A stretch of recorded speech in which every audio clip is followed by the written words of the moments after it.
remember? I just spent an hour calculating fucking points. I don't care at this point anymore. What's that? Did you tell them what happens, Ed? I only told Reeve.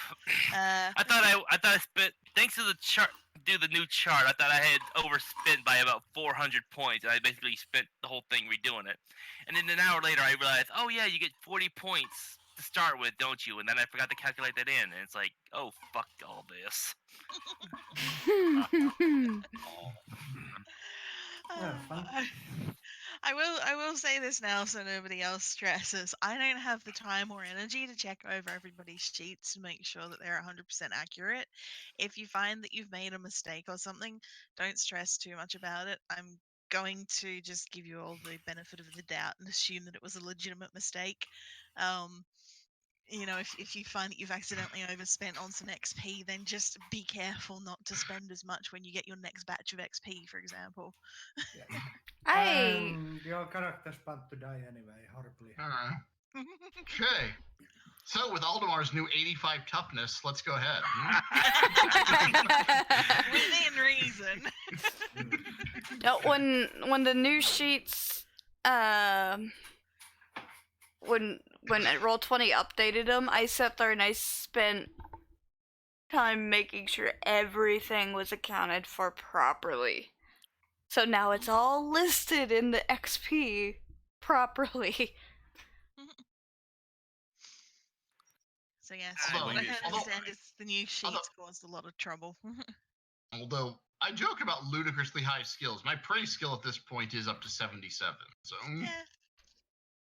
but then again, that is miles ahead of everything else I can do outside of, like, what was it, charm and shit is around 60, which is also pretty good. But yeah, get a good fellowship score. Yeah. I mean, it's like my language magic is 75 because that's what most of my shit is based off. Yeah, exactly. I'm a priest. I talk to people, but my single most important thing I do is that I pray. You yell at your god. Oh, you don't yell at your god. Your god will yell back and smack you in the face. Well, no, I'm pretty sure that the priesthood of Sigmar is a mutually abusive relationship. It probably is. I have never seen a quiet priest of Sigmar depicted in a quiet and respectful priest of Sigmar depicted in any medium. Yeah. He responds to his priests better the louder they are. We have Wen. He's not a priest yet, he's an initiate. Yeah, but he'll be a priest eventually, and he's still very, very soft-spoken, so... Even then, he's kind of a fake initiate, because he never actually got initiated, I just said he did. Yeah. But you're a priest of Sigmar, so you saying he got initiated counts. Yeah. I'm pretty sure the church technically still has to sign off on it. But honestly, at this point in time, no one's going to question it. Yeah, it's one of those things where it's like, well, according to the letter of the law, it's supposed to happen, but if you say it often enough, it becomes true anyway. Mm-hmm. And what are they going to do? Check the church register? Don't worry, that'll only take however many months it takes them to check every church in the fucking empire. That's why I said at this point in time, with this level of technology and all that, who's going to double check? How are they going to double check? They don't have computers and a database they can check miles away.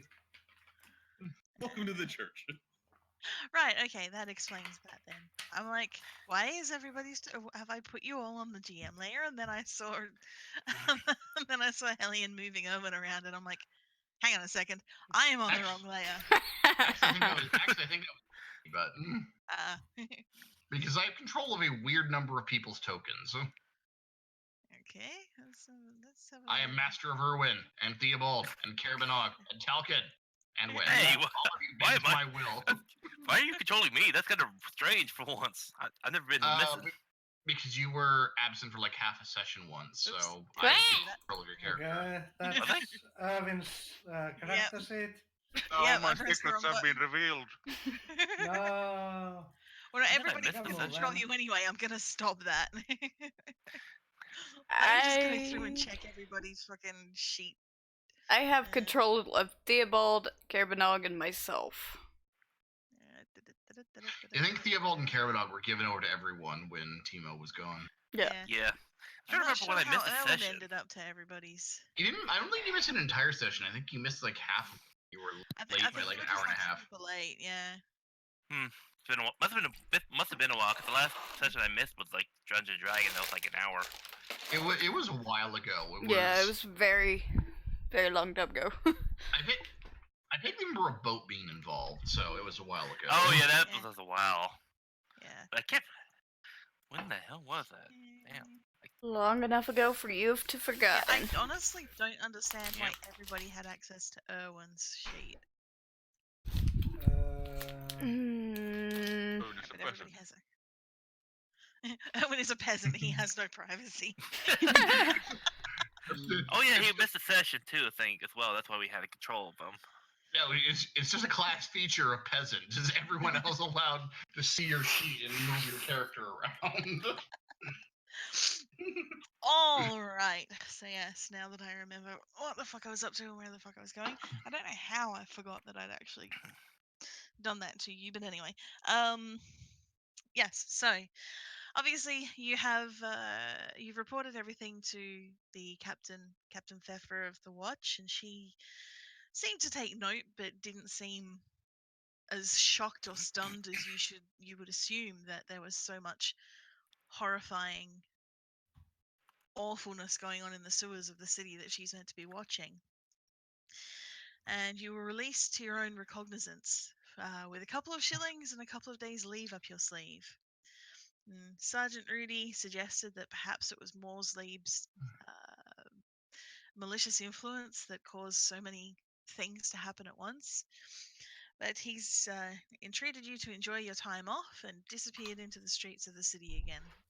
Yay, days off! Do whatever it is that he does when he's not around you, which is probably something very illegal, but that's neither here nor there. And Aldemar did, in the barracks, immediately make an effort to go over and speak to the Altdorfers. And the Altdorfers replied, and Aldemar snubbed them. No, he didn't snub them. So yes, one of the we'll just do a quick bit here. Is that when Aldemar approaches the Altdorfers, he is approached by a corporal who all of you will have seen around. He's a relatively young man, and the reason why Aldemar particularly would probably remember him, and that most of the rest of you would remember him too, is because the most frequent times that you've seen him are on the punishment stock in the training yard. And he is one of the proudest and most forthright of the Altdorfers, wearing the red and blue still, and making no secret of the fact that he thinks that the Ubersreich watch is an absolute joke. And as Aldemar complains about the ridiculously small amount of money that you've been given and the fact that he's been lumped with you Ubersreich bumpkins, he basically smirks over and says that that's the way, isn't it, Aldo? Better men having to carry the dead weight of their lessers, Altdorf supporting the muling pile of Ubersreich through food and taxes.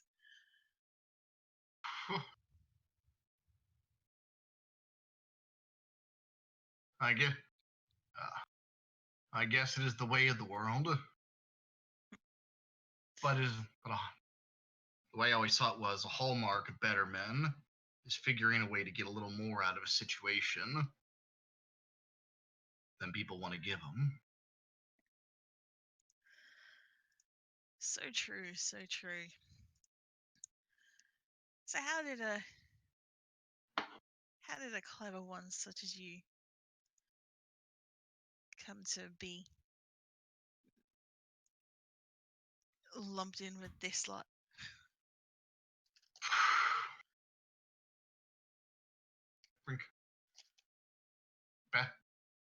Bad luck, honestly. I took a boat down here. I had to clear away from Altdorf for a while, because a little local trouble. You understand? Came here to Ubersreich to lie low for a spell. Most of those lot were down in there on the same boat coming down to Ubersreich from Altdorf. One of them goes in, goes around, starts some big fucking riot. You hear about that? I did. He And nods. and then since those lion bastards can't keep their mouths shut, they finger me when the lawmen get them, try to lessen their sentence. Yeah. And though I am not completely foreign to causing a bit of trouble, I'd at least do it for a reason if I was gonna bother trying to mess up a shit pile like Uber's right. And there'll be some general sort of murmurs and nods of agreement and a bit of a here, and the corporal nods, and then he sort of he gives you a bit of a grin and sticks out his hand. I know exactly where you're coming from, Aldo. But let me introduce myself. I'm Edmund Villefras. I know exactly where you're coming from. Came down here myself to get away from a bit of trouble, but trouble followed me. And then they seem to think that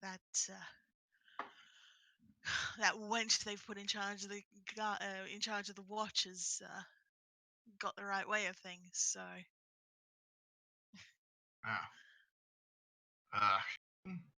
God, just listening to her grates on my teeth. Give me 10 minutes alone with her, and I'll show her the right way of things. exactly, my friend, exactly. And he'll offer you a drink from a flask, and you'll basically, as much time as you want to spend there, they'll happily sort of sit there and swap war stories with you. Listen to any stories you have to tell of beating things over the head. Yep. All of them seem to be very interested in sharing stories of of combat they've seen, of fights they've been in, but they don't seem to have that. They're not celebratory about it. They're not sort of going, yeah, we smacked them and rah, rah. They're all very matter of fact and, this is how we did it kind of thing.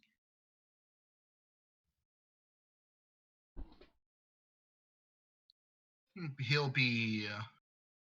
stay there for, as long as possible. Mm-hmm. Join in on their other stories, continue to basically reinforce whatever vibe it is that he gets from them. Yep. Make up stories of his own to share with them to build up the story, because indeed he's committed to, do everything necessary to stay committed to fraternizing with these people and working his way into their trust circle. And continue trying to edge things towards getting any information he can about illegal activity and conspiracies. Yep. All right then. I'll get you to roll a gossip check for me if you have gossip. I do. It's 60. Yay. So, excellent. All right. Best of luck. Watch me fail horribly. Success. Hey. All right. For all that the Altdorfers you're talking with seem to be hugely disenfranchised and, completely disrespectful of any of the structure of command above them, none of them seem to be inclined to brag anything about any sort of crimes or anything like that. They don't seem to discuss having any links with any of what you know of the criminal organizations of Ubersreich. They mostly just seem to talk about these fights and these brawls that they get in, and the outcomes of these fights or fights that they've seen. And that is something that you will notice, is that there is a fair amount of the time you spent talking with them dedicated to talking about other people's fights as well. And they seem really judgmental when they do.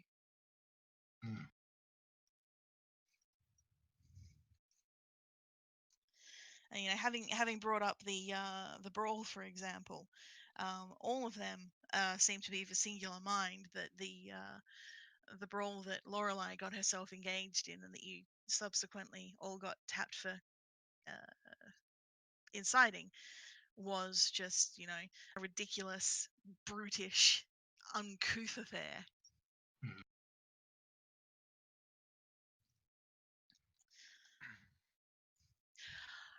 So, who else is doing what with your time off?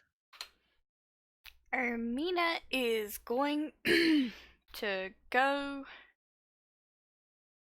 to Cordelia's shop and work there and do, what's that endeavor? For a few days. Oh, yep. To work at your between adventures endeavor thing. Yep. I don't need. Well, I guess it'd be crafting, or I could do income or crafting. Let's have a look here. Because I have lots of fungus samples. I don't know. I'm. You're doing an income check, right? I'm saying I don't know if it'd be income if I want to just work at the shop and apply my trade there. But I also have all those fungus samples that I can do crafting, I'm guessing. Well, there is class endeavor research law, Yeah, which I was effectively Is that it? Just having a look at that.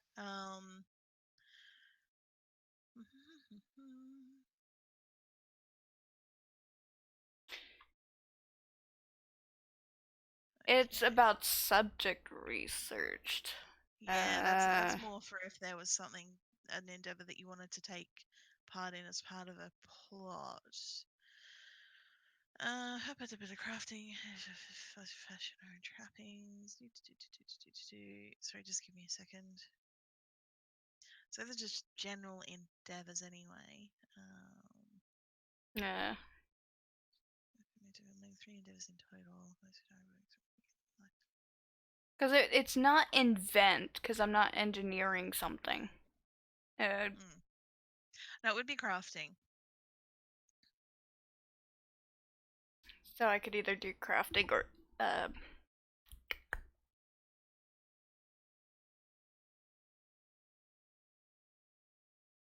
crafting or blueberries. Dang it. Income.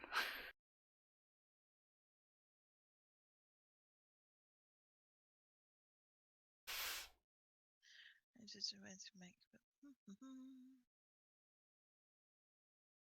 Okay. So results on the events table. 3.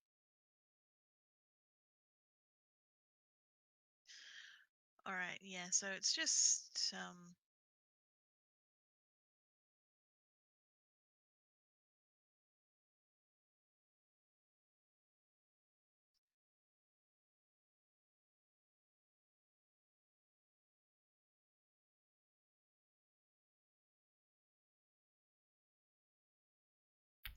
All right, yeah. So if you wanted, you could probably use the ingredients that you've collected, the things you've collected so far, to craft a poison.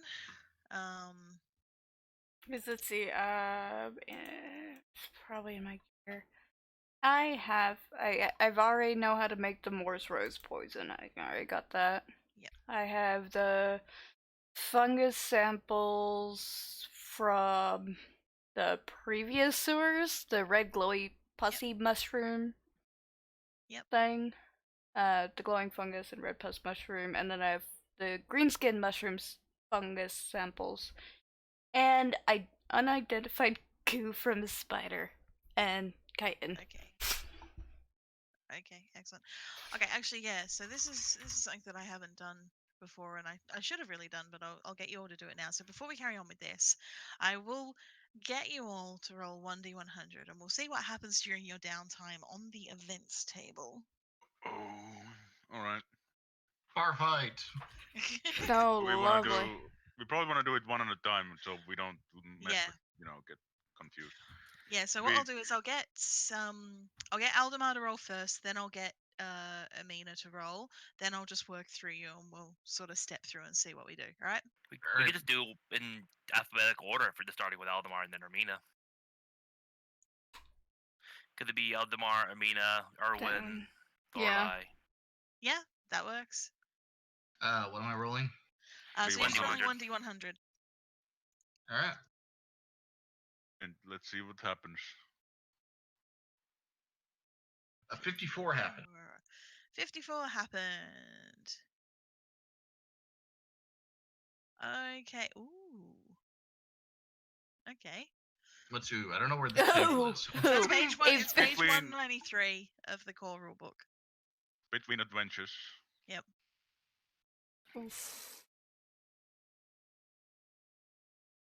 It's not too bad, actually. All right. Page what? 193 of the core rulebook. 193. Okay. Mhm. Malicious malady. Oh, awesome. Yeah, that's So, why yeah, it's like. so- Well, I mean, you have been traipsing around in the sewers recently, so it is a plus Well, 40 maybe- toughness no, test. yeah. So I'll just get you to roll that now, and we'll see if that's going to have any ongoing effects. Doesn't say you automatically contract it or. It's basically it's a plus 40 to see if it avoids you or not. Oh yeah, I see. It's on there. It's the same as contraction, which actually Yeah. makes a lot of sense in terms of having the chance to contract it from our sewer adventures. Yeah. This is Oh. spreading in the city itself, and not so much just you. Yeah, so Okay. it's spreading in the city in general, but yeah.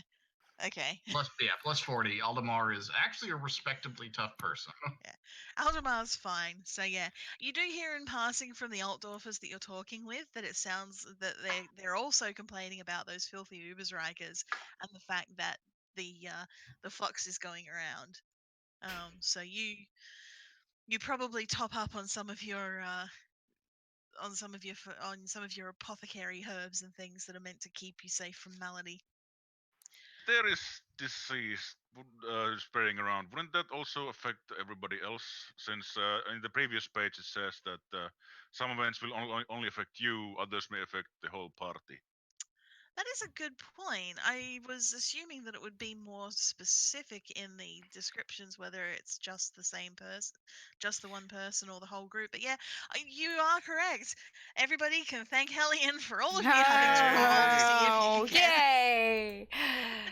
But it is a plus Jeez. 40 toughness test, so One other thing Yeah. I'd like to point out from that is that some of these endeavors have it to where if somebody rolls it, some Yeah. of these happenings, that if somebody rolls it, then people lose their endeavors. So shouldn't we all roll this first, so that way we can see whether or not everyone loses an endeavor for some shit? shouldn't we roll the Everyone rolls saying everyone roll events. events?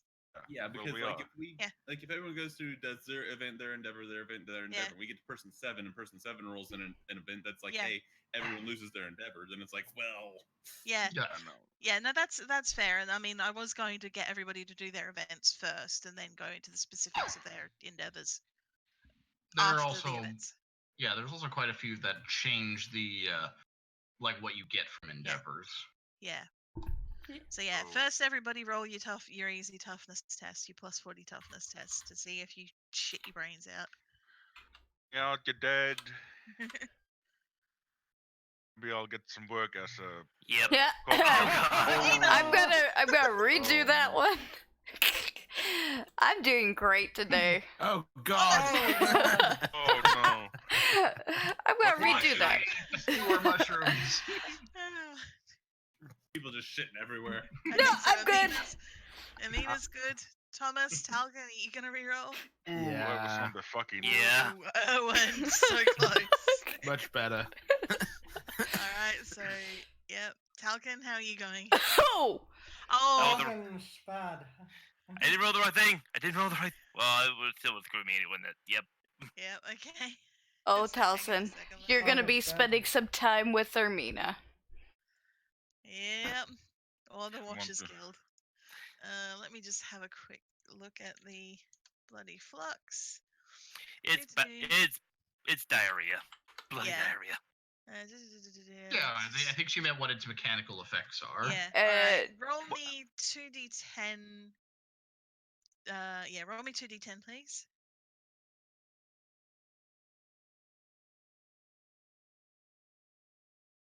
Okay.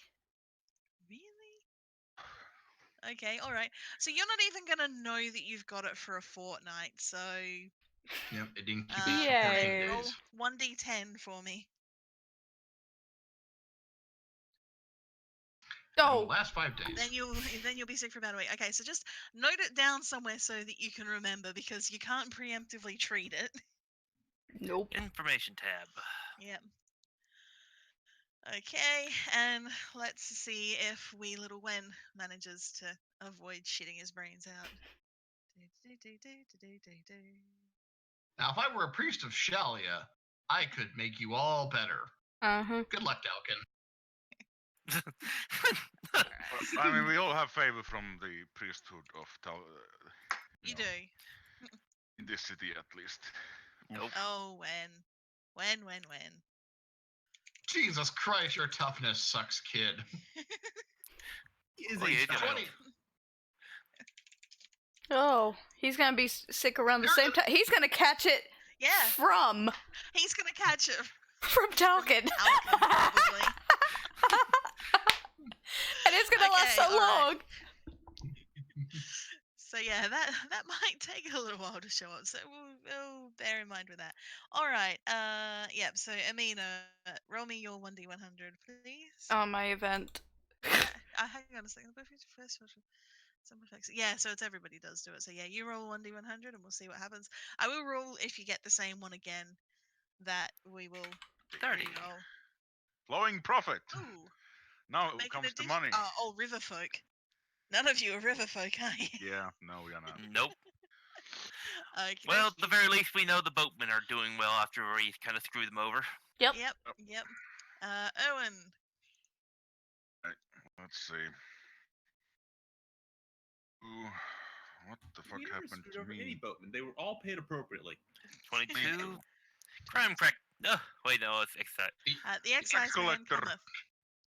Oh. Ugh. All characters lose 30% of their funds before any can be spent on endeavors.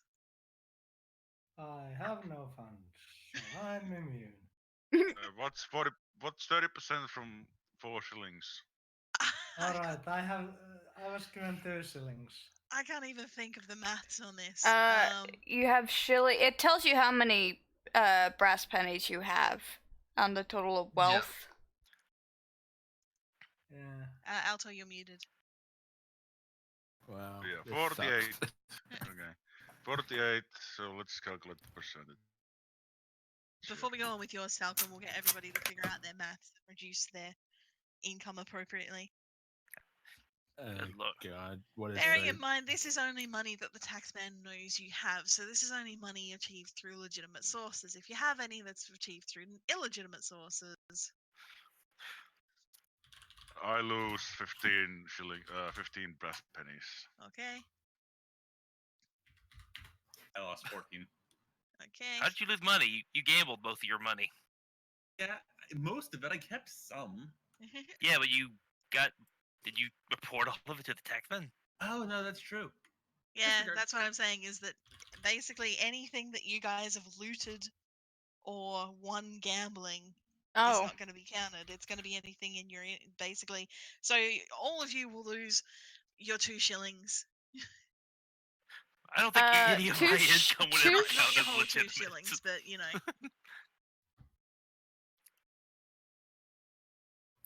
Okay, so it's a shilling is 12 brass pennies, so 24. I'm basically losing a shilling. Yeah. Oh. So it sounds. I lost 7 brass pennies. 7 brass pennies, okay. Because I've I didn't lost really a have gold and anything. something. I'm still doing things. You fucking taxman. Can't blame me. should Wait. we- Wait, Should we- wait. Sorry, yeah. Should we have had money at this point? Because Also, good point. Yeah. I'm would not only sure. have the 2 shillings because the mission ended and we got that's all we got from the mission. That's true. I'm pretty Presumably, we sure. don't have access to all the money we were holding on to before we got arrested. So I guess the taxman collects 30% of our 2 shillings. Which is 7 brass pennies. Yeah. Yeah.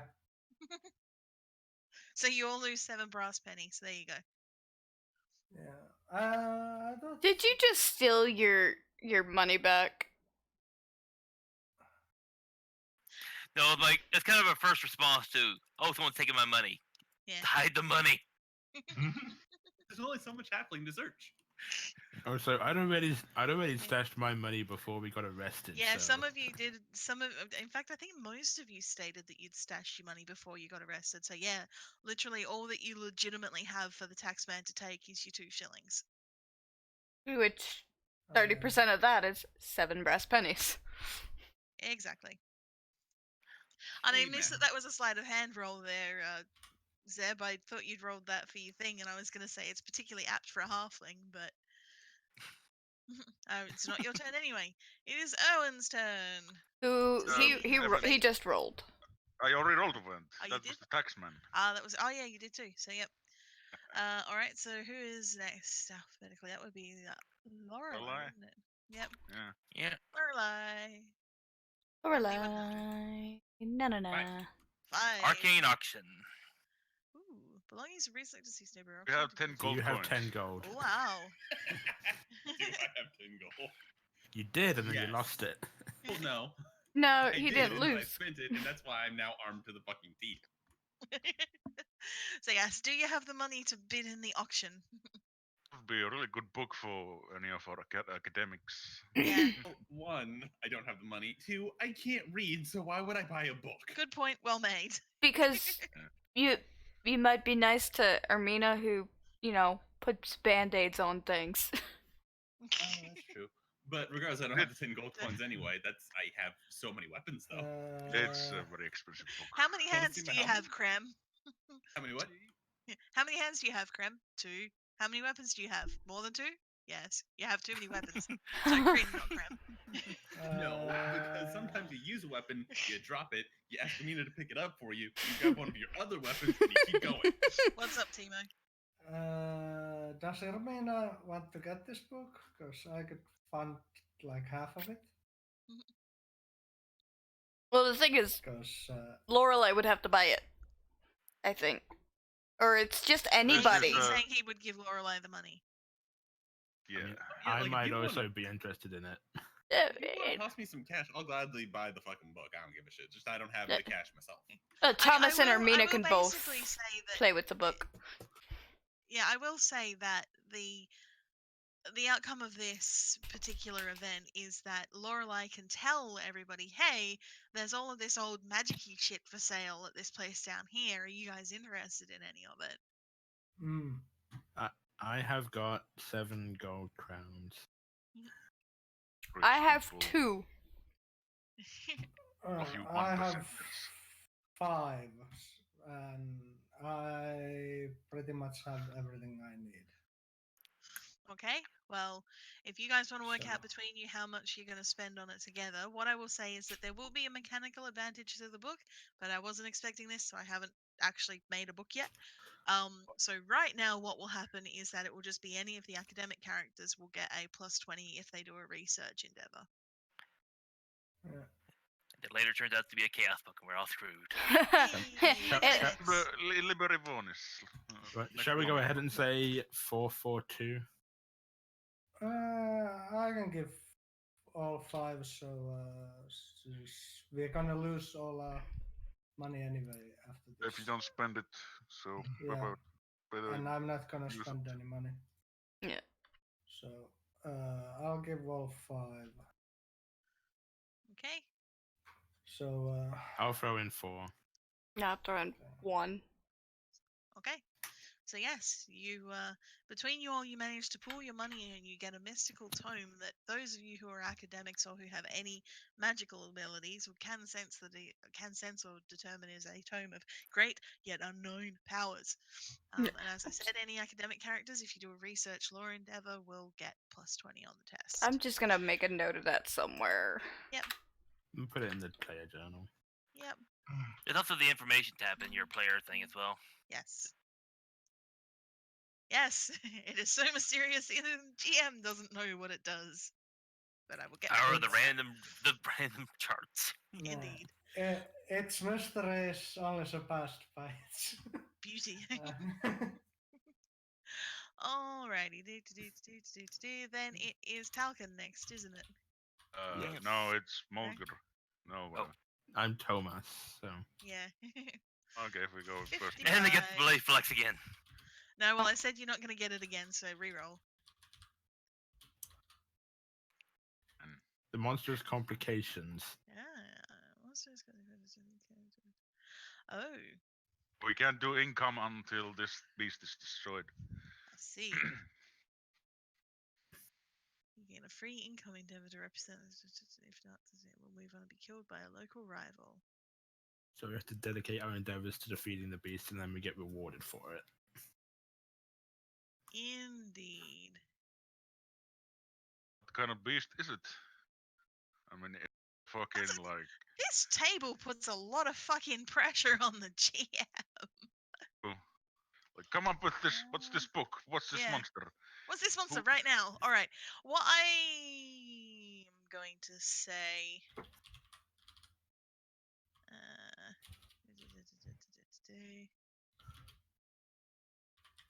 I was gonna say, I'll fucking fight it. Lorelai will. I'll fight it by myself. It's fine. Lorelai will go and fight the monster. So that she gets Yeah, a definitely. feast held in her honor. It's like, don't worry, boys. I've trained for this.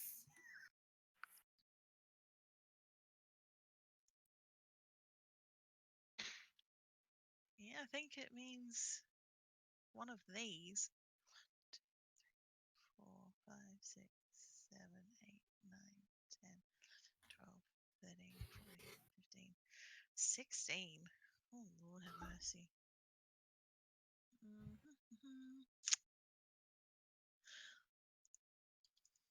Yep. Don't want to do that. Okay.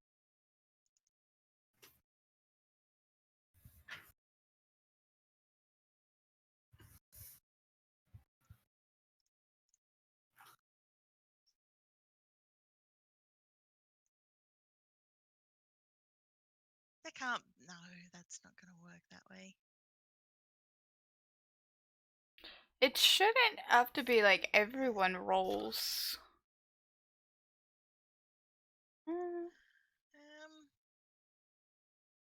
Yeah, it's everyone who's doing endeavors. Every rule in this chapter is optional. Well, yeah, but Yeah, but still, I mean, I'm yeah. fine with events.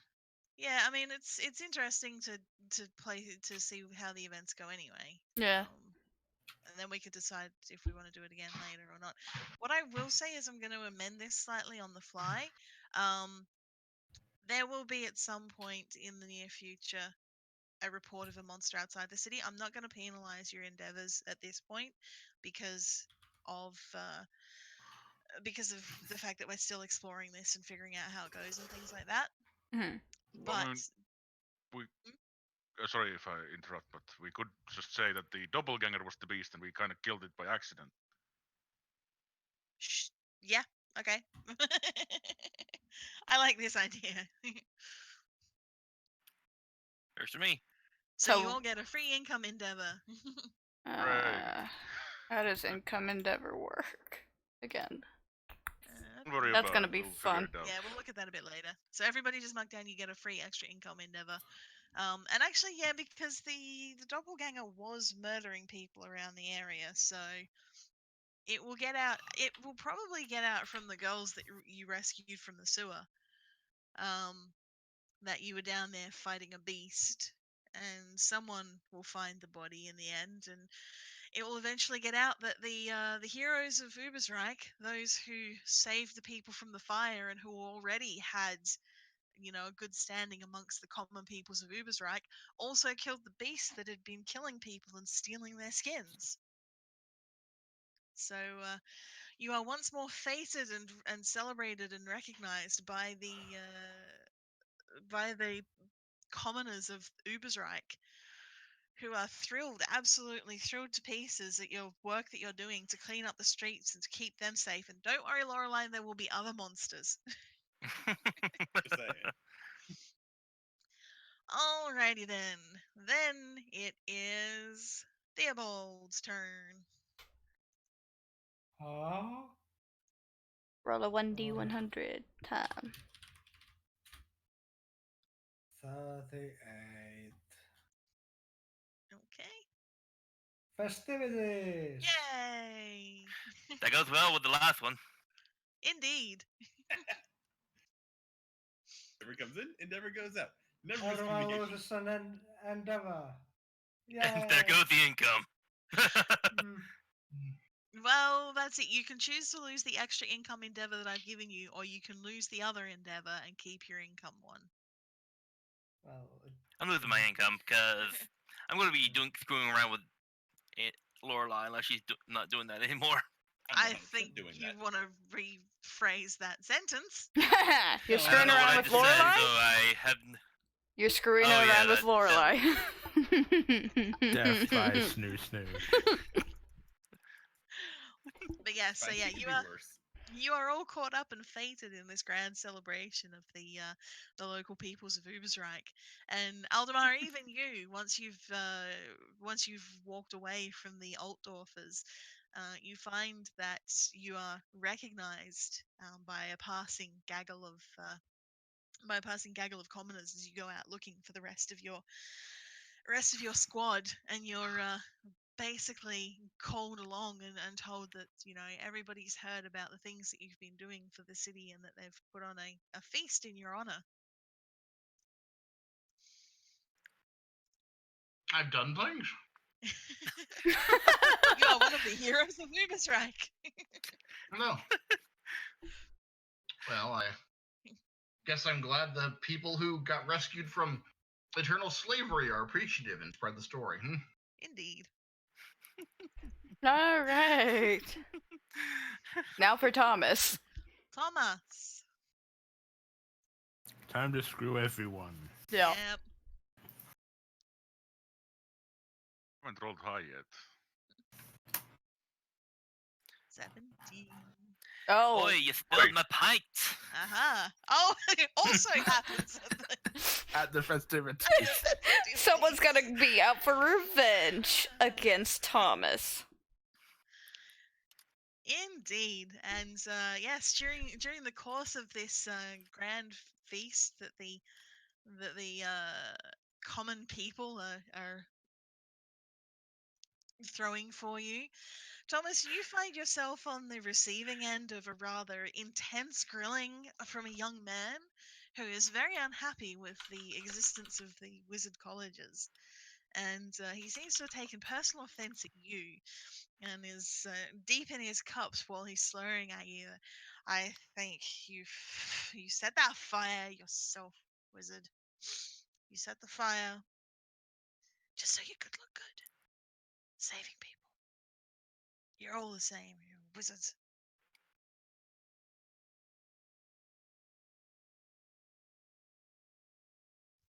Thomas stands there staring at him. I don't have to listen to this. You'll listen to what I say you have to listen to. And as he's starting to arc up, some friends and other people will kind of look at you with an expression of concern and caution and kind of hurry him away from you. As he disappears into the crowd, the last thing you'll hear from him is basically just a shouted, "Take my damn wizards!" But it is quickly eclipsed by the sounds of the crowd. You haven't seen the last of me. Team Rocket's blasting off again.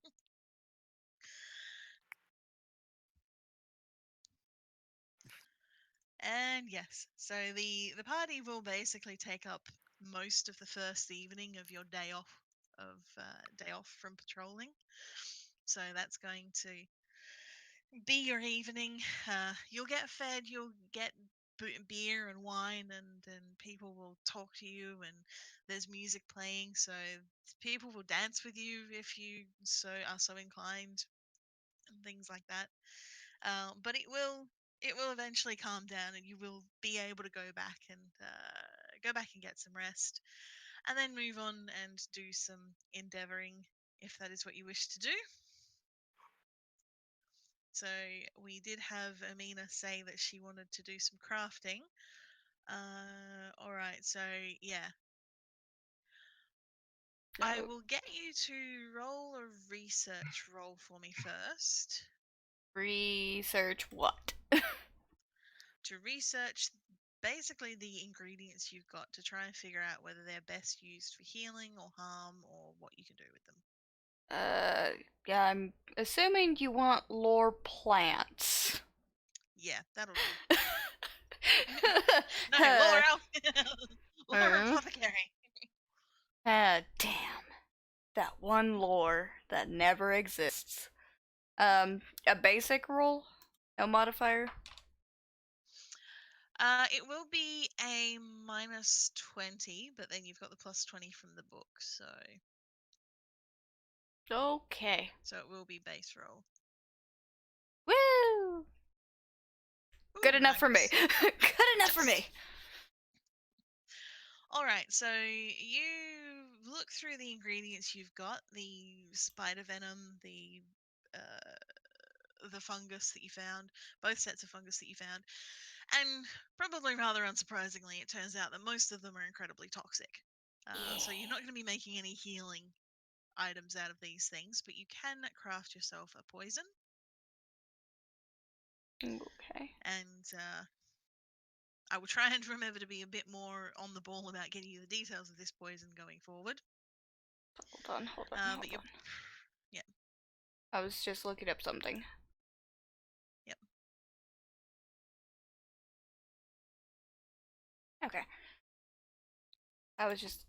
So I just need to roll an apothecary test. Yep. Trade poisoner. Which one? Apothecary or poisoner? I think apothecary, because you're actually mixing things together. You're not trying to apply the poison to someone.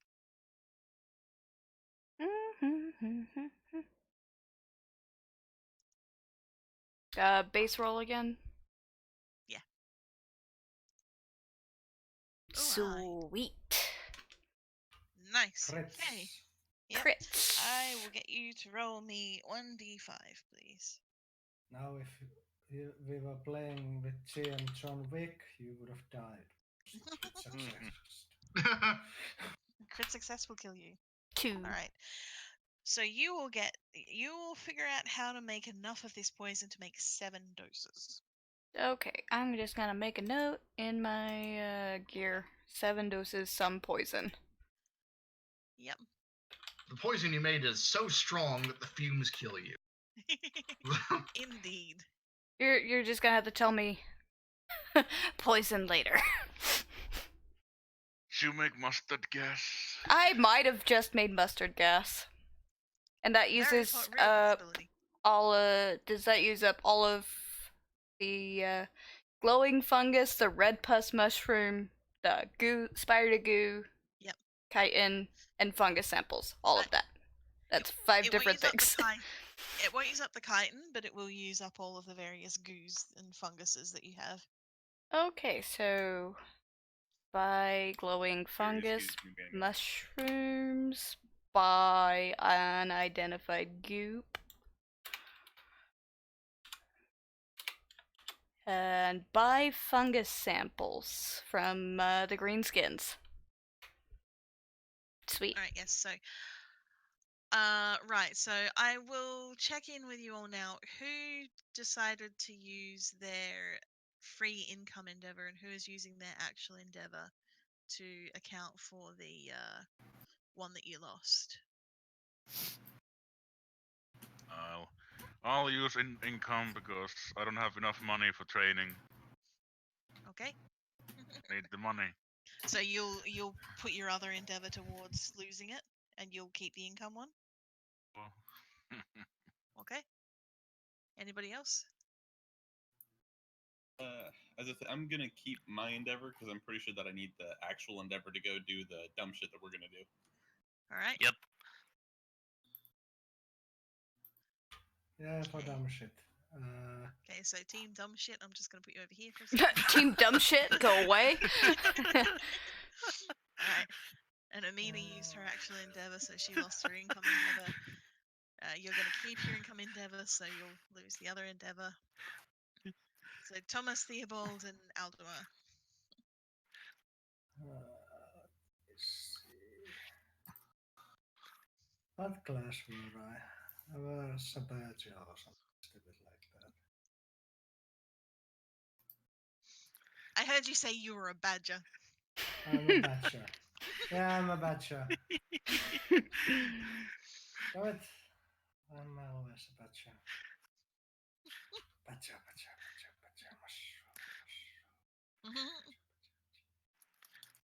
Do reputation. Foment descent. I could do that. Yeah. That'll go well. I'll do it with the rats in the sewers. Wait, are you fomenting dissent among the rats? Yes. rats Not are just rat being- men, just the rats themselves. They'll leave their evil ways and become orderly and neat, Okay. clean. He was now a Disney princess. So yeah, are you keeping your income or are you gonna keep your class, your normal endeavor? I'm gonna do my normal endeavor. Okay, I'll put you over here, just so I can keep track. Kevinog's gonna go with you. Yes, I'll probably train Kebanog. Gonna make him best dog. Thomas, what are you doing? I'm probably just gonna keep the income because I can't think of anything else to do with it. Keep income. All right. Aldemar, income, or are you gonna go and try and rouse a rabble or something? Or combat? Well, I wasn't really sure how exactly I can go and, get cash because, like, I don't think I can be a recognized priest right now. I'm glad I haven't been forcibly removed from my class because all that. But, Well, you can still probably do it and just get donations directly Yeah. from people. You could take donations on behalf of the church as part of your penance. I could. So what's everyone else doing? Okay. So people on this side are doing their actual endeavors, and they've given up the free income endeavor. People on this side are just taking the free income. So basically, you're gonna do some. I'm gonna basically hand wave it as they've done some little jobs or they've done some favors for people and get the equivalent of their income for their endeavor. So I'm collecting the dead from the plague. yay! Yeah, that would work. Okay, but wait. Deceased myself. I'm burning the dead from the plague. Yeah. So why wouldn't we just do the free income endeavor? Why would we do a normal one? Because some people decided that they wanted to do that rather than just take the free income. We also lost an endeavor, so it's either that or it's one or the other.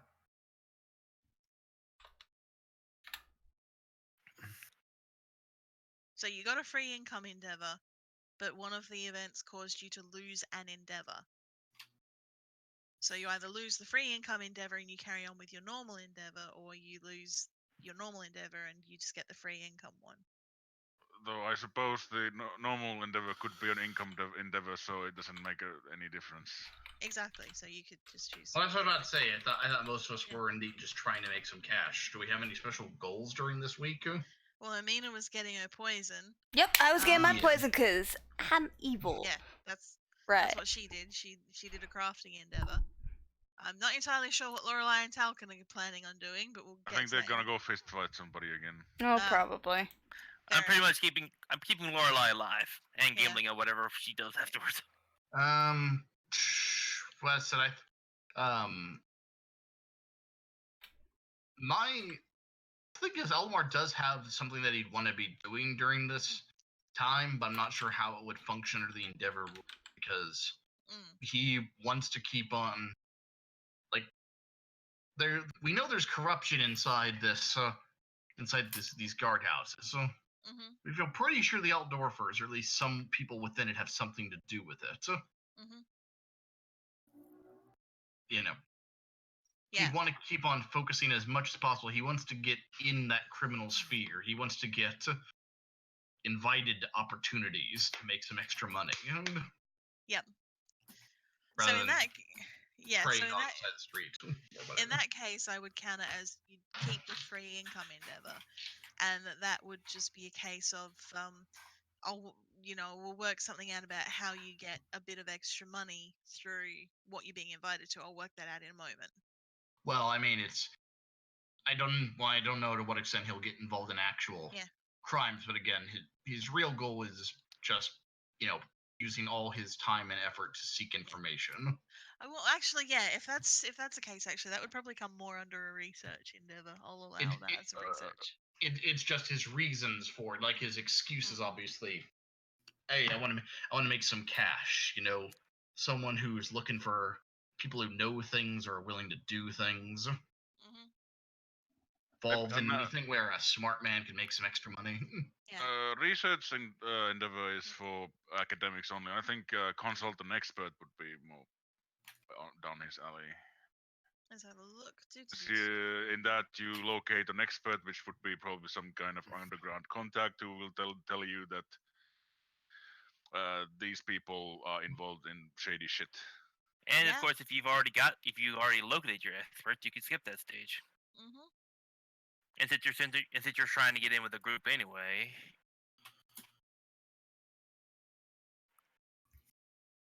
Have to do a favor for them on a later time, but to the expert, but I don't know. Actually, yeah, no, the consultant expert kind of falls in with what you've already done, as far as the gossip test goes as well. The main thing is then just doing a bit more charming to try and get them talking with you about any potential illegalities that they've noticed or gone into.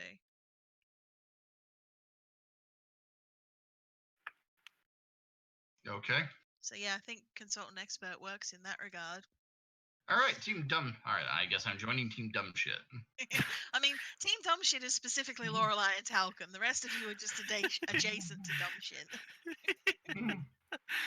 This is specifically for us going and doing things that last time we did them ended up with me almost bleeding to death, Telson getting marked by a mob, and just general bad things happening down the line.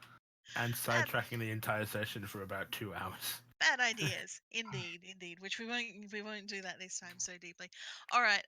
So give me 2 seconds to have a quick look at something. All right. Talcum will throw 2 gold at it. Buy good food, so we don't have to depend on the brown anymore. Okay. You don't want the food? Because I had 20. I had 20 shillings left. Yeah, 20 shillings left. After getting a practical but ugly hand weapon, I'm assuming a sword. Yep. And now you have 2 gold with it. Good luck with that. So buy food. So that's 3 gold coins. A month's rent would be due in like a few weeks. So and that's what 3 gold is what we established for the rent. So food after that's gonna be fun. Okay, so Erwin and Thomas, you have decided to throw your back in with helping deal with the outcome of the bloody flux that's sweeping through the city.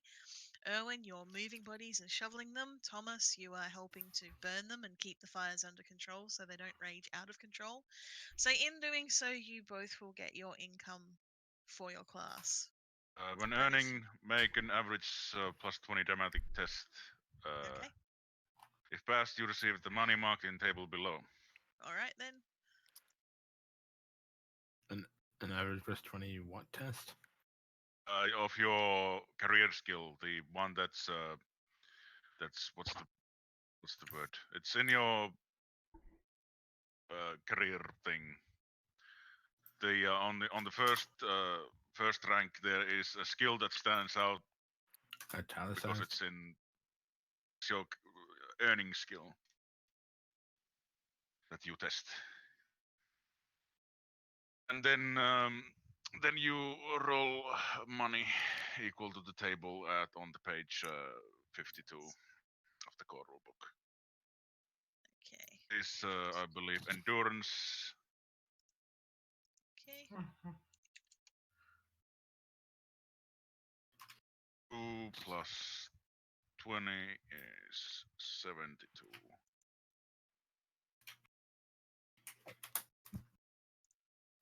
Okay. And then I will roll. I have brass 3, so for every rank of status I have, I will roll 2d10. Okay. So this would be 6d10. Yep. Yes, 60. So brass pennies, but it's brass, so it's really nothing. I saw what you just wrote there, Seb.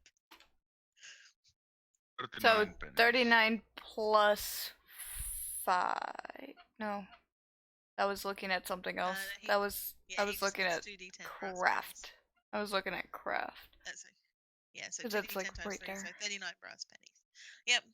Okie dokie. So, yeah, what is your career skill, Thomas? Language magic.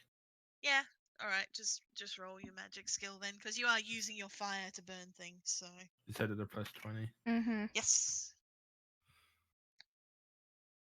Hey, nice. And what is your tier? My tier. I am silver 3. Okay, so 3d10 silver shillings. So roll 3d10. Education and high income. Yep. 15 silver shillings. Nice. So whatever bad, money not you bad. have is gonna disappear, and then you get 15 shillings afterwards. Yep. Because money to burn. That's why I was saying, if anybody's going to lose money, they might put it towards food. Yep. That's not brown. Alright, and okay, so that's done. Amina's done. Aldemar is done. Cause yeah. I won't actually get you to roll that charm test because you've been doing actual work to try and ingratiate yourself with the Outdoorfers, Grieve. It'll just basically be that they are now even more willing to talk with you and drink with you and laugh with you at the country bumpkin cousins. Okie dokie. Theobald, you said you're gonna roll animal training, yes? Damn it, invite me to do the crimes and the illegals with you. Be patient. You want to do They're not crimes and going to illegals, and then you didn't want to come with me and Talson? It's been less than we've been working here like less than a week and a half. You gotta give it time. Look, I'm assuming neither of you were dumb enough to tell Oldemar you intended to go out and get involved in some illegal fight rings. Actually, this is the legal fight pit, so this is the time when we're not starting out by breaking the law. However, we're probably going to end up breaking the law because last time we did this, we started a riot. You I started a remember. riot. That's not gonna happen this time, let me reassure you. But yeah, so Theobald, if you want to roll your animal training with your plus 20 test. No, this is not a challenge.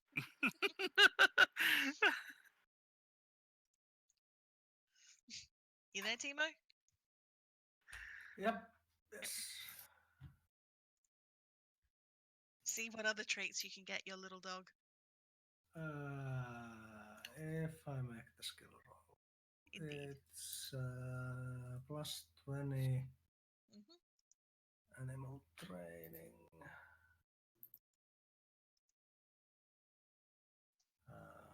Click. Okay. Plus 20.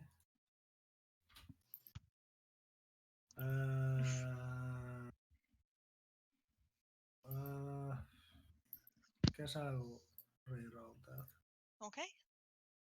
just for the fun. Maybe I'll fumble and get eaten. Critical Oh, success. roll a critical success. All right, Or you roll a one. Yes. That's you one for the session. Yes, that was well about it.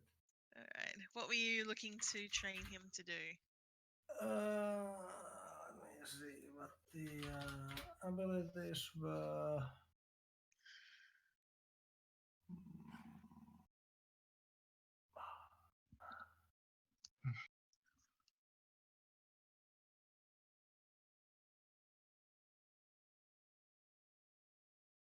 Guess the magic would be at this point the one to go for. Yeah, so it doesn't run off every time the wizard casts spells. Yep. Yeah. Yep, that's fair.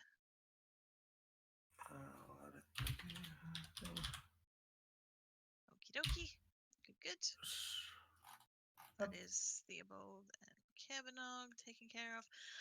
Alright, team dumb shit. Okay.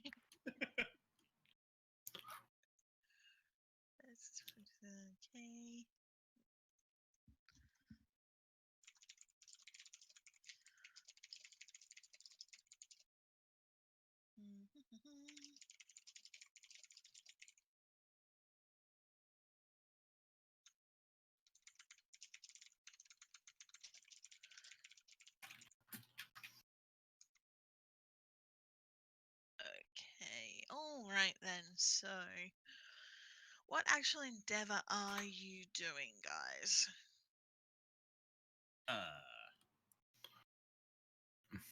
That's a solid question. Is That there a is- stirring up shit endeavor? Yes, actually. But that's for a different class. Yeah. No, they're not fermenting descent.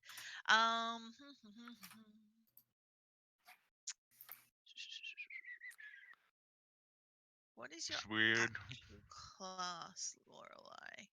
I'm a warrior priest. Yeah, but that is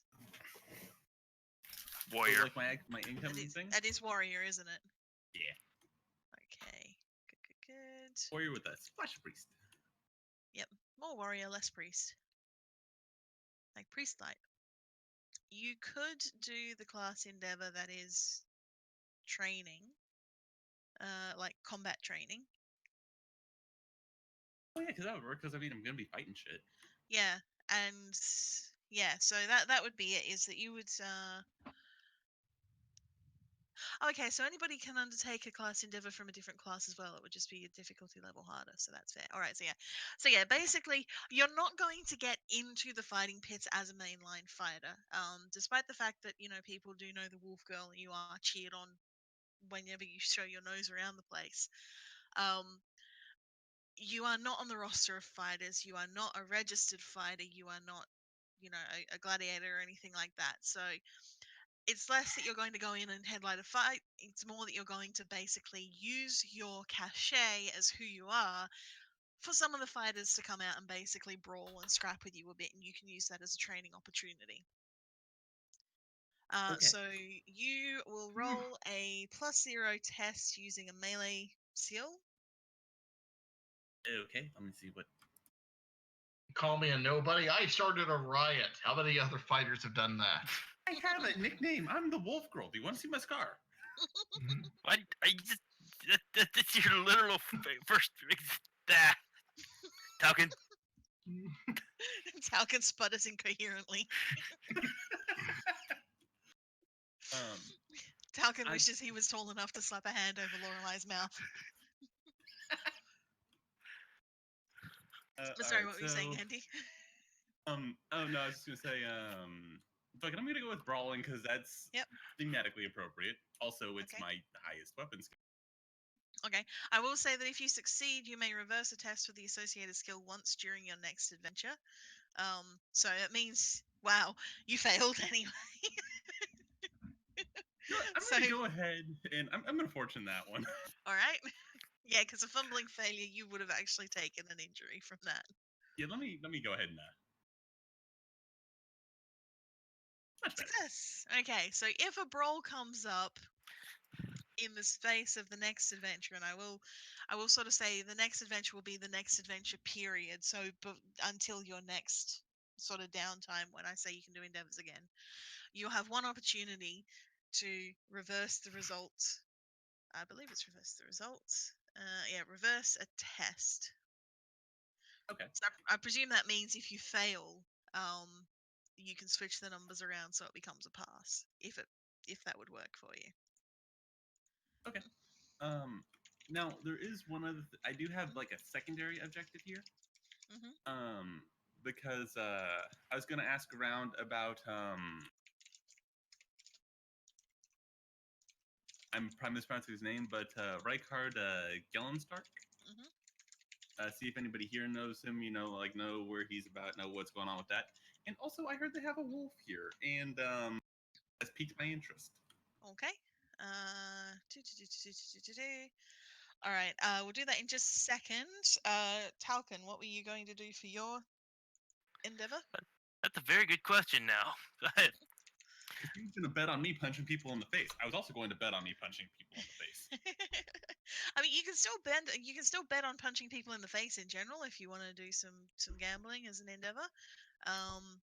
But obviously, it just won't be betting on Lorelei. It will be betting on someone else. That's risky. That's the sure thing. Actually, if you're looking to, I could use my endeavor to help you with your thing if you want to ask around. Because I mean, Talcon actually is as good at talking. That if you're willing to do that, I am 100% willing to accept that help because I'm good at intimidating. I'm not so good at not intimidating. If that's also the case, I'm actually going to try and use a stash to keep the rest of my gold crowns hidden. All right, that's fair. You mean a bank? That implies I'm rich enough. No, I thought the banking endeavor was like stashing your money away. Oh. Yeah. I was thinking of investing. Banking endeavor is if you're using a banking endeavor to retain your money, you must first decide whether to save your money investing with a reputable banking institution or to stash it somewhere less secure. You could totally stash it in Hermina's house. Oh, I can't do investing because So yeah, it's gonna be stashing. Yeah. All right. Okay, not a problem. So yeah, I will get you to.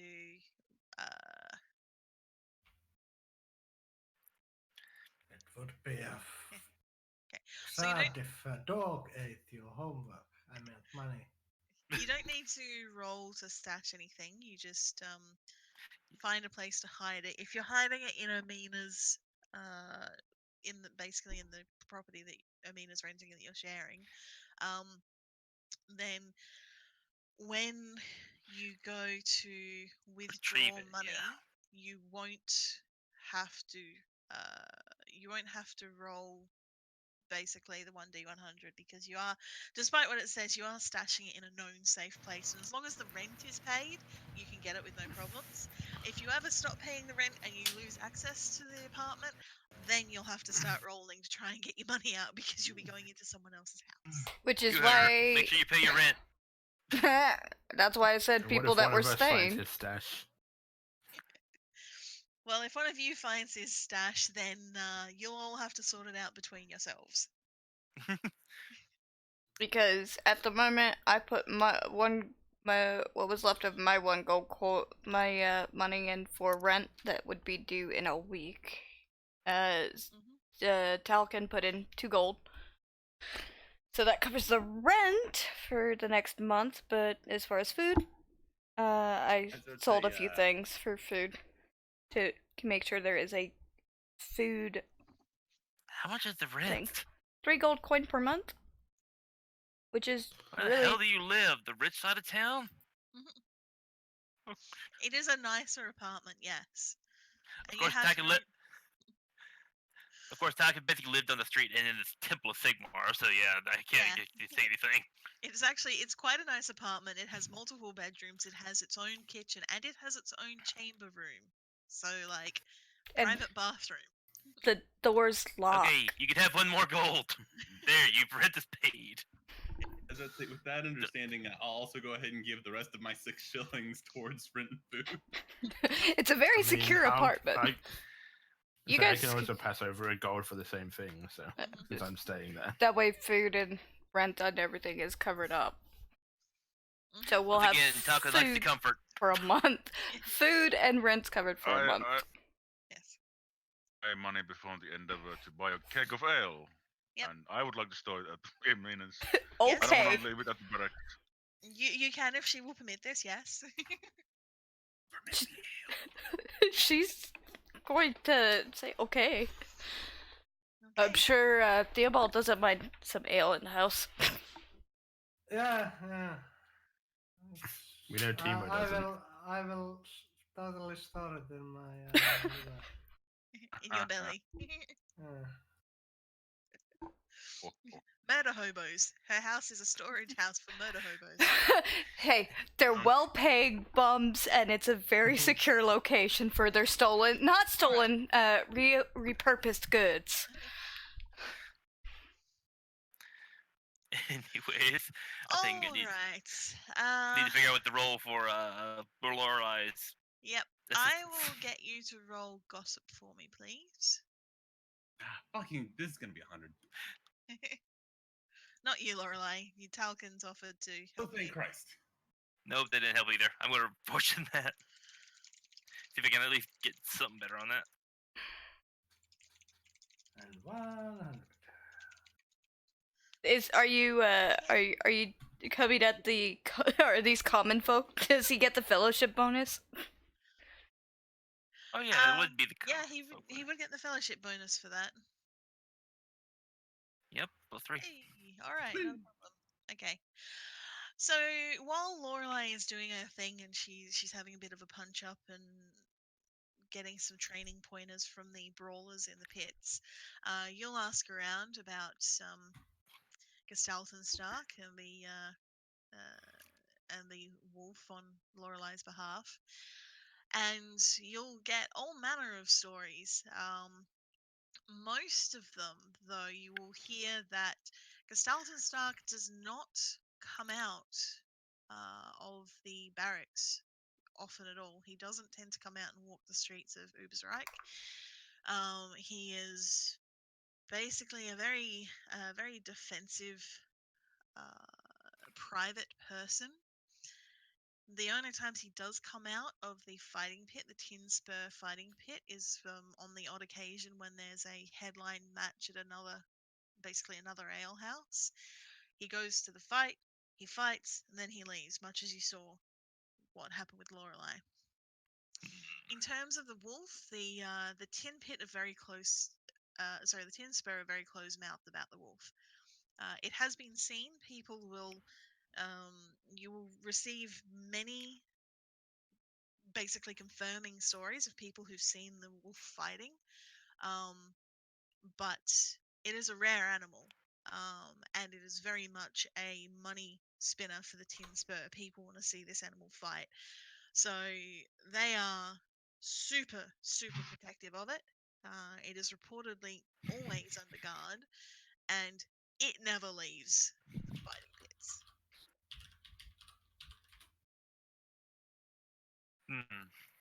Get all that? I did. As I'd say, in that case, what do I need to do to become a registered fighter, etc., etc., etc., here at the Tin Spur, a very reputable establishment for punching people in the face?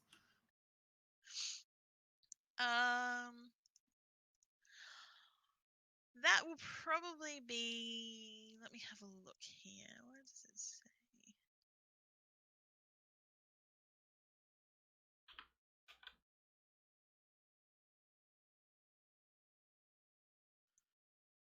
To become a registered fighter, you would probably have to finish your service with the watch to start with. Aw. Because if you're a registered fighter with the fighting pits, they own you more or less. They basically buy you off of your manager. So more gladiatorial arena, less Yeah, not gladiatorial arena. pretty much, yeah. Are waivers available? Well, there are occasions where particularly notable fighters can come in and fight in headline matches under, their manager will reach out to the Tin Spur and make an arrangement for that. whether it goes to pass or not depends entirely on whether the Tin Spur actually want to take this on, whether they think it's going to make them money, whether they think it's going to result in them losing an asset. I'll give you this for free. If there's a chance they think that one of their prize fighters is going to be wrecked beyond belief, you might find it very hard to get an appointment to fight with them, because in the end, while they still make good money off of all bets that occur in the pit, if they lose an asset, then that is a net loss for them overall. Fair enough.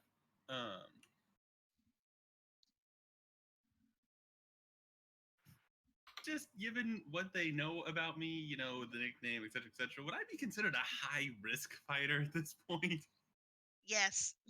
Yes. Extremely high Okay, risk. I dislocate one guy's arm and I maybe bit another dude's throat out, but they both lived, as far as I know. Didn't you bite his ankle? I think I bit him on the leg. Yeah. Yeah, because you bit his ankle, then you twisted it. No, I twisted the first guy's arm, and then I bit the dude somewhere, and then I punched him in the leg, and the punch was the crit, but it still hobbled him pretty bad. Oh, yeah. Yeah. I bit him on the arm, that's right. Yep. But yeah, so at this point, you're a bit of a wild card, and they don't really know what to expect. So you might find it hard to make any inroads in there. Obviously, of course, it is a large sprawling area. There is the chance that someone who is good at sneaking could possibly sneak in and find more information for you. Who knows? If only I knew someone who was good at sneaking. Indeed. But yes, this is they're getting a little bit. I'll say that there are people getting a little bit wary at this point, with more and more questions being asked. Talgan, you are starting to attract some attention from friends old and new. Oh, we need out. Yep. We out. So yes, but yeah, you get the impression if you want to find this guy again, it's gonna be you're gonna have to do something with the Tin Spur. Fair enough. Okay, let's have a look at something. Ooh, neat.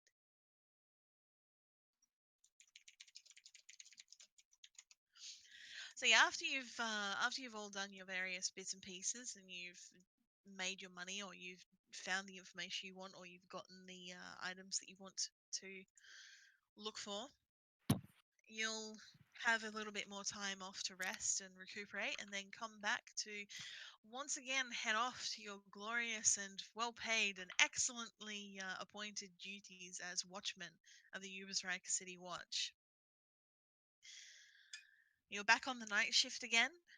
It's been decided that given your particular group of talents and skills, and the fact that you have been the most effective night watchman that they've had in quite a while, that you will be on night watch for a little while longer for now.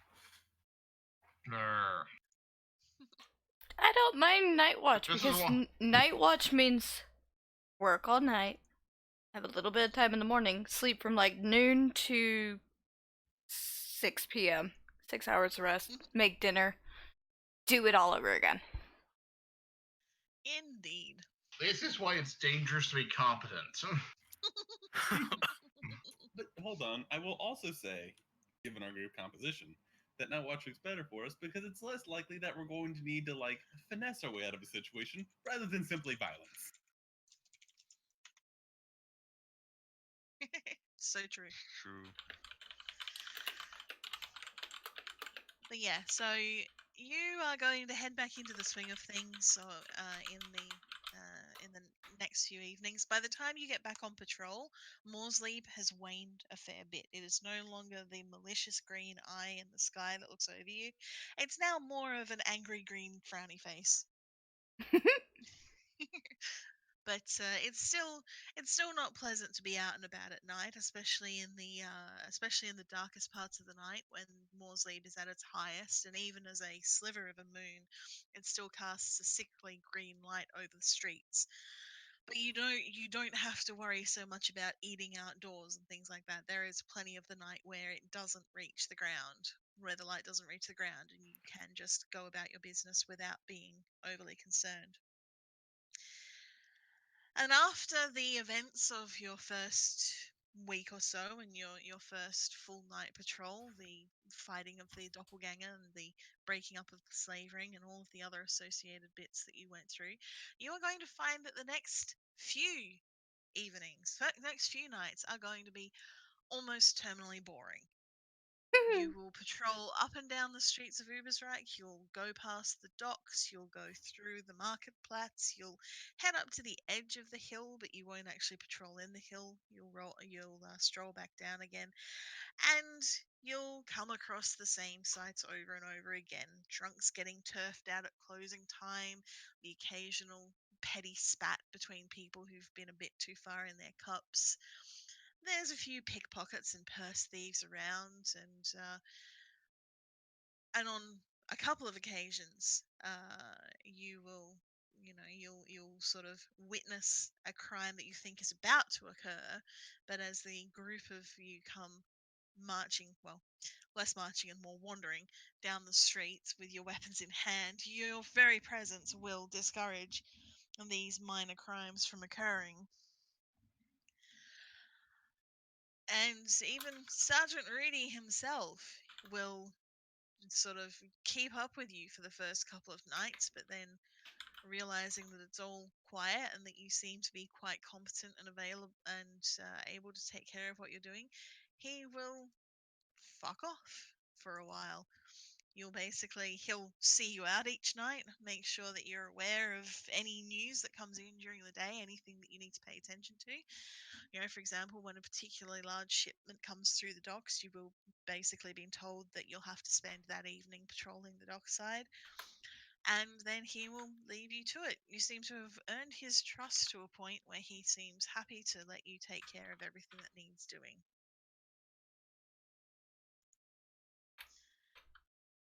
Do you keep patrolling, or do you kind of slack off? Let's go for drinks every night. Let's not patrol at all. What do you guys think? Whichever situation is most likely to end in some flavor of sport or violence, I am bored.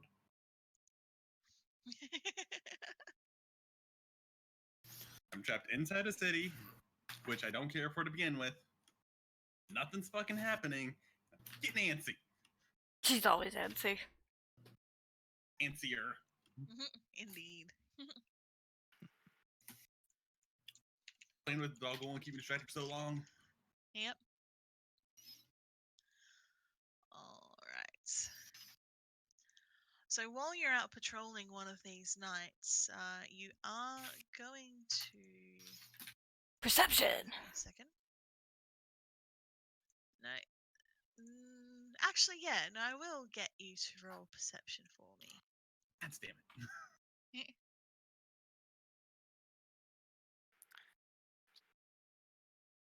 You think trouble, but you can't see trouble.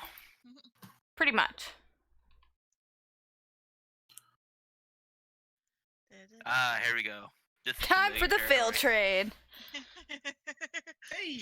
Hey, Erwin got a critical success, and Talcon got a success. Well, 20's being schizophrenic today. He's actually being nice to us. Yay! Roll 20's like, no. Okay. Maybe. I didn't mean to do that, Roll 20. Why did you do that? Even other Marcy saw something today. Excellent. Okay. I know, how crazy is that? Some of you will notice, some of you will not. It's very likely that Lorelei and Omina are chatting about something, or Lorelei is trying to distract Theobald while she steals the dog, one of the two. We're distracted by all three of us that failed are distracted by the dog. We're distracted with Kerbanok. Indeed.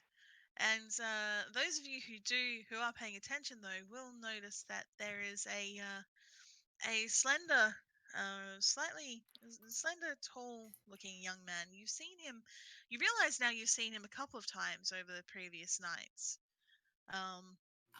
But this time you realize that he seems to be following you at a distance, and just kind of watching you. So you have any marks on him? He does have marks on him. I will get everybody who sees him to please roll intelligence for Is me. anybody gonna point him out? That's not... Someone gonna maybe point it out? Well, before you do, I want the people who see him to roll intelligence to see if they notice this to start. I critted. Do I get anything extra for this, or I'll give you a +20 to an intelligence test. my intelligence is not that great to begin with? Hey, +20 is a +20.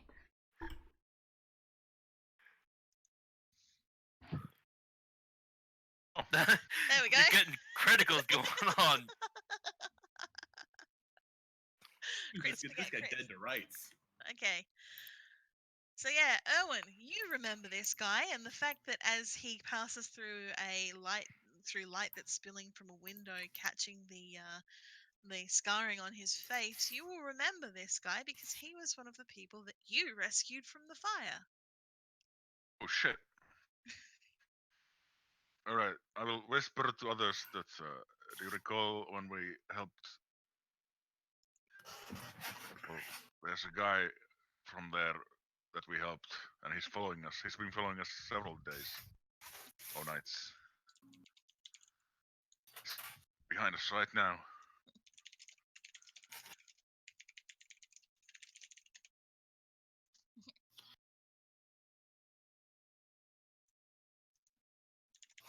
Well, that's strange. Everybody get that? Yeah. Yeah. Yeah. As I say, given that we saved him from a fire and he's been following us for a while and nothing bad has happened, I would just go ask him what he wants. Mm.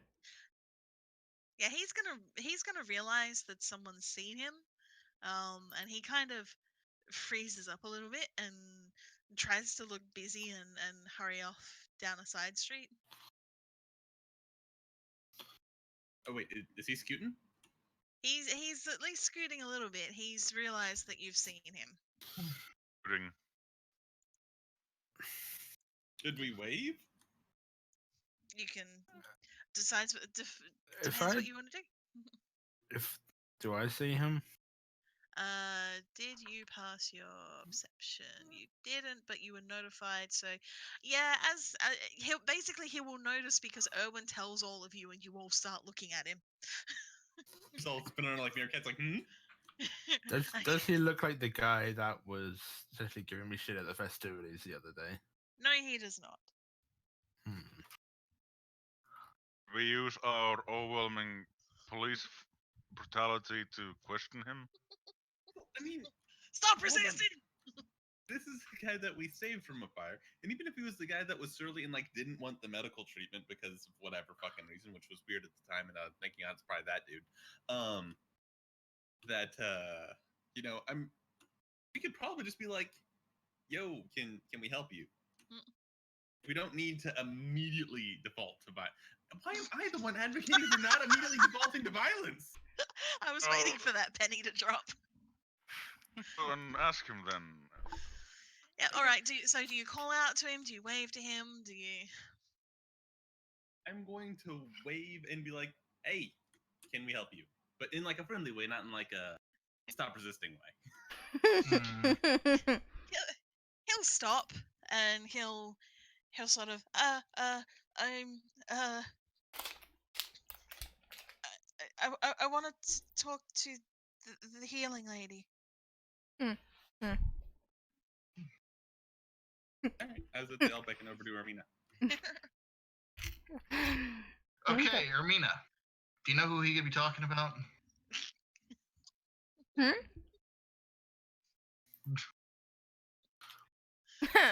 And he has stopped trying to run away now, but he's kind of fidgeting and fussing and looking quite anxious and nervous now. Looking for the healing lady. So, Ermina, do you know anyone like that? Ermina is just very. She's rolling her eyes and just walking over to the guy.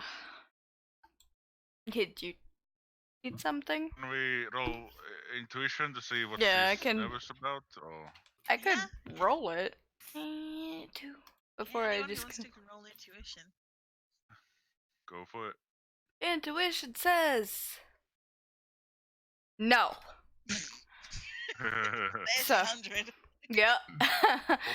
I could go ahead and fortune and try not He's to nervous. break. Pummel him.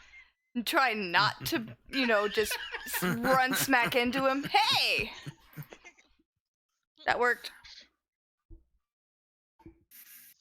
All right, Big Amina. goal. You get the impression that he actually seems quite ashamed. And as you approach him, he starts rummaging in a bag that he's got at his side. He's got it back. Get him. Oh my god! And he just goes, I wanted to say thank you to all of you for helping, and to you especially for trying to offer me medical aid. I'm sorry, I was not. I was not. And he stumbles over his words a bit. I was not in my right mind, and I refused your offer, and I'm sorry for that. From his bag, he pulls out a cluster of what it takes you a second to realize in the light spilling out from windows around you. He pulls out a cluster of feathers, and he What? holds them out to you. And as he does so, the clouds above will part slightly, and the moonlight will kind of pick up an almost oily, iridescent sheen on them. And he goes, I seen you at the apothecaries, and you didn't see me. I was just passing. I wasn't following you. I wasn't following you that time, honest. But I seen you there, and I there was this. There was a Norscan trader came by here a few months ago. Said he'd been down to Lustria and was selling exotic bird feathers, and I got my hands on some, but didn't know what to do with them. And then I seen you at the apothecaries, and I thought maybe you're an apothecary and could do something with these. Okay, I feel like he's been swindled. Very likely swindled. What would I appraise that with? As I'll give this to you for free. These look like no bird feathers you've ever seen before. Okay. Like, these, even in the light from the windows that's coming through in the moonlight, you can see that these are brightly colored, like ridiculously rainbow colored feathers, and they've got this kind of odd oily sheen over the top of them. They're not oily to touch, but it's like pigeon feathers, the ones around their necks. Yeah, the iridescent kind of pearl, that's it. Yeah, the pearl Ooh, neat. sheen to them. So yeah, you're pretty sure that these are not feathers from any bird you've seen in the bounds of the Empire. So if he's been swindled, he's been swindled by someone who's definitely been outside the Empire. Okay. Done a map. If you know how to read a map. I know it's the continent. Character know what the fuck is Illustria. Well, I'm saying, but the academic source may have seen it on a map. The rest of us, yeah, most of pretty you much wouldn't know. know Lustria from a hole in the ground. I'd say, yeah, I guess that's a fair point. None of us, I think probably any of us know what the hell Lustria is, but there is a reasonable chance we'd see it on a map as we'd be aware of it on a map as some vague thing that exists beyond the big sea. Also, I'll have you know I'm quite familiar with holes in the ground. I spend a great deal of time in them. Lustria is out there somewhere. Araby's out there somewhere. Ulthuan's out there Cathay, somewhere. And it's not unheard of that a Norscan trader would go to those exotic places and then bring back foreign things to the Empire. And, high elf traders from Also true. Ulthuan. They have colonies in Lustria. Various, Just my out of character observation was he probably got swindled. But, if I don't recognize or Mina doesn't recognize them. Yeah, Amina is not sure what they are, but they're definitely not from any birds you know of in the Empire. Talcon will reach forward and take one, just to look at it. Did Talcon walk up with Ermina over to him? Apparently no. so. Never mind, sorry. Didn't know how far you are, one. Yeah, he's a few yards away. He hasn't come up to you. Amina's gone over to him, so. Sorry about that. It's okay. Yeah, he'll hold them out to you, Amina, until you take them. Yeah, Ermina, take him and thank him a bit and tell him if he's having some troubles with his injuries still, to try to find her during the day, and she'll take a look at his wounds. He nods, but he says, I seen the priestess of Shalia. They looked after me. But thank you, miss. I just wanted to thank you for a kindness and to apologize for my rudeness at the time. He's fumbling over his words. It's so adorable. It is adorable to me. It is. It's cute. Ermina, once you've taken the feathers, he'll sort of nod to you and apologize for. I wanted to, and I couldn't find a good time, and I'm sorry for following you. And good night. Enjoy your business, ma'am. And he'll kind of nod and turn to walk off. Ermina will give him a smile and come back over to everyone. And put the majority of the feathers up in her bag and show the group like one of them is a handful of feathers. To which the rest of them are probably gonna be like, it's a feather.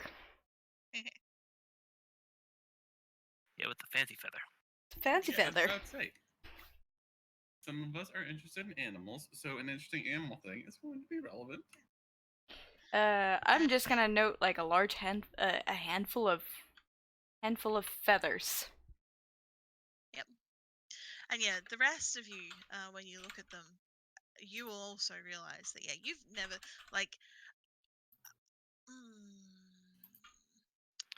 Talcon's most familiar with pigeons. Yeah, he doesn't remember knowing something outside of that. Yeah, I'm just trying to think if any of you might have seen some of the more exotic birds that the nobles keep. Let's see if Wen has. I think Win and Lorelai most likely would have. Yeah. Lorelai? Lorelai isn't that well traveled. No. But I spend a lot of time outdoors. If it's like if they're not local birds, you might not have seen them. Yeah, they're absolutely not local birds. Then no.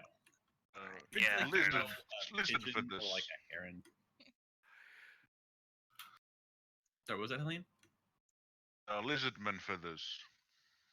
They may be, they may not be. It's hard to tell. Are lizardmen a thing? Lizardmen they are a are, thing. yeah. There's an entire race of them. Wen does not recognize these in the slightest. He's just like, they're very pretty. Where did they come from? Oh, fuck. Fucking something. Yay! Someone's gonna have to take a research endeavor. Woo! They come from some benighted He foreign wrote land this, that doesn't know the light of Sigmar. That's still 100 though, and he still failed horribly, so I'll let it stand. And he nods and then looks at looks at Amina. Why did that man give you the feathers? Man, you really need to get out more. Oh, Mina's gonna give Wen a pat on the head and say, because we did a nice thing for him. Remember the fire? And he'll nod. He was one of the people we pulled out, and he wanted to pay our kindness back. Oh. Happy to be ashamed of something, but I guess that was because he didn't like agree to get medical attention earlier or something. I don't get it. Mina's gonna nod at Erwin. He was apologizing for the rudeness of just immediately refusing the medical attention. Makes sense. Wen will nod to that. You mind if I have one of these? So Talcon would be like, I have shiny feather! Look at it! Look! They're very pretty. if Talcon wants one, she'll she'll hand him one. The one she was holding. Talcon will stick it in his hat. I was figuring that's what he was gonna. I was figuring that was what he was gonna do, was stick it in his hat. As I would say, upon seeing that, I'm going to realize that is a brilliant idea, and You're not wearing a hat. Are you wearing a hat? I have a leather hat and a hardened leather helmet. I mean, I can stick a feather in a helmet. Yeah, I'll make it work. Don't worry about it. You'll make it work, okay. So I've handed a feather to Talcon and one to Lorelei. We're gonna see her without the skull cap on and just a feather sticking out of her not taking care of, dreadlock hair going on. Yep. So yeah, you'll still have half a dozen left, even once you've given a couple out to people. So half a dozen feathers. Yeah, it seems like every time you look at them, every time you move them, they change slightly. Like the colors change and shift, and they're very beautiful. Oh, god damn it. What? No. What? I'm thinking of change. I'm sure it's nothing. So, who's thinking of what? Nobody's thinking of anything. They're just beautiful, pretty feathers. They are Like very pretty feathers. From Lustria, though that's out of character. I would not accept anything from fucking Lustria. Taco doesn't even know what a lustria is. It just exists to him right now. Yeah, some of you, especially those of you who are illiterate, would not even know what luster. Oh, actually, no, you would have all seen various wares from purported to be from Lustria, because there is quite a big trade in like lost jewels and gold that are meant to be from those strange realms. Oh, that makes it even better for us then, because it means it's probably more fancy feathers, worth more. Yes, and you will carry on into the night. There is nothing else much that really happens in that evening. No. Your patrol will carry on apace. Yeah, that's actually a fair connection now that I think about it. And that if someone were more obsessed with chaos, I could reason being very suspicious about multicolored feathers. I don't know what you mean. Mm-hmm. And Team Dumbass is basically wearing feathers in the hats. So, yeah. Team Dumb Shit. High five for Team Dumb Shit. The Team Dumb Shit uniform now includes multicolored feathers. Alright, I need to take a quick bathroom break, so 5-minute bio break, everybody. Alright, 5 minutes works for me. I need to. Oh, I think my package is outside. I gotta go get something. Be right back. I'm gonna go get a snack.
Huzzah!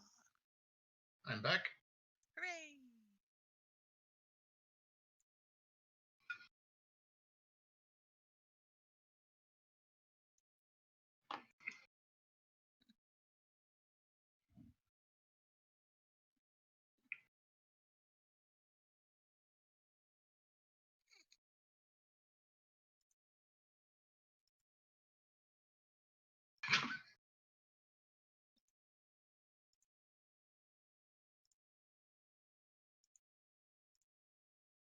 All right.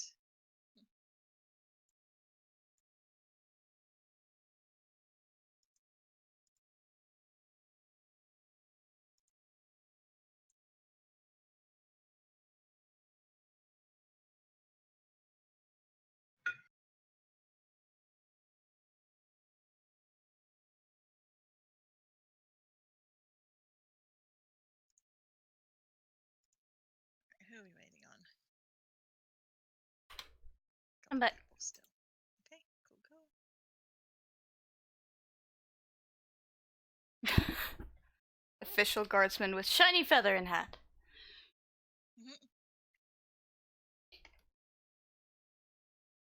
Do we get an X? Do we level up in guardsman from having a shot feather in our hat? Do we go to the barracks and say we've now increased in rank?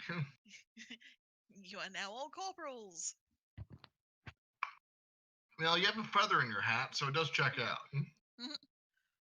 Know who wears feathers in their hats? Parade card. And assholes.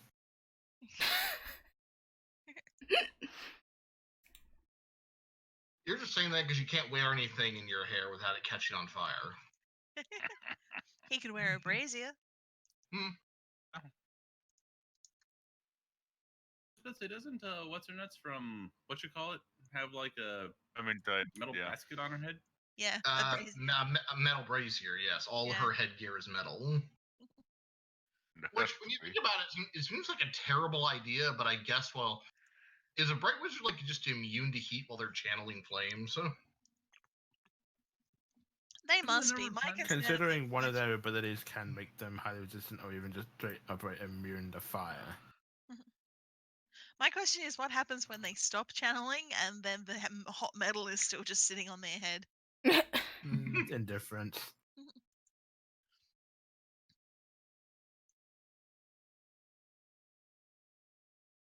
Like that one scene from The Simpsons. Where it's like, please take the fries off my head. The basket is extremely hot. Yes. Like I said, bright wizards can basically be completely immune to non-magical fire, so having hot metal in your head doesn't matter. Oh my god, darling, you need to look at this picture. Do I? As someone said on Reddit, it's the most depressing football flag ever. Oh, God. And of all places, crew. Right? It's like, all I feel is pity. My only experience of crew so far has been going through the train station there. And let's put it this way. When I went to Nottingham, or when I actually went to London and to Nottingham, I travelled on the first class because it worked out cheap enough on the trains. The first class lounge for Virgin at London Euston is really nice. It's got really plush seats. They're really deep. It's got it's got a bar. It's got fridges. It's got fresh baked goods. It's got packets of crisps and all this sort of stuff. The first class lounge, quote unquote, at Crew is a room with chairs and tables and a fucking pile of crisp packets, and they're basically like, here, enjoy. See, the actual benefit of being in the VIP crew is you get tables. Indeed. They don't just throw a fistful of crisps at you. I mean, the crisp packets are probably not, open and half empty. True. But anyway, yes. All right. Okay, Zeb's back. Is Timo there? Yep. Timo's there. Excellent. Everybody's back now, I think.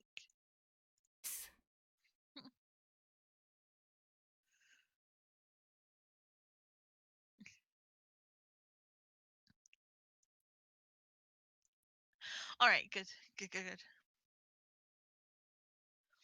So yes, so yeah, you'll have another. The rest of the evening will be quiet. You'll head back to the barracks for your usual. Well, you don't have to head back to the barracks for brown and sleep. You could eat with Amina, and you could all basically go and have dinner or Breakfast. Dinner. breakfast at Amina's place before going to bed. It's up to you.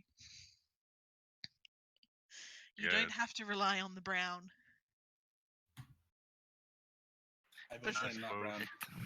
And Talcon will thank Sigmar for not brown too. Aldemar, you will get an invitation from the Outdoorfers to breakfast with them, and they will invite you to one of the local taverns, whereby they basically commandeer a table and commandeer food and drink for the brave men who watch over this city. Ale for breakfast? Is there any other kind? It's better brown than what you get in the barracks. And Corporal Vilfras will laugh and raise a tankard to you. Better ale than water. Fish fucking water. And one of the other Outdoorfers will laugh and nod and I've seen the washerwomen down at the stream. You don't want to be drinking that water.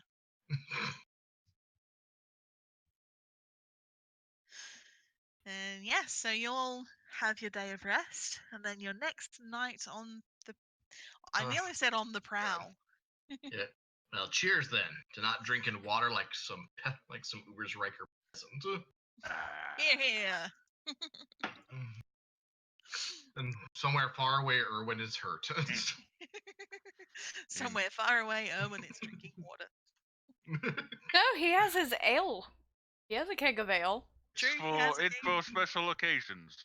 You don't just But spend I'm sitting here calculating special grocery occasion. stuff. Tuesday is a special occasion. It only happens once a week. Exactly. See? Like a year from now, Erwin's Oliver's gonna have gotten absolutely nothing. He's just gonna have committed an absurd amount of time and mental effort to making friends with assholes. Mm-hmm. Alright. That's yes. So the next night will rise, and you're finally at the point where Morsley barely shows its head over the horizon. So it's a clear night. The stars are out, the moon is not, and you're set out on your patrol through the streets of Ubersreich as usual. And it seems to be a much more merry night tonight, where the nights when moors labor high tend to be almost empty, bereft of light. When moors labor is beyond the horizon, Ubersreich doesn't tend to really sleep. People are coming and going from taverns and houses. There are drunks out on the streets, but there's a lot of people just going about their business. Some of the market stuff.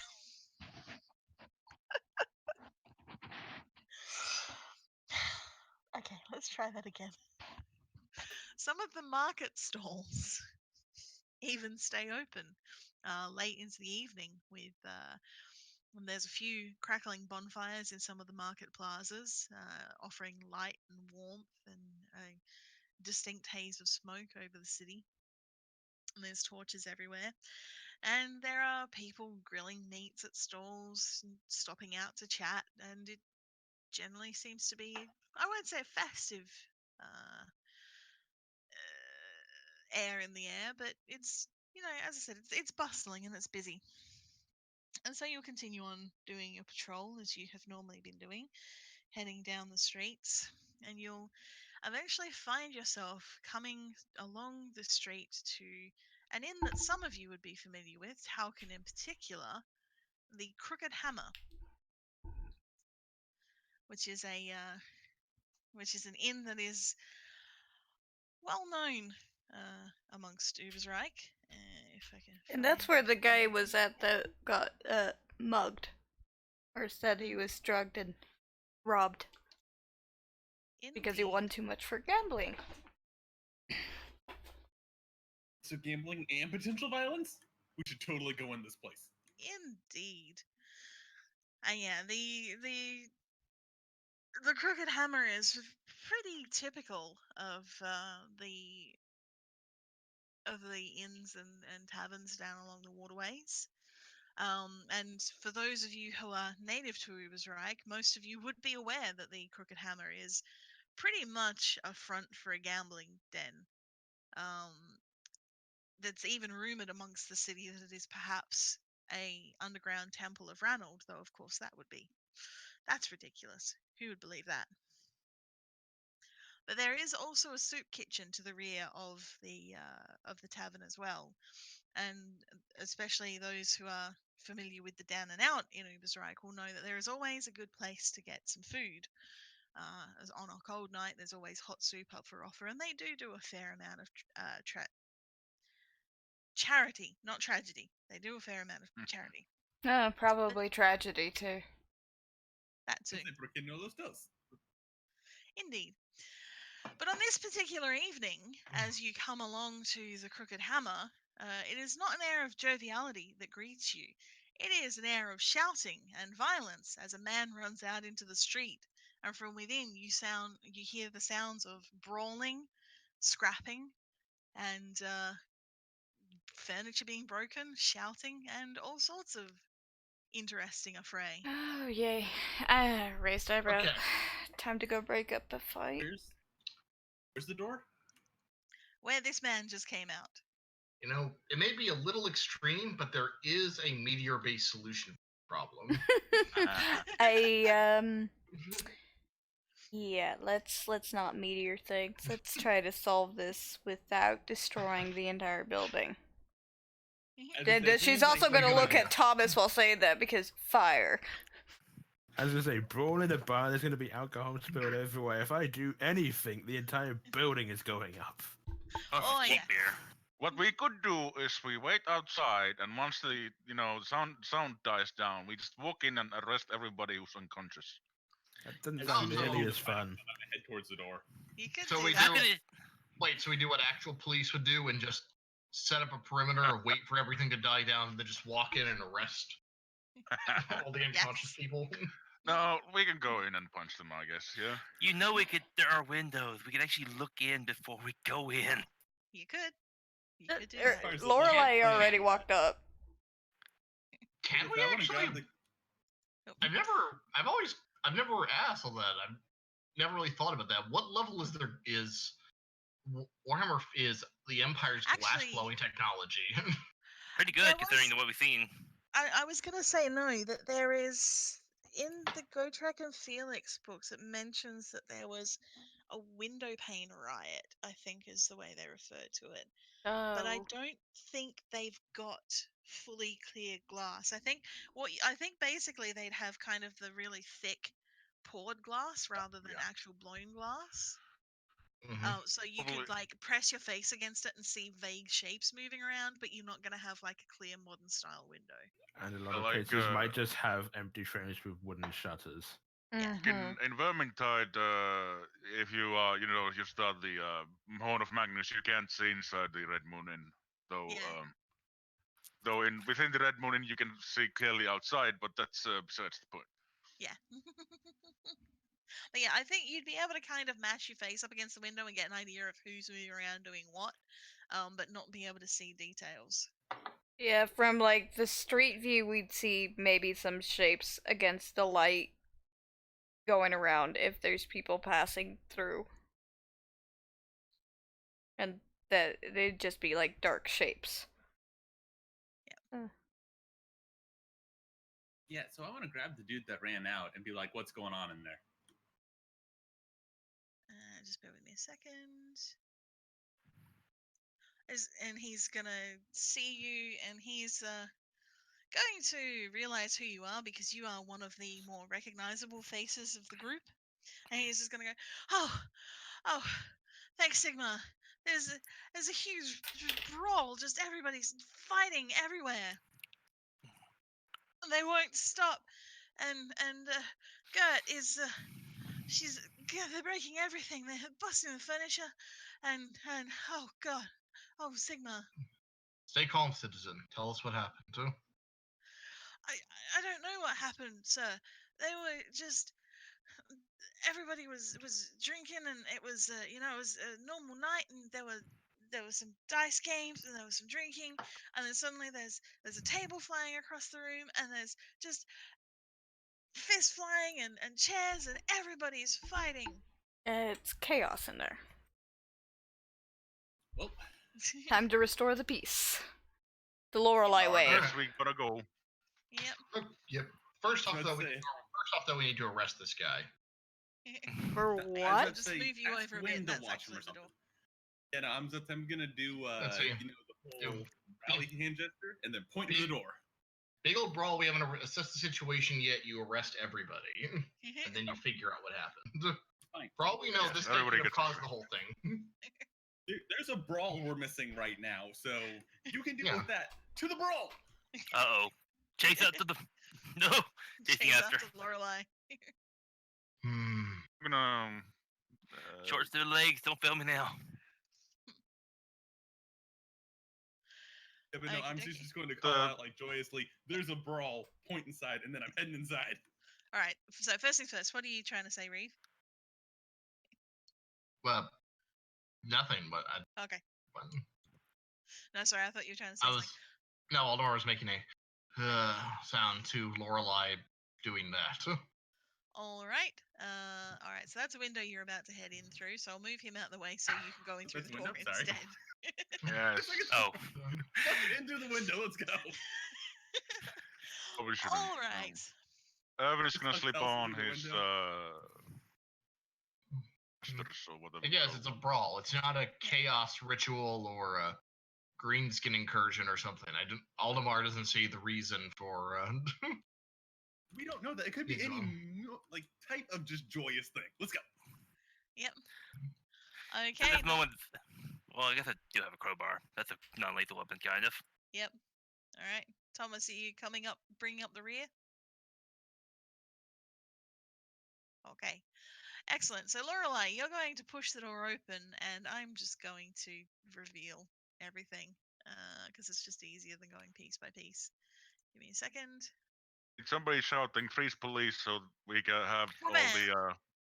Then we can Oh, punch God. everyone out. All right. Oh.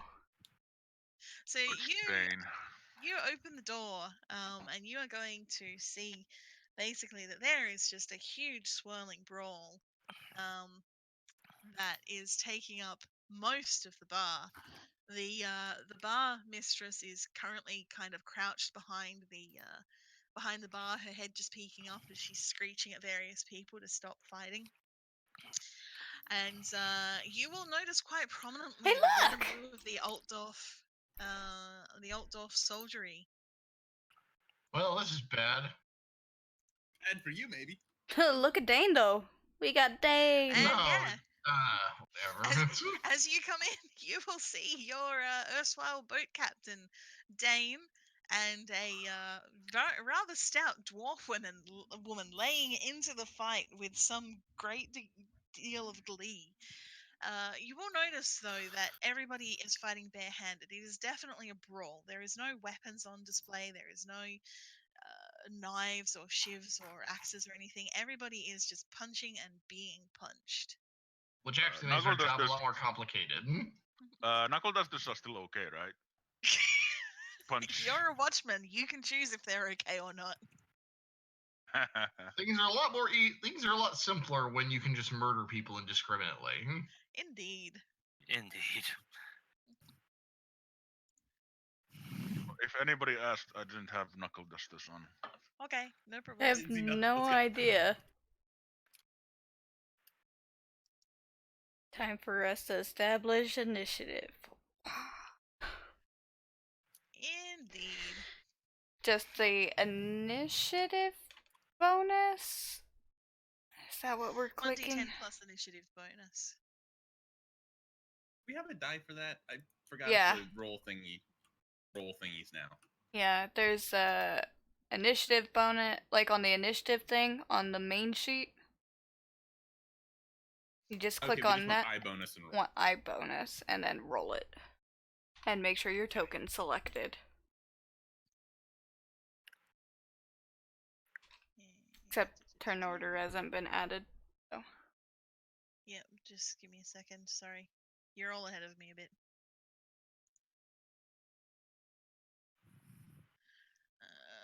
Which one is it again? With the eye bonus or? A bonus, Why yeah. have we got people showing up in there twice? Because that's a different. Okay, let me clear the turn order. I don't see anyone but the ones that have the people that have rolled. Yeah. All right. Sorry, everybody. Please roll. Actually, no. I'll add you manually. Just add your numbers manually. Who's rolled so far? Owen, Aldemar, Theobald, Amina, Lorelai. Okay. Thomas, if you want to roll, you should be able to select yourself.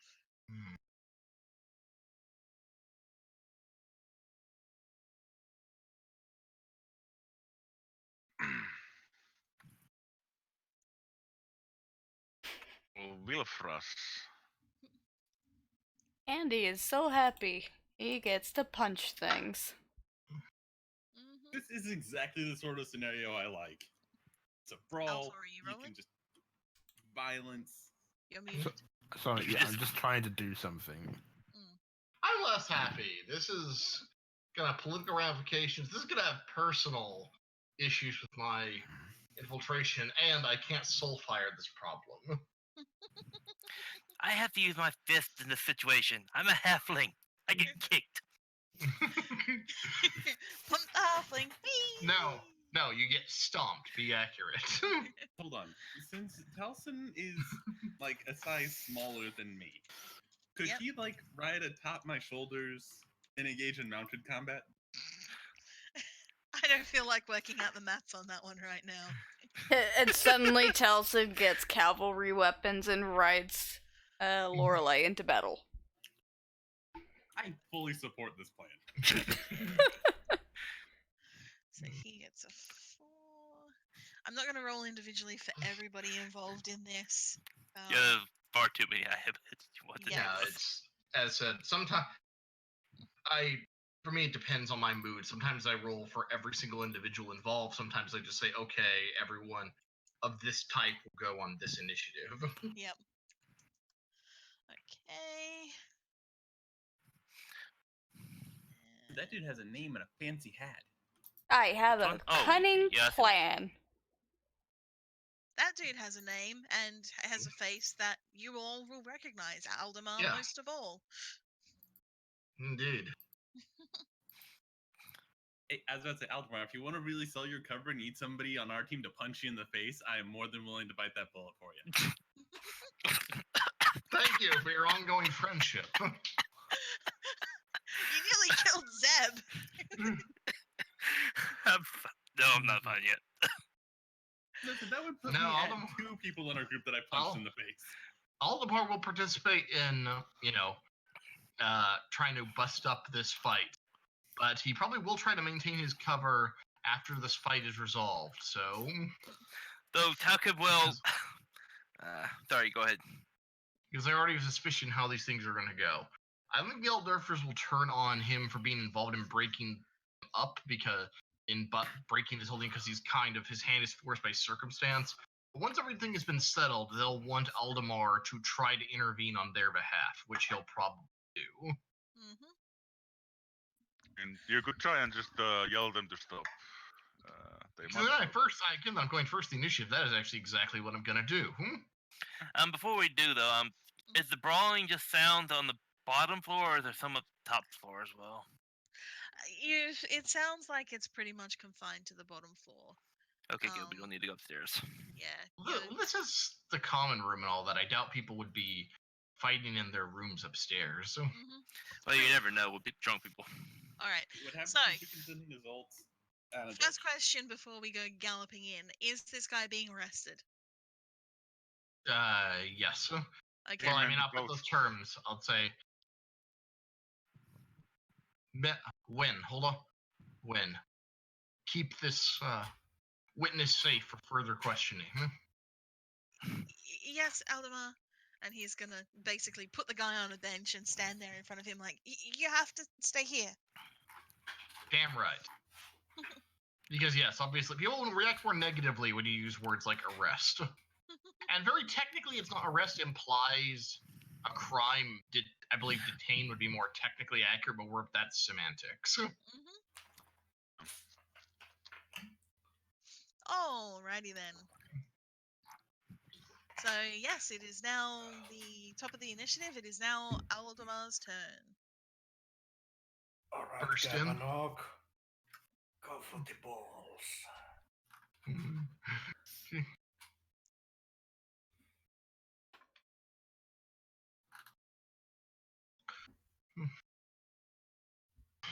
That's it. That's it. That's it. Ubersreich City's watch. You are ordered to stand down and cease your fighting. Okay. Do you have command Wouldn't that be leadership? or leadership? Let's see. Leadership. I do. My charm is slightly better, but Okay. So you've got three options. You can use leadership, charm, or intimidate. pray. No pray. You cannot pray these people to stop fighting. No. All right, charm Unless is you hit them my with a best rock. one, so let's do it. All right. Let's re-roll that because I haven't re-rolled anything yet, and I have a ton of them. Holy fuck! They're too Okay. drunk to care. You do your best to stop this fight by putting your hands up and yelling at everybody, but they are apparently not listening at the moment.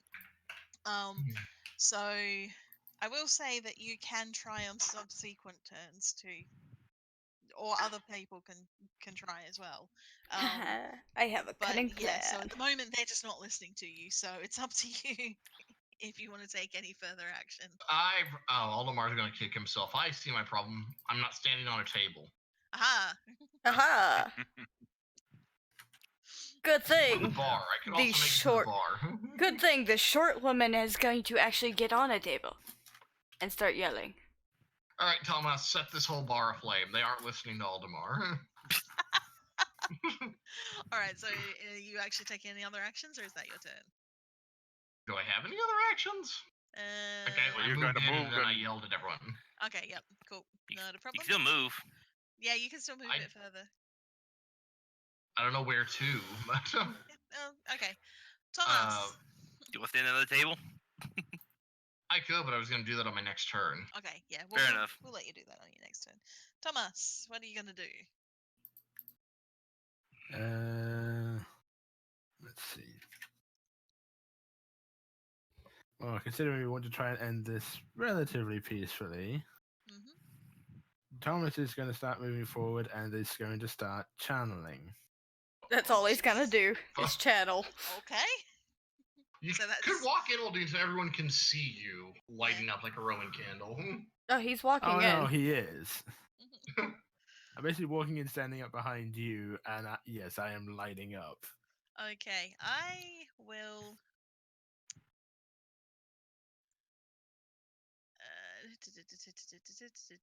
Okay. I hope you're channeling for light.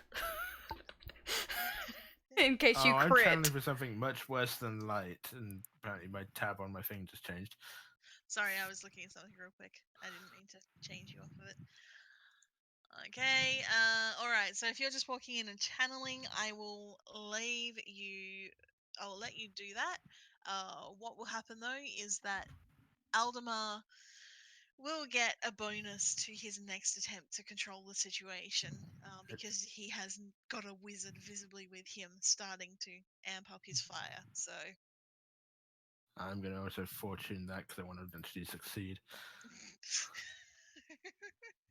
That would be hilarious if you start channeling and they just suddenly go and it goes out. That is 4 so far. Okay. Talcon, what are you gonna do? And the unconscious people and turn their pockets. No, not. Is there anyone unconscious? There's not currently anyone unconscious. You get the feeling that this brawl has only recently broken out. There's a couple of people who are looking a little staggered and wary on their feet, but nobody who's falling over unconscious yet. Well, the brawl's just not needing any escalation of force yet, I suppose. Yes, that will come at initiative 6. Yeah.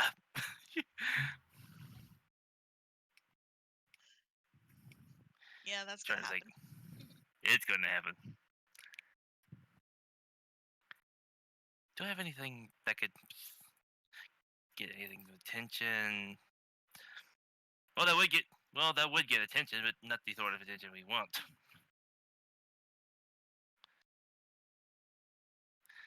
Nope, I left the alcohol. Can't set that on fire. No, no, I think I set the fire.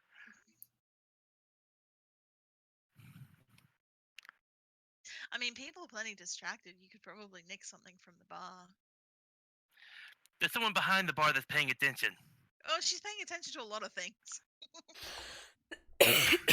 But Tucker is actually wanting to do his job and not get, involved in the fight, I guess. That's fair. Actually, he may want to get...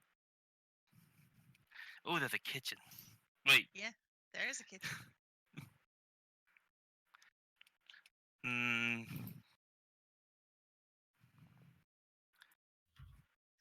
And from the sounds of things, the brawl has spilled out into the soup kitchen out the back as well. Oh, is that what that is? Kind of. They operate a soup kitchen out of the main kitchen and just kind of pass bowls out through the window. Makes sense.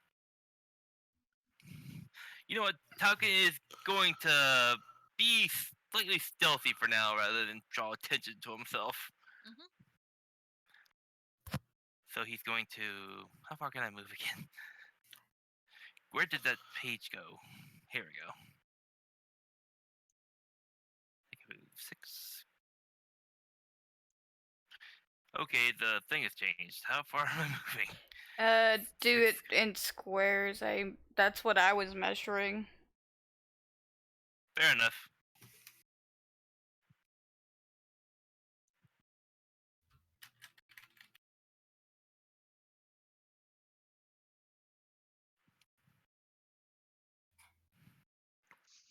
You know, each one is like a half unit of movement, so 2 squares is a full unit of movement. Sorry. Okay. So 2 squares. Mhm.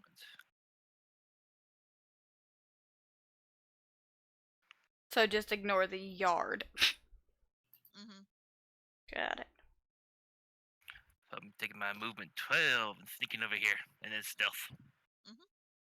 Okay, roll your stealth.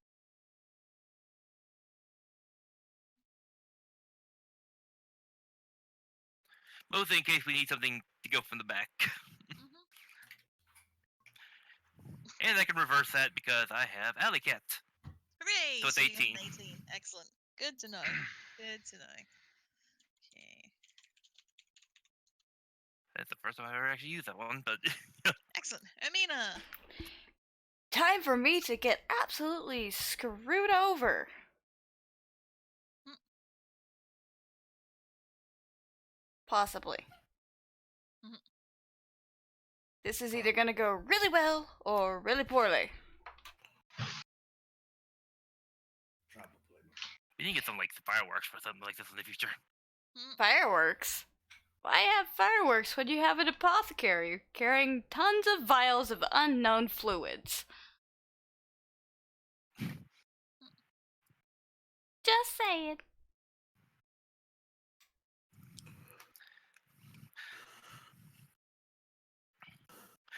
I do like the constant progression of things, of character interaction. First we go with leadership, then we go someone with magic for the leadership, then we get someone sneaking, then we get Armina. All right, which one of you cares this bar brawl enough to eat a flask of acid to the face? Oh, Armina's getting up on the table, stomping her foot with a vial out and yelling, "Everybody better stop this nonsense right now." All right. I will get you to roll whatever skill you think is applicable for this particular attempt. I could do. Leadership, charm, or intimidate are the three main ones. I'm gonna apothecary it. She's going Green Goblin up on the table. Hey, I have something in my hand. Could I argue intimidate using intelligence? I'll allow it.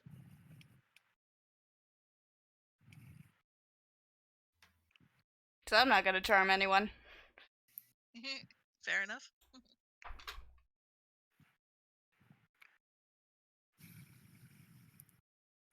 So Well, close. oh, this is definitely our. This is where it comes So from. close. Hey, roll 20. So close. Do I want to try it? Probably. I'll try it. 50-50. You have a really high intimidate. It's intelligence. I'm- She's basing it off. Yeah. And Oh, because it was an argument I'd made. Yeah. Yay! All right. Okay. All right then. So you are going to stomp your feet and shout and have your items in your hand, and you are going to basically successfully cow a number of the combatants into stopping and putting their hands up and basically going, oh, and kind of looking a bit chagrined at the situation. So basically, let me do. Okay. All right. Wrong button. If you have to ask how far I can throw something, 6 meters. No, that's okay.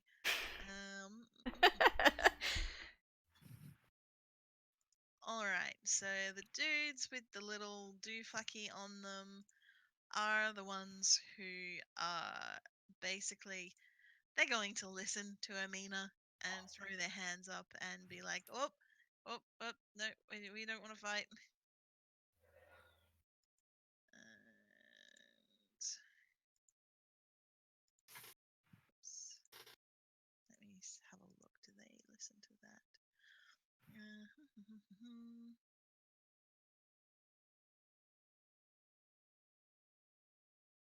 Okay, alright. So yeah, they won't listen to that, so it's gonna be this guy.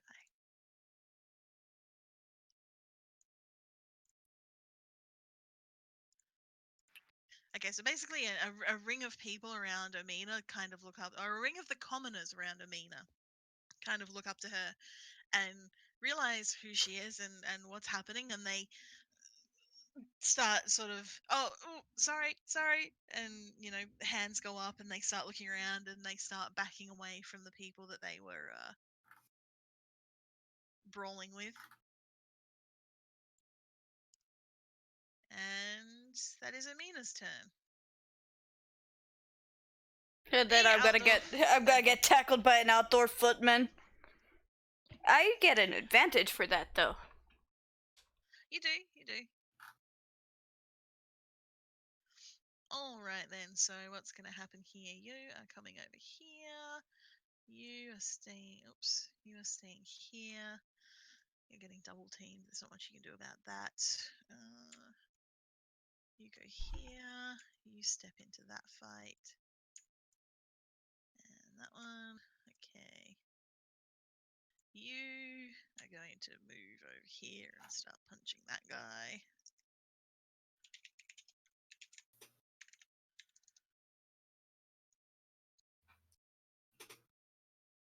Okay.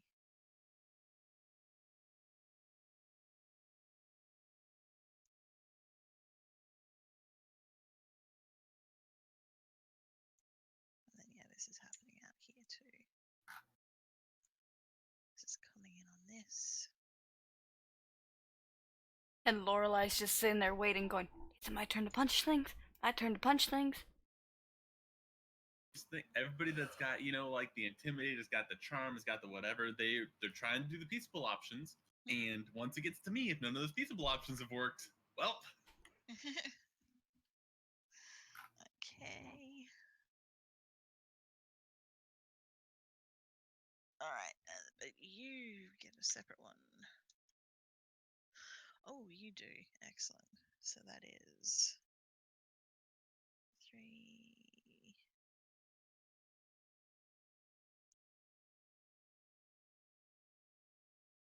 Did I just do something? I don't think I did. All right, cool. So Corporal Vilfrus, you're going to basically see the punches going back and forth and the Altdorf footmen moving into their respective fights and punching people. Corporal Vilfrus is going to just straight up lamp this guy, lay him out flat with a single punch to the face. He shakes his hands out, and with a kind of grim satisfaction, nods, and then turns his attention to the next closest person.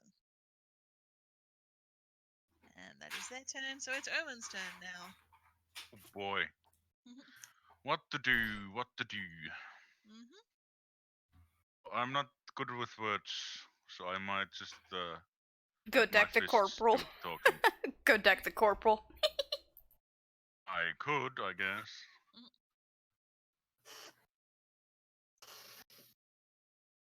It did not seem to have the inclination to stop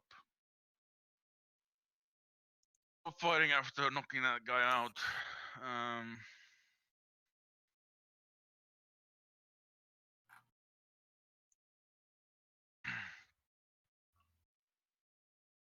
But if Aldemar is trying to get on his good side, perhaps I should knock somebody else out first.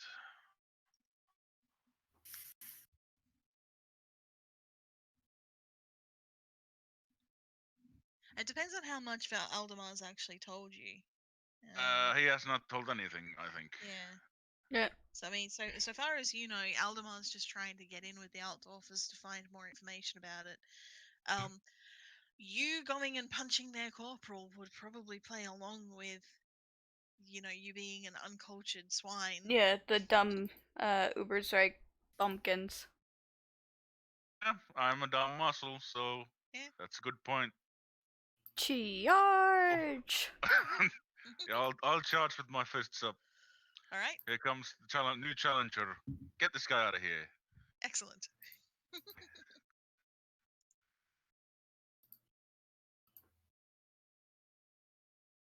Me and him. Alrighty. So yep, this guy's just laid out on the floor. So you can charge right up and attack the corporal.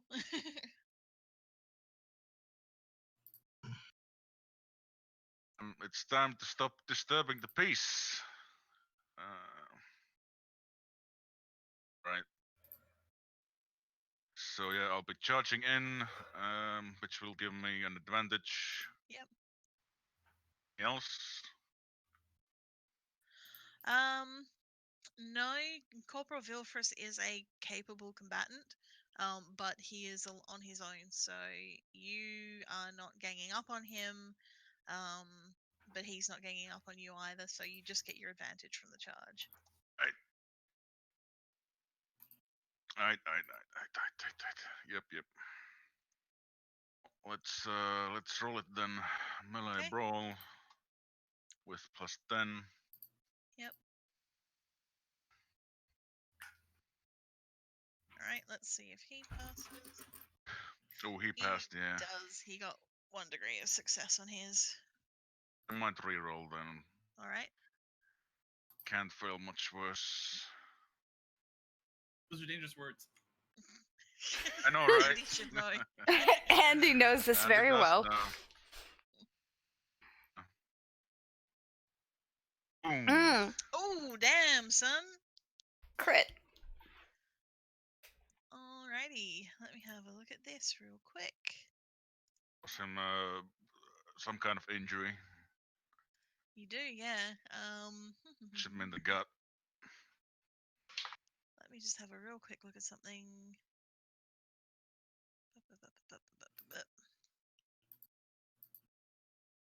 Okay. You've hit him in the body? Okay, so he's got AP2 because he has got armor. Okay, how much damage did you do? 6. 7. Plus 1, yeah. Yeah. You did 7. He's got 5, so you do 2 wounds straight up.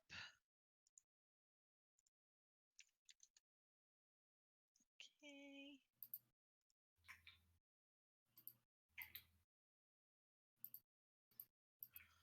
And then, fuck, I need to find the crit tables again.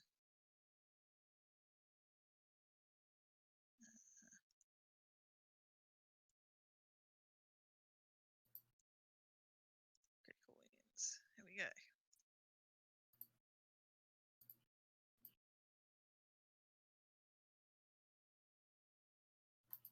Okay, so just roll another D100 to. We'll take it as a body crit. Just roll another D100 to tell me what you do to him. 41. 31? 40. 40. 41. Excellent. Okay, 41.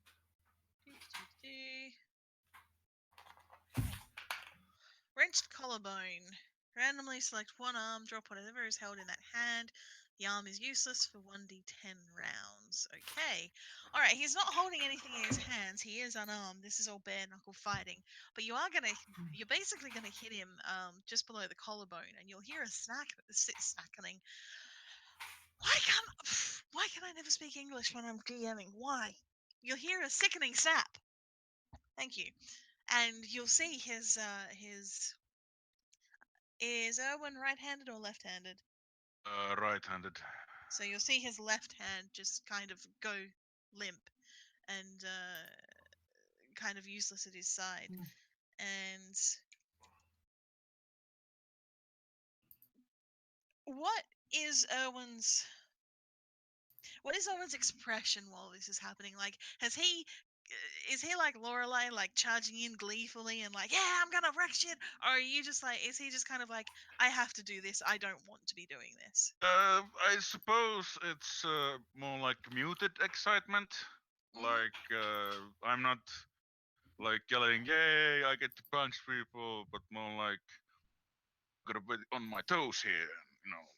Kind of, You're this is my job. Satisfied at getting the better of someone. Yes. Okay, not a problem. All right. So yeah, you'll get that punch off on the corporal, and he will give you a very long and sort of searching look, and then he will put his free hand up, the one that's not injured, and he'll sort of take a half step back, and he'll just give you a very respectful nod, and he is now not fighting. Okay, good. Lorelei! Because that's more where that comes from. Wait, do I see that the corporal is like giving up? Roll perception for me. Okay. I'm gonna come and fucking knock his head off. Yeah. Shit. You see this. You see, in fact, with that critical success, you will see something like respect and admiration on the corporal's face before he nods and steps back. And he is quite clearly out of the fight. He's got his one good hand up. His left arm is just dangling at his side because something's quite clearly broken. He's not fighting anymore at all. Fine. Okay, well, as that's on that note, I'm going to see the brawl, let out what I'm going to describe as just a girlish squeak. And then I'm going to just straight bull rush this guy. All right. Just huge fucking wolfish grin on my face as I just charge and just punch that dude.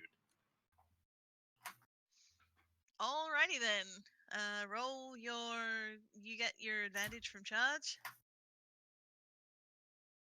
As that's the advance from charge, and then since When you get another dot because you won that combat.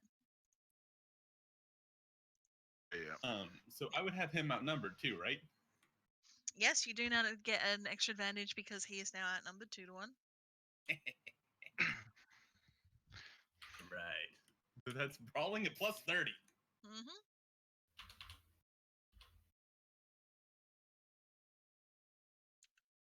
Okay. And he fails. So I you should have get fucking rolled my brawl as a weapon thing. I keep forgetting Yeah. to do that. That's my bad. So that is 13 then. Oh, sorry, 11. 11? Yep. Okay. Alright, where did you hit him? Oops. How do I even figure that? It's 49. Where's 49 hit? What page is the hit table on, by the way? I've never actually found that. It's usually the best place to find it is just on the character sheets at the end of the book. Let me have a look. On No, your it's gear, also on the active. gear and magic page, yeah. On the gear and magic page of your character sheet. Okay, so the body. Body blow, okay, not a problem. Alright, you are going to just absolutely lamp this guy right in the gut, and he is going to fold and drop like a house of cards. But he will put both of his hands up and kind of just sag onto the bar stool next to himself. Okay, as I say, can I say something that isn't intimidate, but just as kind of a so everyone fucking knows?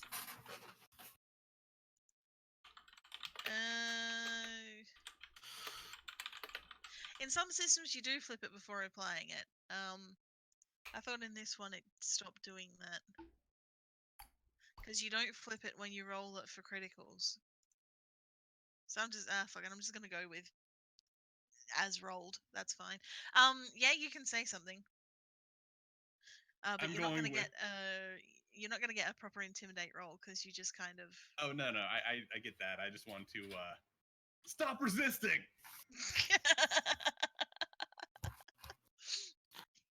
He's just gonna look up at you and he's just gonna go, I yield, bitch! You do. You do flip reverse it? Yeah, Okay. because the Elvin's 86 was a body. Alright. Well, I'll still roll with that being a body blow because it doesn't make sense that she's run in and then punched him in the leg. She might have got his Cock hip. shot.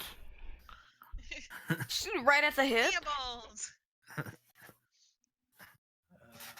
Go, Now, given that we know Kerbanog! Kerbanog can kill a man in a single blow. I. Kerbanog, do the thing. Okay. Go for the balls! Did you charge? Yes. Alright. As did Kerbanog. Yep, and then you get the plus the 3 times 3 to 1 outnumbering, which is some ludicrous amount, isn't it? Plus 40. 40. Yeah, plus 40. So yes, Kerbanog, if you're getting Kerbanog to do the charge, he gets the plus 40 from that. Yay. Let's see if Kerbanog hits. Probably kills this person. Probably yes. With the plus 40, that actually matches, I think. So you have plus Yeah, 10 from the charging, rest, plus 40? Okay. Yeah.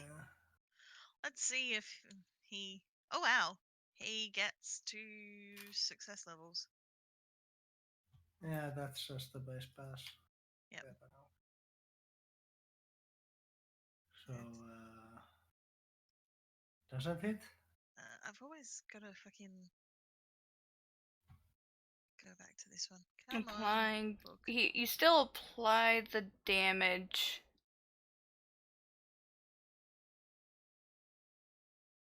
No, if Yep, okay. it's an opposed roll and the other dude succeeds, then the attack doesn't hit and the other dude gets an advantage and you lose your advantage, and that's just kind of it. I thought. Opposed melee attack. Whoever scores the highest success levels win. If you win, you hit your opponent and gain 1 advantage. If you lose, your opponent gains 1 advantage and your action is finished. So Kerbanog loses his advantage.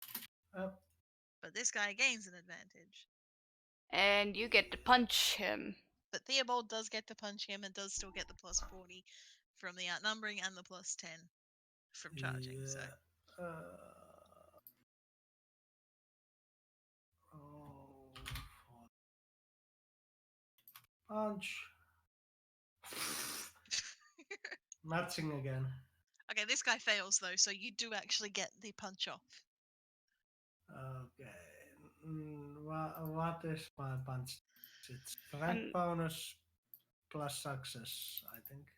Yes, I believe And it is. that's 0 success.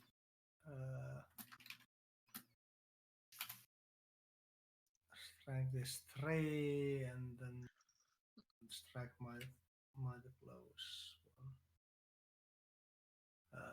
So that's 4 damage.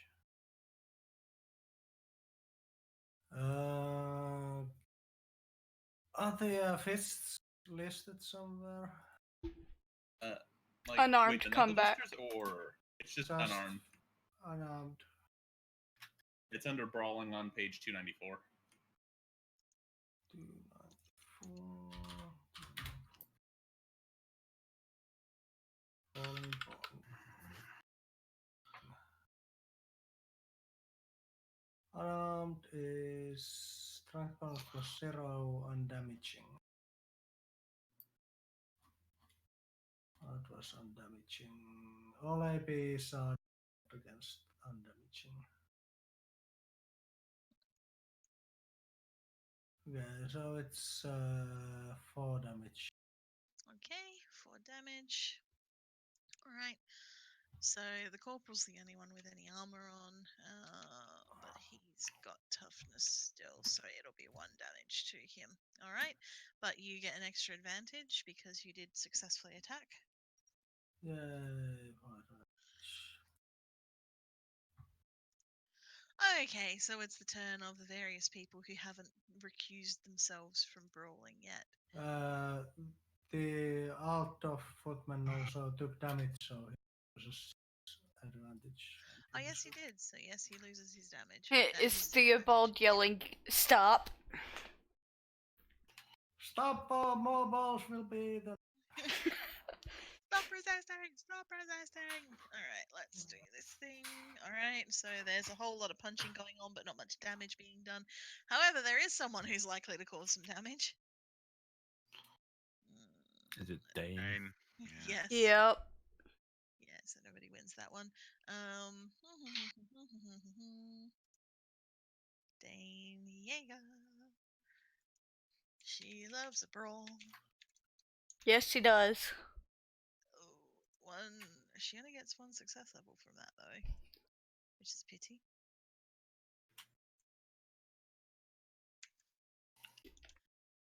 And the guy she's fighting gets none, so she gets to brawl quite happily. Okay.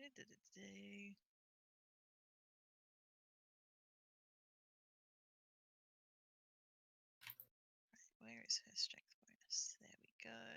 Oh, that's right. So she does 5 to him. He's got no armor, but he's got 3. So she does 2 damage.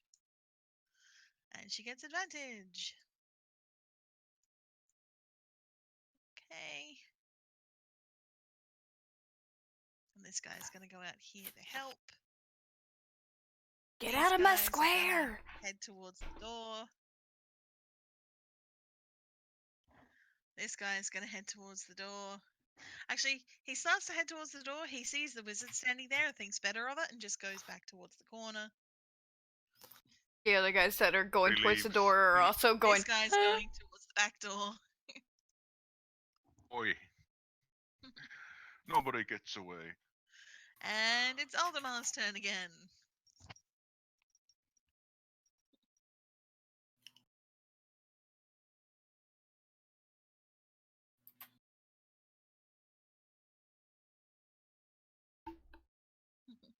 Aldemar joins Amina on the table.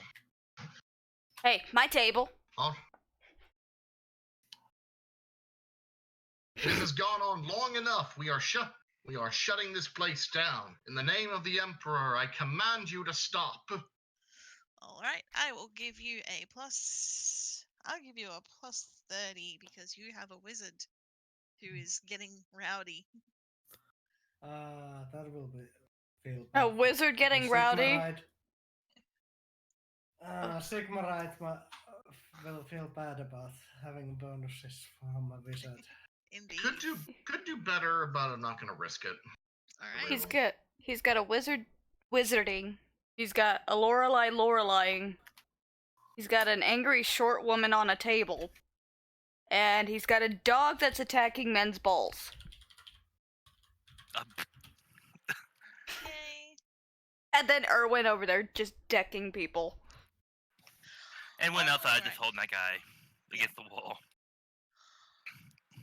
Alright, so anybody in the place who is not actively engaged in a brawl is going to sort of step back and start putting their hands up and being like, oh shit, oh shit. Didn't do it. Didn't do it. Alright.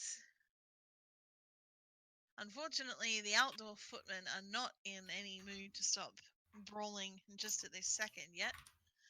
So even though the people there fighting are sort of half turning to listen to Oldemar, they are not letting them leave until they're finished with the punching. Thomas. If there's anyone that's still being rowdy and isn't stopping at all, including the footman, Yep. I suppose I have to keep on channeling. Okay.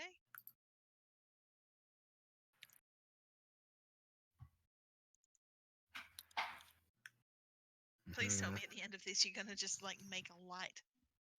Oh no. your Well, light that would glow. definitely be light. There is definitely going to be That's some why I light. asked him if he was doing light, because the second he criticals, it's gonna be a GG. The whole inn's burnt down. I have enough successes now. Alright. Does that go off this turn or on your next turn? It goes off the next time I do anything. Okay. Alright. Falcon, what are you doing here? This guy's heading towards the door. The fights are gradually starting to wind down, just the outdoorfers at the moment seem to still be engaging in them. Are the ones outside doing anything? They're still fighting. Still brawling. I mean, are they brawling as intensely? Yeah. I'm gonna have to do something about that, because I'm the only one in a position to do something about that. Crowbar. And I have an idea. And it's probably a dumb idea, but it might work. Do the dumb thing. Team dumb shit. Go to sneak outside behind this one right here. Mm-hmm. Team dumb shit.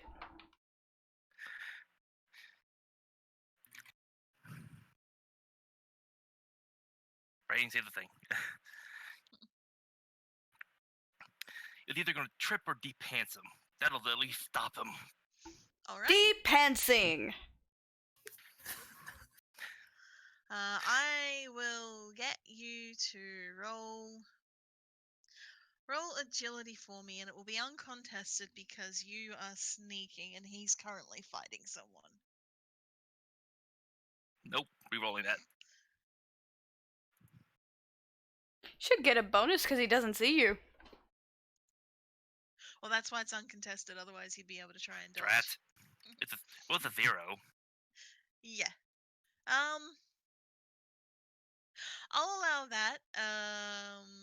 It won't stop him, but what will happen is that basically he's going to have a minus on his next attempt to do anything.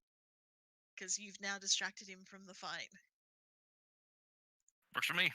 So, Rummaging through his pants. Well, they're not down on the floor, but yeah. I mean, Alright, no idea. Oh yeah, I should have gotten gang up because he is being fought up, wasn't he? oh yeah, actually, sorry, yeah, no, you would get that bonus from that. So actually, yeah, you will manage to. De-pants the man. You will manage to trip him over. So he will gain the prone condition, Yay. which means he cannot fight next turn. What am I going to put him as? You can be prone there, sir. Eat public shame. Alright, Amina. Hey, Ermino, what do you do? I don't know.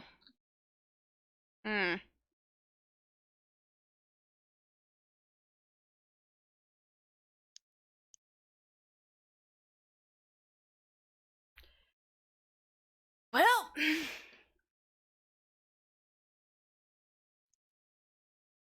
let's see, what can I do? Run. I run yelling. And she said stop. Okay. Charging. La Chancla! The chocolate's coming out! You were warned! Charging in. I get an advantage there. Yep. And ganging up. Yep, so that is... oh, this is a messy fight. It's gonna be 2-1 because this guy is basically taking on this guy. While this guy is punching him in the back of the head, being taken on by this guy. So this What? guy, the one that you're attacking, has you and the bald man attacking him. What about this guy? He's adjacent. He is, but he was still engaged in the fight with the one who's fallen over, so he hasn't yet turned around to take on the one So behind that's him. a plus 20. Right? Yeah, yeah. I'm just gonna add an unarmed attack here because I don't want.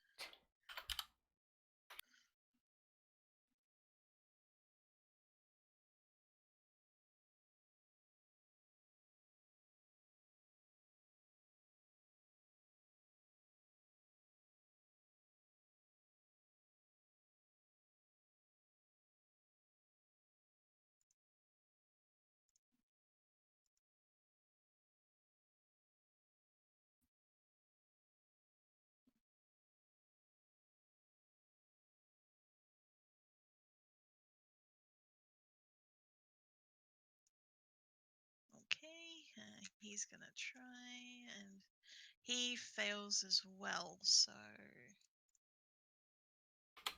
I'm muted. I was like, I can re-roll. Yay. Yep, you can re-roll if you want to do that. That's still a failure. Wow. Roll 20, why you do this? But we both failed, so what? Who Yep. fails less? So you failed by 2 degrees, he also failed by 2. Alright, re-roll it. Okay.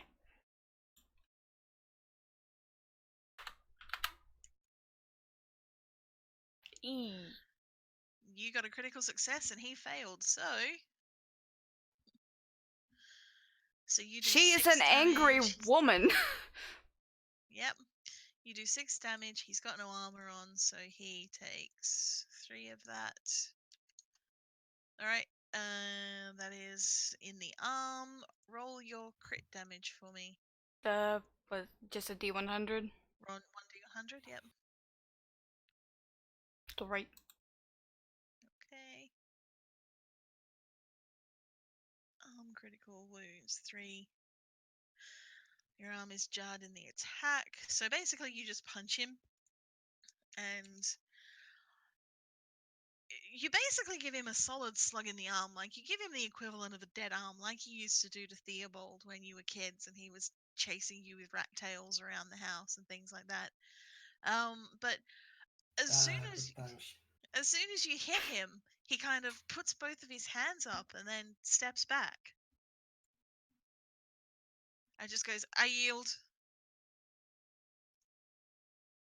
Her yelling, I said stop, seemed to have done something. Success. Hooray! The outdoor footman now. This is second round, isn't it? Mm-hmm. Okay. Did the guys that are all just tied up in there just saw a little woman run through screaming, stop! I said stop! I need to get her a shoe. Just one shoe to use to beat people with. You Pretty much. Okay, so yeah, so anybody who has one of these symbols is going to basically just step back from the fight completely to make it very clear that they are out. And this guy is going to get back to his feet, but that's his turn. He's not going to be able to fight. All right, everybody else. Ooh, they do some good. Those guys pass as well. But it is a marginally...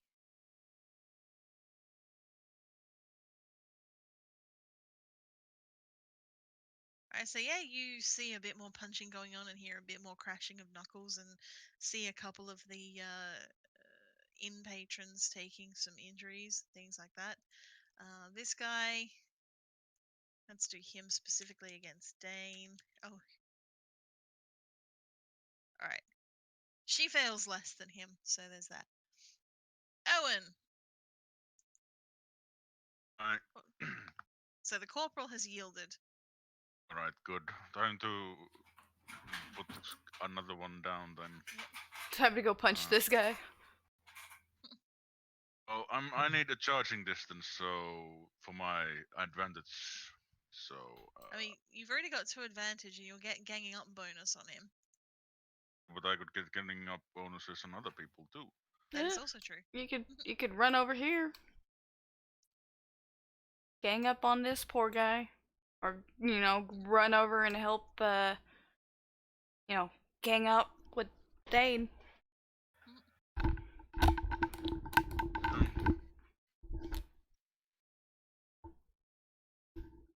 I suppose I'll judge this guy over here.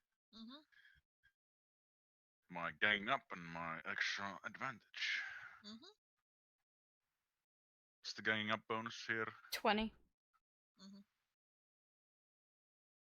3 plus 50. So I cannot fail. He might succeed better than I do.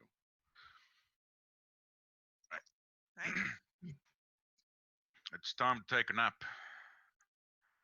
Nice. I might fucking kill him. He failed. You might kill him. So you've done 6 plus 9 is 15. Yeah, plus 6 plus 9 is 15. Minus 3 is 12. You hit him in the arm.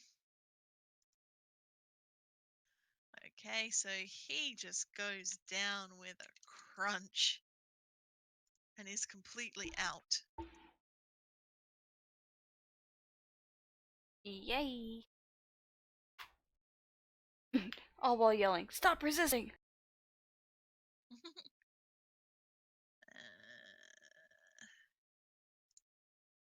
You haven't killed him. In the name of the law. There because he is completely there. And as you just come hurtling over and knock him out and basically shatter his entire shoulder, Dane's gonna turn around to you and she's gonna look you up and down. Owen! Dane?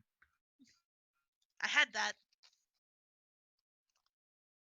I had it in hand. It was fine. Oh, we are here to put an end to it. We couldn't wait for you. I'm sorry. She's just gonna look you up and down again and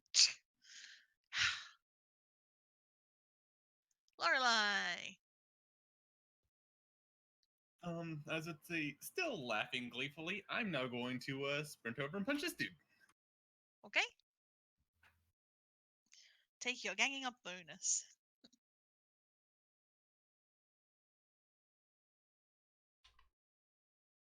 All right, so that's 20, and then what? 30 for so I'm at plus 50. I can still miss though, which is unfortunate.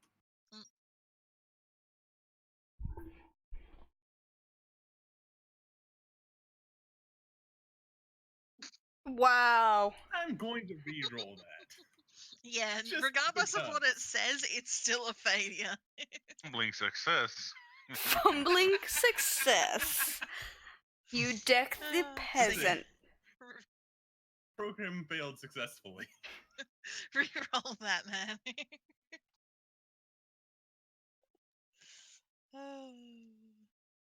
Wow, dude, seriously. Wow. Alright. Still a fumbling success. Like, well, you hit something. See, the thing is, 100 is an auto fail in my books. Does this have the 96 above is an auto fail regardless, or? On that, I have no idea. I think so. I'd probably still stick to that kind of ruling. Yeah. Like most percentile systems hold to the, I guess the D&D idea that 120 you can never have better than 19 out of 20 chance. Yeah. So that 5% possibility for failure at the upper echelons of percentiles is always there. Okay. Otherwise, when things start stacking, you get weird shit like, well, Fumbling like this, successes. Well, that's about Lorelei having a 104% chance of success. Yeah, that's a on page 150 is the rule, and it does have the 96 through 00 on any test is always a failure, but it is an optional rule. Yeah, no, I am gonna stick with that just for the fact that, as Reeve said, otherwise shit gets broken real quick, and there still needs to be a chance of failure on things. Otherwise, there's no point getting you to roll. So yeah, you do fail, but anything over 100, if you ever get a 96 or above, you're only ever gonna fail by a base. So like, so basically, you fail by 0. He failed by a full 1. So punch. If you both fail, is it that you still get it if you fail less than them? Is that how it does? If you think fail so less on opposed tests. Yeah. Okay. Yep. So yeah. So punch. So Cool. yeah. So then it's just my base strength, which would be 5. Yep. So you do 5 minus his strength, his toughness bonus. So you do 2. That was the wrong number. I can do numbers, honest. Okie dokie. So yes, but you do get another advantage from that because you did successfully attack the person. Sweet. Theobald and Kerbenog. Yeah, I'll try to bite this guy's balls again. Bite his balls.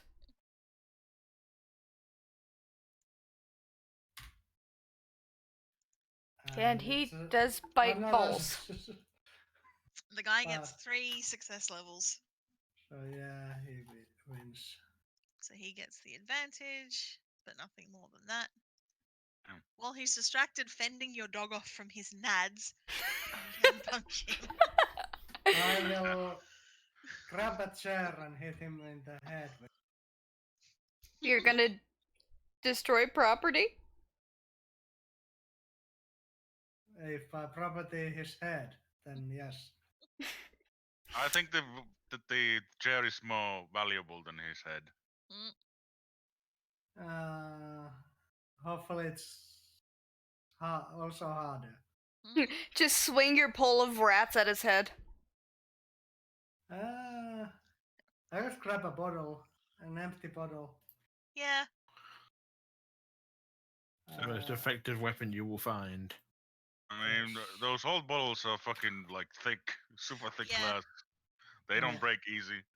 Oh, I will rule that a bottle is a improvised hand weapon, so it's actually going to get the hand weapon stat, but the undamaging trait. Yep. So it's going to be strength bonus +4, but undamaging. Oh, it's +4. I just put the improvised weapon with +1. I was gonna say that there is the improvised weapon. Yeah, the improvised weapon is. And it was a cold shot since I have to the head since I have the strike to stun. Strike to stun. Thanks. Which also gives all improvised weapons. I use pummel and also allows me to hit the head without. Alrighty then. Penalties. Okay, so you have just lamped him with a bottle, stunned his ass, put him on the ground. Yeah.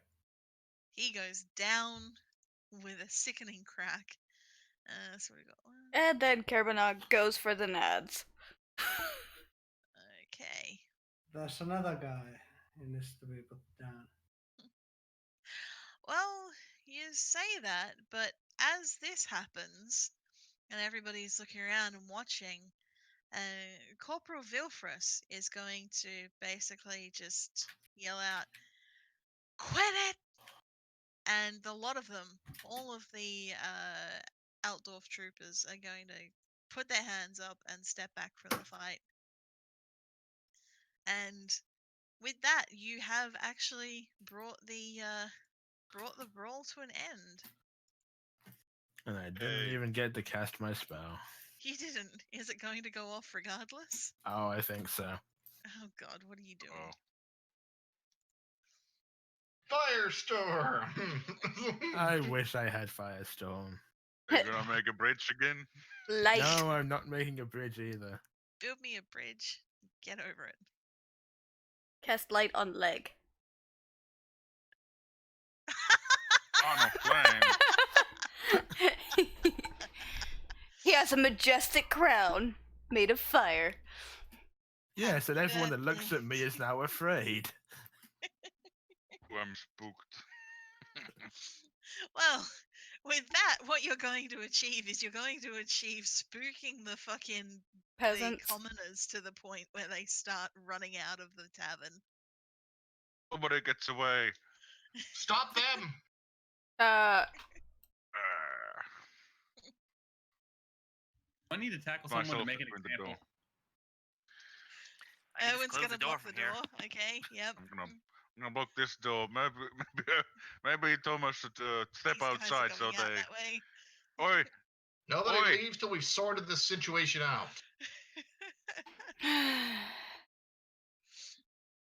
Right. These guys are gonna kind of just tuck themselves away in the corner and just hope the wizard doesn't see them. Yeah, Dane is up I'm on moving top to of block the front door so no one else can leave that way. Fair enough. Dane is basically standing on the top of the table going, "What? You cowards! Get back here!" The Irina's dwarf woman is looking around and kind of looks disgruntled, but goes back to his table and sits down again and starts drinking like nothing ever happened.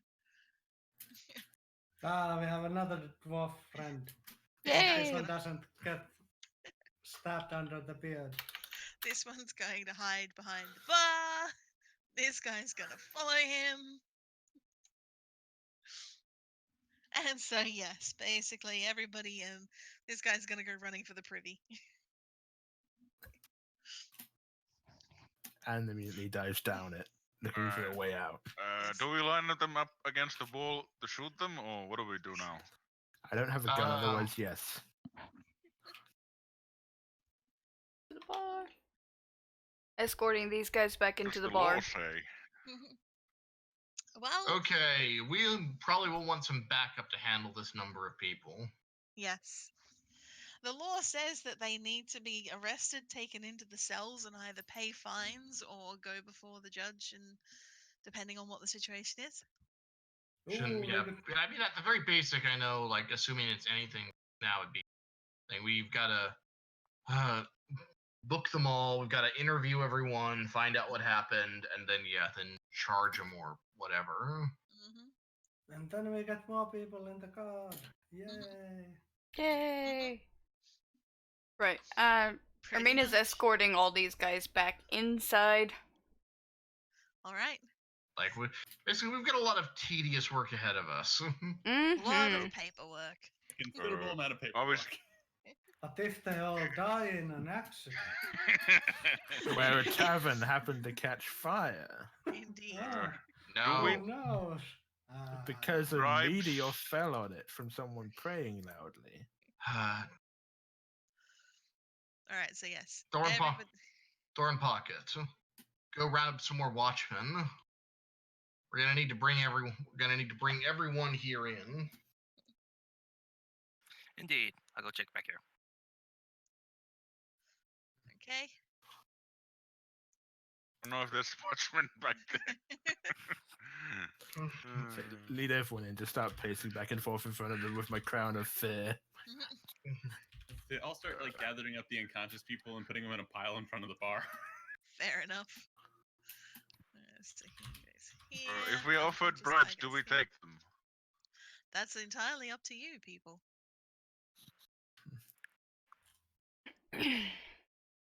Just I'm literally like stacking these guys. Yeah, I figured as much. Yeah. Peasants over here, Altdorfers over here. He's making a human pyramid and they're all just lying on top of each other. Because I tossed one down, I tossed the other one on top of him, and then I tossed the third one on top of the two of them. Oh boy. Wen, do you still have your charge? Yes, Aldemar. Good work. Oh, so are these two just gone? Yeah, these two scarpered into the night. All right. And I'm Better just gonna keep their establish. faces in mind. Now we use that tall miracle to let us hunt down whoever we want. Oh yeah, no, I've got that. I can track those two if you want me to. But no, I'm just gonna establish that just everyone in this room. It's like, all right, now y'all fucking straighten up and answer questions, or else you get added to the fucking pile. You're just gonna stand over the pile. Yeah. Just arms crossed, glaring around. If anyone gets even a little bit rowdy, you're going in the fucking pile. Are you going to make the dwarf stand against the wall? She's finishing her dinner. That would be rude. Because yes, looking at her, she seems to be quite a venerable old dwarf. It's hard to tell how old dwarves actually are.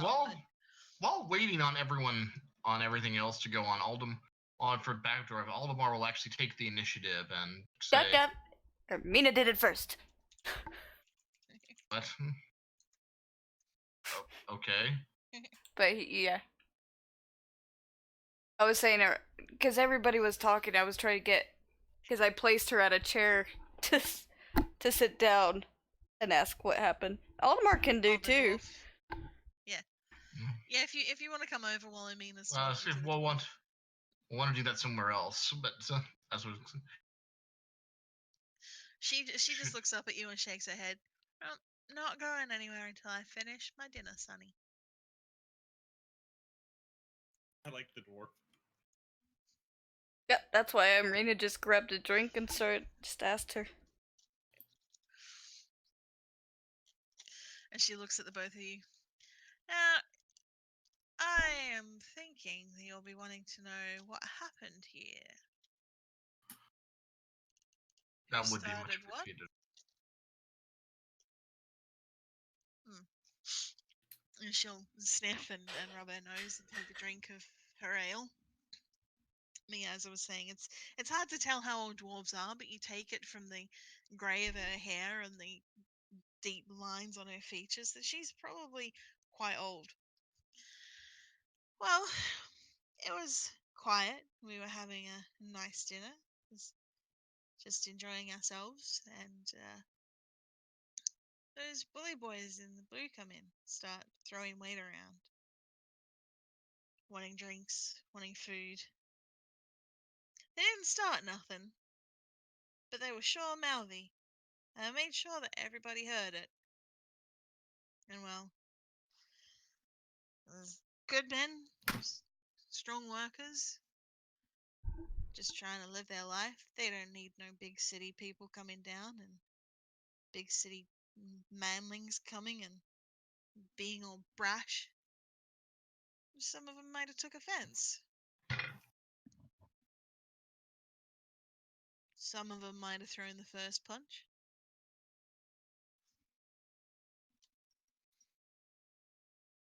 But they was asking for it.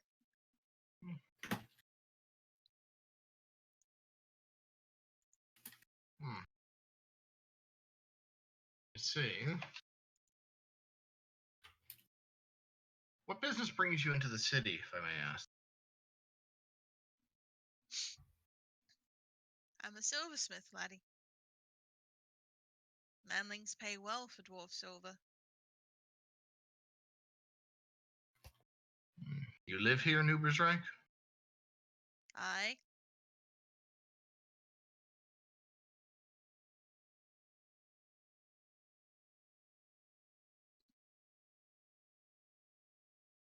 have done for longer than you have. I've been here since before your daddy was. I believe it, sir. Yes, there's no guards in the kitchen, Talcon. Ask you, tell me true, You had no involvement in this fight breaking out, did you? Breaking out? No. Defending myself? Yes. So I saw. Rowdy boy comes and spills a lady's ale. She's gonna give it to him.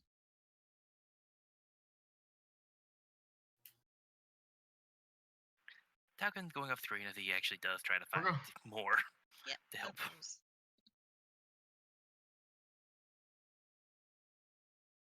We're going to need... Everyone involved here is going to need to be brought down to the state. Going to need to be brought down to the barracks for questioning. And possibly charges.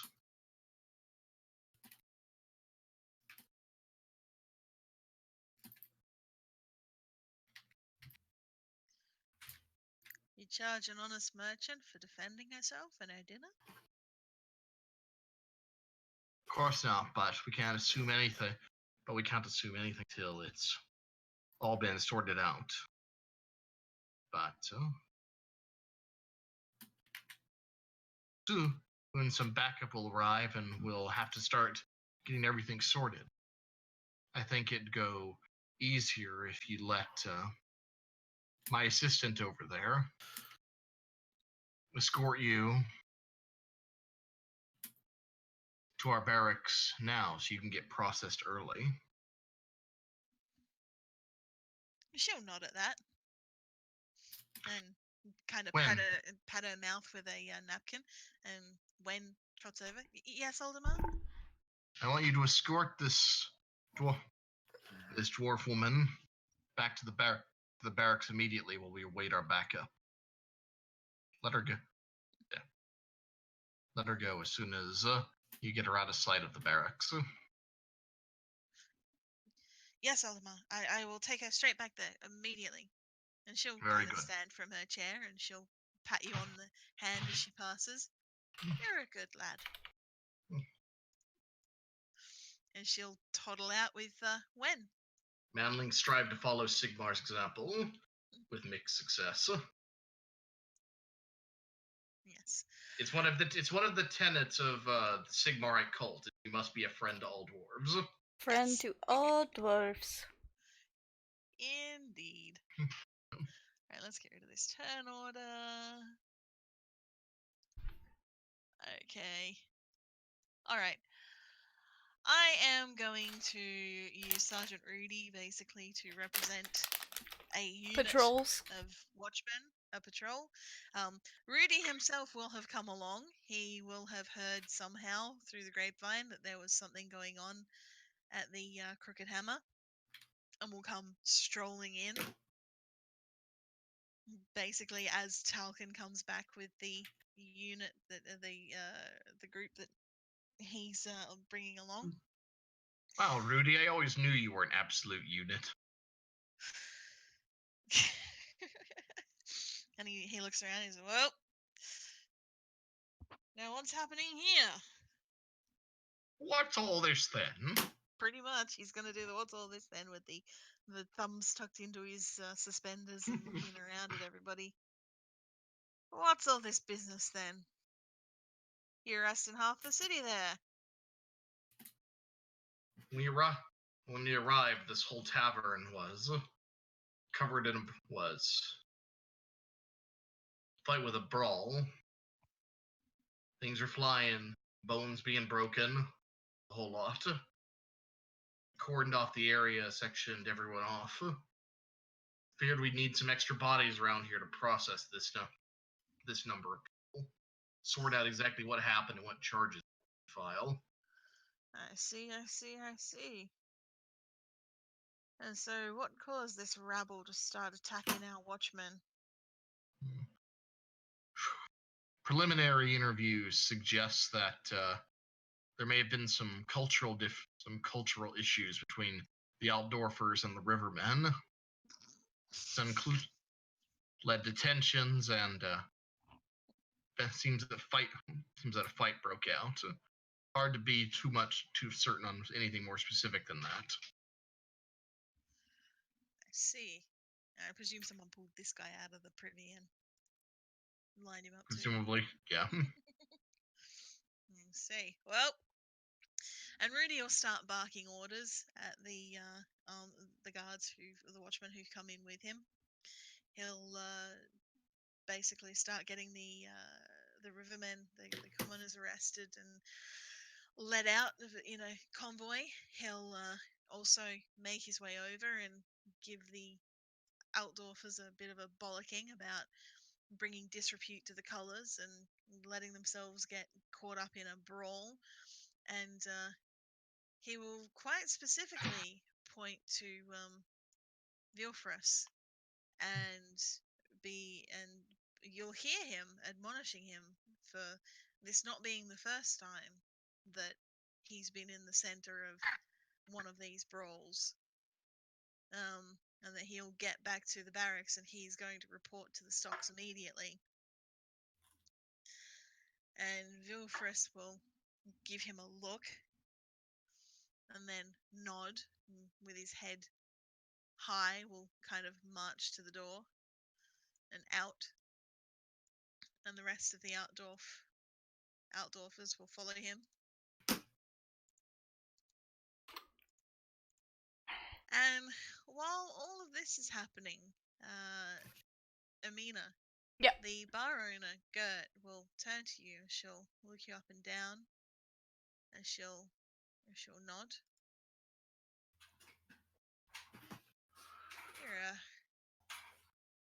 You're the apothecary girl, aren't you? Dermina's gonna nod her head. Yes, ma'am. That would be one of me. Yes. See. Didn't know you got caught up in the watch. Caught up by association. She's gonna be giving a very long stare at Lorelei, who is right now currently poking people with the butt of a halberd to make sure they're alive. Oh yeah, the Maybe they don't like choke on their tongues or something. If they're making noise, they're still alive. the Altdorfers will grab up the unconscious ones and take them with them. Poke, you still alive? Yes. Stop whining, kick. You just poke them a little more firm than just meat. And where did I put that?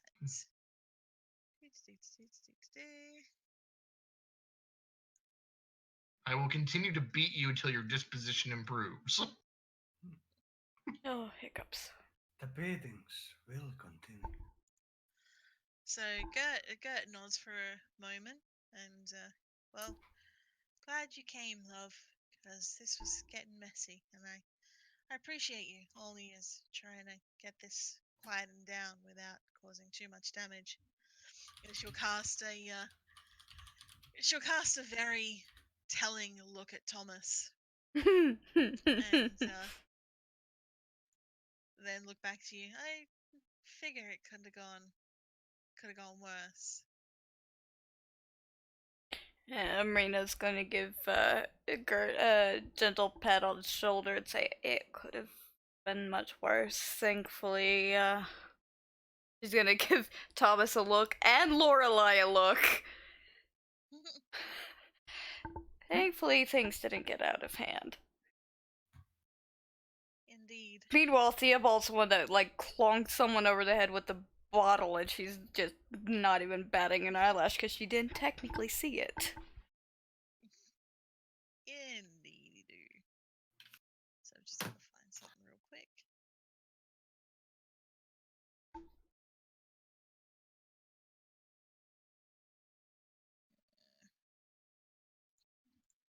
God damn it.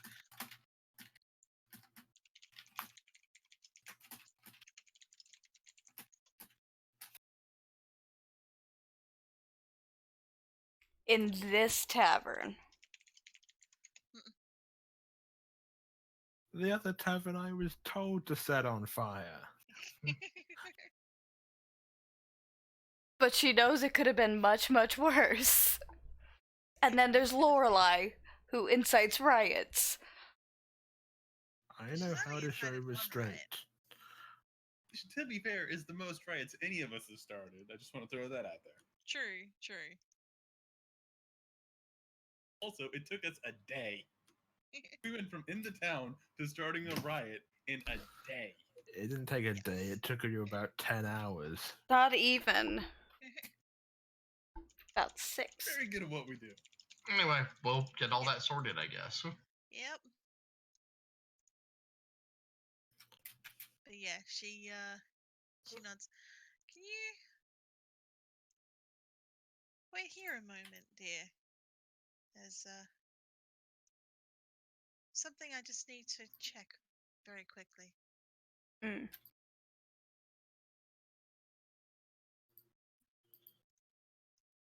And she'll nod to you and then head upstairs. Oh, I'm gonna intuition. I don't. Okay. I doubt she's a witch, but I mean, our luck with ladies owning taverns is exactly what it is. 100%. My intuition told me nothing, and I'm out of fortune. Well, if you wanted to indicate to Thomas, he could try and sense magic. Well, she'll probably try to get Thomas's attention and nod towards Gert, who's going upstairs. So we can't really stop her in her own.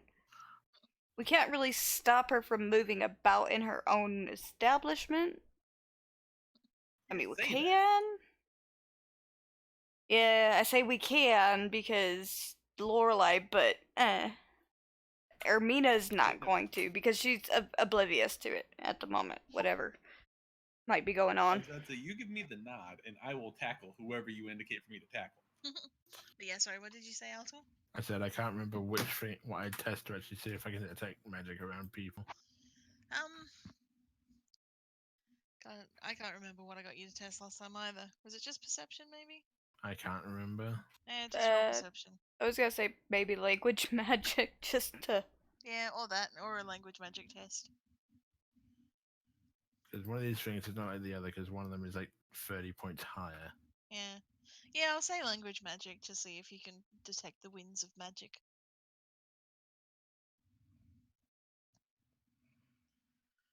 Okay. You detect precisely 0 winds of magic. How did I cast my spell then? You know what I mean. Ones that shouldn't be there. Like, you don't detect the I don't raising detect of... witch magics. Yeah. Exactly.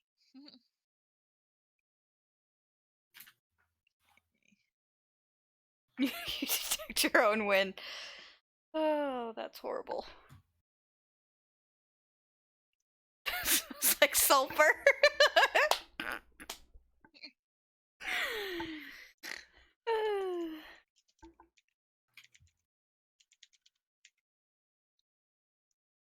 Okay, so she'll go upstairs for a moment, and as she does so, the other patrol who's come along starts basically marching the brawlers out 2 by 2, and putting them in shackles to take them along. And I just lost what I was looking for. God damn it! A blueberry. I wasn't looking for a blueberry. I'm gonna be like, hey, take this one too, and I'm gonna poke the guy at my feet with the butt of my spear again.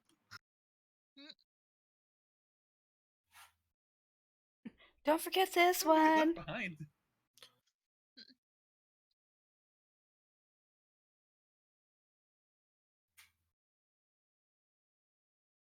Okay.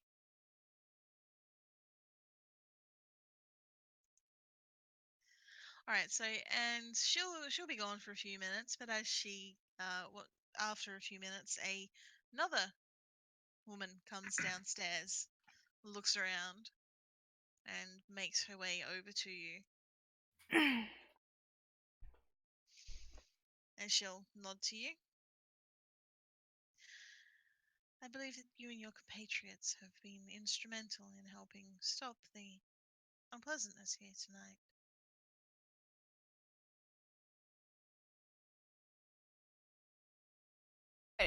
I'm mentally processing Gert became Sylvie. Well, Gert didn't become Sylvie. So Gert went upstairs to talk to Sylvie because Ah. because Well, a few moments. Sorry, what were you saying? No, I wouldn't say anything. Okay. No one was talking at the time, and then Okay. Discord had me talking over you, so it's not important. But yeah, because a few moments later, Gert will come back and start basically picking up and tidying around the place. Ermita. Nod to the unnamed woman because she hasn't gotten a name yet. Yes. Then she'll hold out her hand and say, Ermina Bauer and compatriots. Sylvie Kreutzhammer. Pleasure to meet you, Amina. And she'll shake your hand, and when she draws her hand away, you'll find that there's a small coin with a black cat in the center of it. Yes, And then that she'll means nothing. basically walk around to each of you, thank you for your service in the tavern, shake your hands, and give each of you a coin. Aldemar is incredibly suspicious. Don't take money from strangers. Is it all the same coin? It is all the same coin, and Talcon and anyone who has lived in Ubersreich for a significant amount of time can roll me an intelligence test or I'll say a lore. What lore do we have?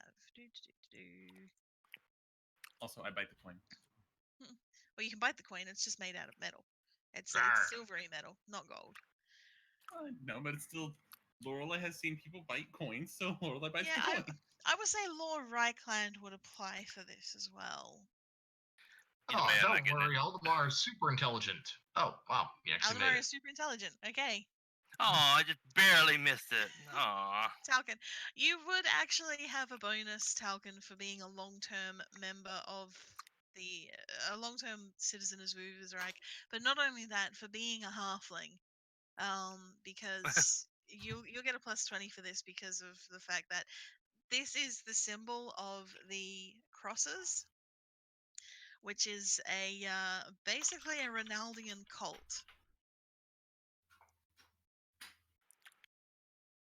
And she will nod to you all Oh. and say, "We owe you a great favor. Should you find yourself in need of any luck, these coins will help you find your way." And then she'll make her way back upstairs. This Ermina is good. I'm a person often without much luck. Ermina's going to thank her and yay, black cat coin.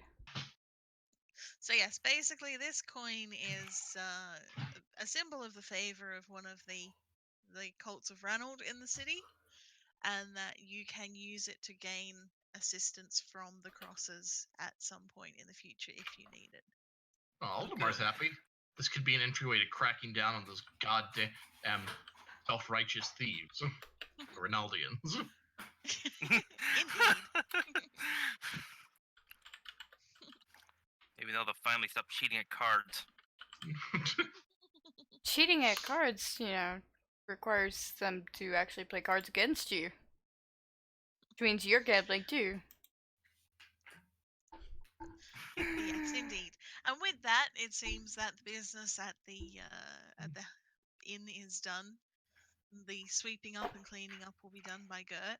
She nods to you all and lets you know too that the next time that you're around, if you want to, and next time you're off duty, if you want to pop in for a drink, the first round will be on the house.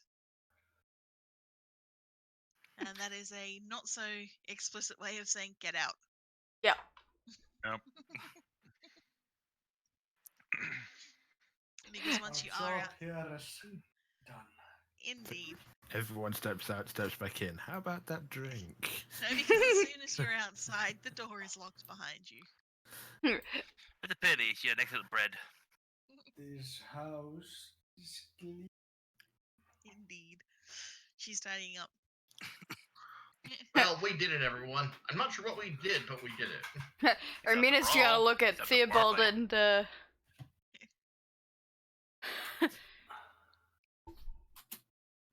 Did you actually? She's gonna see that his knuckles are actually scraped up from one punch, and he actually hit something. I do occasionally. Yeah. They call him One Punch Theobald because he only ever throws one punch in a fight, and then he gets his ass beat. He throws one punch and then he grabs a bottle. Yes. It is not the end of the night, it is not the end of your patrol, but it is the end of, it is the end of your patrol, even though it's not the end of the night, because you now have to go back to the barracks and start Paperwork! paperwork, pretty much. I don't know Yeah, why. we have to process about 40 people. Indeed. If only I knew how to read and write, I could help, but I can't, so bye. You don't have to know. Oh. You don't have to know how to read and write. Just hold this, You just have to take statements. Oh, if which would involve writing it down. Indeed. Or no, Or she I can just she, remember them. yeah, she can just talk to people and have someone else write it down. But yes, you will end up having to go back to the barracks and have to take statements, and that the sounds rest like a job the for rest of the people. night will be basically dedicated to sorting out the mess of this fight. Wen has followed your instructions, Aldemar. The dwarf woman has been let go to her own business, and Gwen is waiting for you back at the barracks. Excellent. The stories between the two groups are relatively homogenous. It is generally agreed that yes, the Ubersreichers are the ones who threw the first punches, but the Ubersreichers will swear up and down, black and blue, that the Altdorfers incited the fight, that they were basically all but daring them to hit them. The Altdorfers, for their part, will admit that they were discussing amongst themselves, and they claim quietly and not attempting to rouse any ire. They were discussing amongst themselves certain things that they missed from back home in Altdorf, when the Ubersreichers took offense to their being there and decided to get mouthy and then to start throwing punches. Does Ubersreich have a fighting words doctrine? Ubersreich does have a fighting words doctrine. Okay. So this really comes down to who we choose to believe. Pretty much. I believe the ones who pay us more. Because yeah, if it is, then indeed, then the Ubersreicher story holds. We can so we can put the Altdorfers at fault even if they didn't throw the first punch. That is true, and that has been the cause of a lot of friction between the Ubersreichers and the Altdorfers, because the Altdorfers, especially the ones that still proudly wear the colours, are definitely going around being mouthy, being bolshy, throwing their weight around, and basically causing Stirring up people shit. to hate them. Yeah. What I'm hearing even is that hockey has two. What was that, Timo? You dropped a bit. It's a Bill Bell line. Even hockey has 2 minutes for instance. Yeah. I was just gonna say, so it sounds like this is a case of the legal precedence of talk shit, get hit.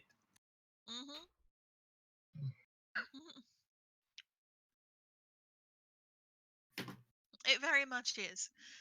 Now, obviously, the upshot of that is that if the Ubersreichers are determined not at fault and that they were, following the legally allowed fighting words doctrine, then basically they can be given a slap on the wrist, a very small fine, and let go. They don't have to go before the judge. They don't have to be drafted into the watch. And less people deal with things. Hmm. I'm for this one. The Yes, other less side of that, though, culpable. does mean that the Altdorfers will be held responsible for the situation, and that means that they will have to there will be corporal punishment taken against them because they have incited a fight while in the watch. They can't be double committed to the watch. Okay. Yeah, look. If we crack down on the Altdorf, then that's just going to harm peacekeeping, what little there currently is in Ubersreich. It's less people watching out for the rats. And it doesn't get us any closer to our true objective.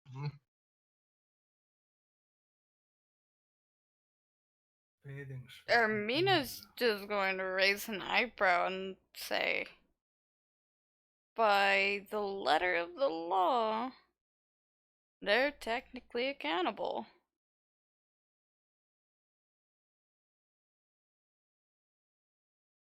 I'd have hit him. According to the dock workers' story. According to the dock workers, according to the dwarf that has mysteriously vanished, courtesy of your charge that never got a statement in. I suggest we lean on our bosses to blame the dock workers, give them a slap on the wrist and let them go. Sweep this whole thing under the rug.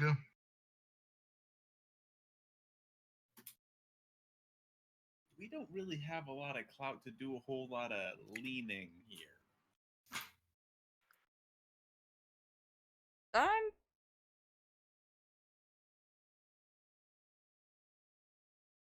Also, the Outdoorfers clearly started it, so.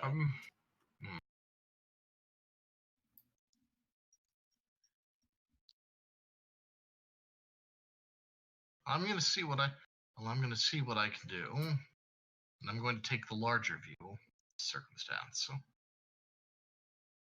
I think he means the wrong view. I'm thinking he's thinking the what's best for Aldemar. That he thinks is for the bigger picture, but he's doing what he thinks is right, and I'm not necessarily seeing his reasoning because he's talking very vaguely. See, this is why I don't stay in cities. Everything gets way too complicated way too quickly. I don't entirely disagree with Aldemar here. It's not fully wrong, no. Our actual purpose, our actual reason for being in the watch is to uncover the corruption within the watch. And you are, at the moment, contributing to it by saying give the Altdorfers a very light slap on the wrist, put all the punishment on the dock workers they goaded into a fight. You think the corporal and a few of his men are really at the top of the chain? Precisely. And if nothing else, we're still stopping things at the low levels compared to everyone else who's later than Talcan. Well, which Talcan would say another person. If we want to actually uncover this, we need more information. Sending the Altdorfers to the stocks won't get us any further in that regard.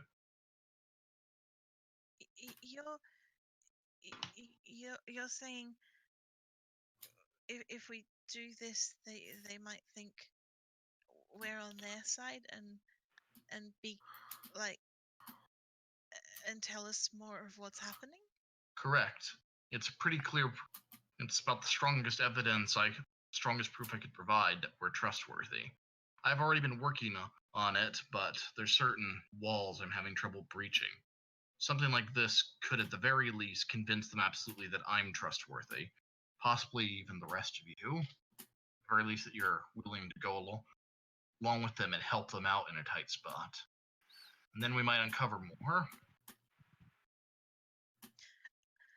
I used to read stories that were like this, and that the hand of the emperor and the herald of the emperor would disguise themselves as common thieves and infiltrate the thieves guilds and then arrest them all. Exactly. It's much like that. And Wen's gonna look around and everybody and be like, we could be like the herald of the emperor and infiltrate. I appreciate your enthusiasm, Win, but don't get ahead of yourself. Ermina's going to give Aldemar a very pointed and disgusted look and roll her eyes and say, you have your plans? By all means.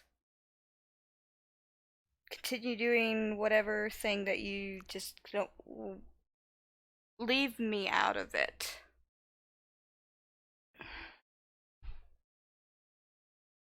Yeah, I'm with Ermina on this one.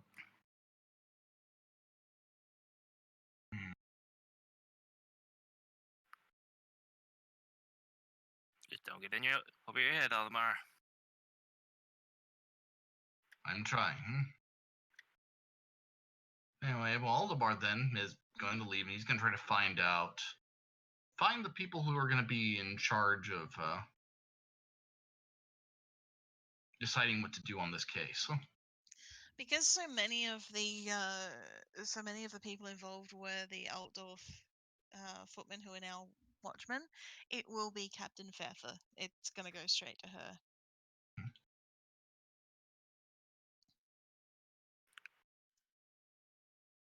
He's going to go see if he can get a meeting with her. Okay, no problems. Is anybody else going to go with him to the captain? I can back him up. Is that any help? Oh, it's up to you guys, really. I mean, she's going to listen to what you have to say. I will send Kabanok there. Kabanok will be the support. Bark, bark, bark, bark, bark, bark, bark. Rat! Anybody else?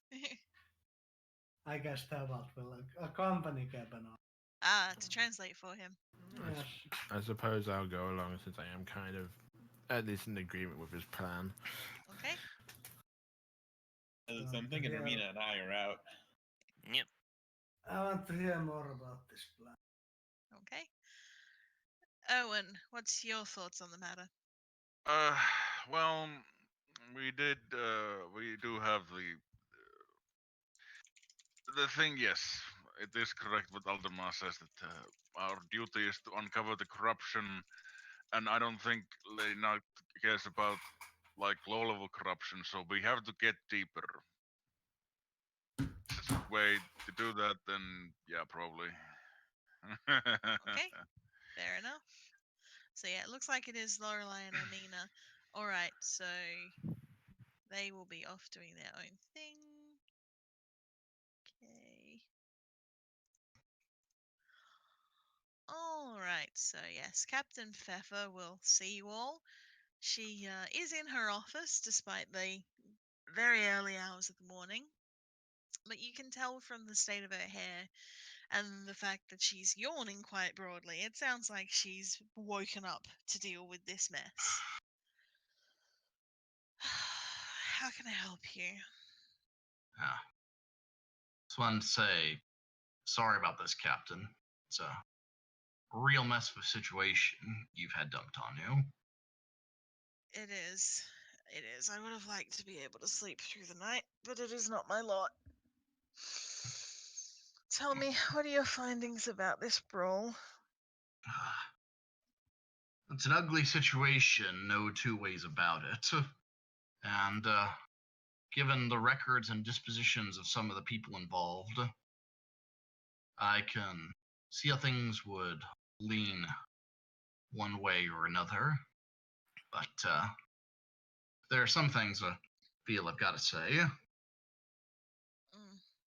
We have some prior. I have some prior acquaintanceship with some of the people that were in that bar. They're really proud Ubersreicher types. And they're kind of rough, kind of violent types. When we were in there, they were hammering hard on our boys. I know they're not exactly the most pleasant of individuals, but it seemed to me like they were mostly trying to defend themselves. And they reacted quicker than the sailors when we came in trying to diffuse the whole situation. I see. I see. So, although we don't know for sure what all happened, I'm inclined to think that this could have been a case of some proud locals taking a simple issue a bit too far. That all being said, I think it's probably for the best if we kept the punishments light. I'm just a simple patrolman, but we don't want to stir up as little hostile local sentiment as possible, I imagine.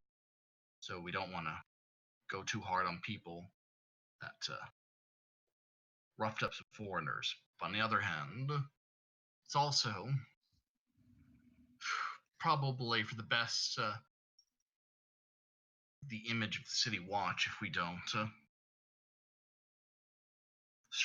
string up a few of our own publicly, make it public knowledge that we've got some internal troubles, especially when I'm not convinced they did anything. You raise some very good points. How do the rest of you feel about this matter? Do the testimonies you've taken bear out what Aldemar has said?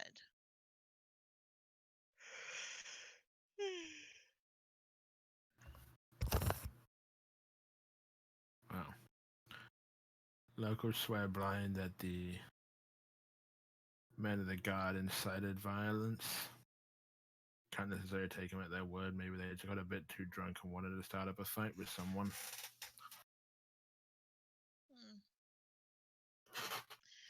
It's not unheard of, especially when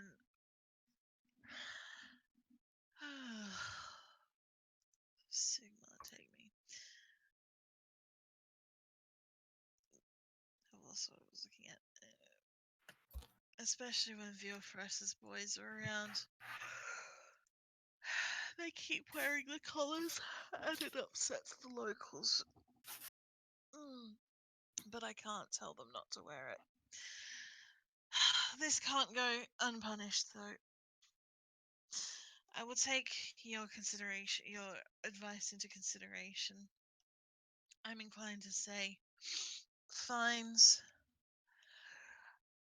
and a suspended sentence will be my recommendation for the locals, for the dock workers. We have several large shipments coming in the next few weeks as well. If we take out a significant portion of the workforce, we're going to have angry merchants on me as well. Of course.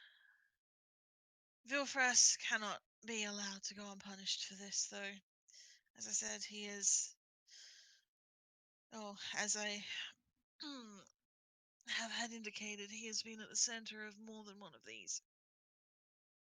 He has been, which is what I think makes the whole situation so unfortunate, but is his past record enough to convict him so certainly? When we enter, I think his record may be exactly why he was hoping to avoid a situation like this. At least when I entered, he was actively trying to break up the situation, but had gotten a bit out of his hands until we stepped in and cleared things up.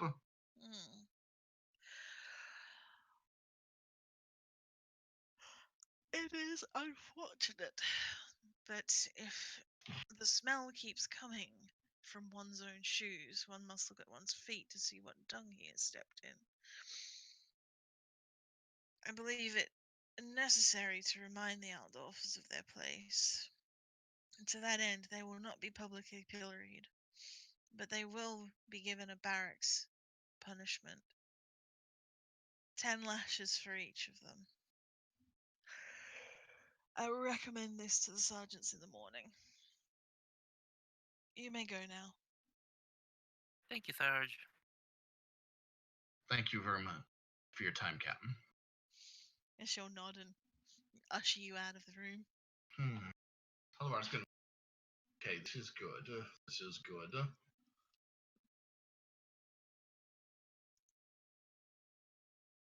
I'll check in. Thank you all for backing me up, everyone. I'll check in tomorrow and see where we stand, but I think this is going to go well for us. Just don't waste this chance. I don't intend to. Put that back here. But indeed, they'll hear, no doubt about it, what they've got, what they've avoided, and they'll be very. I'm sure they'll be, and if my suspicions are correct, they're not going to get punished at all.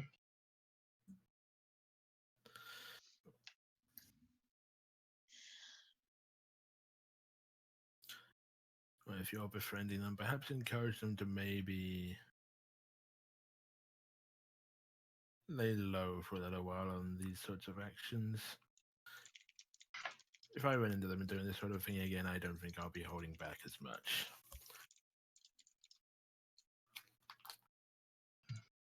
When all this is said and done, they will face all due justice. Wrath of Sigmar Spare is not discriminate in its judgment. But right now, we need them.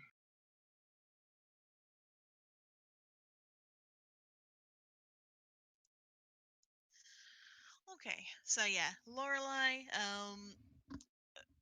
Amina, you'll have something to eat. You'll head out. Amina is heading for the location where you've previously been told to leave any communication you want to make with Lady Nacht.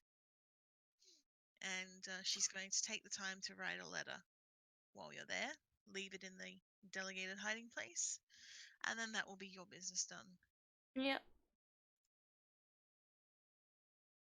Because I doubt anybody has updated or left any information on what's gone on in the last week and a half, 2 weeks since we started this, and it's about time someone did.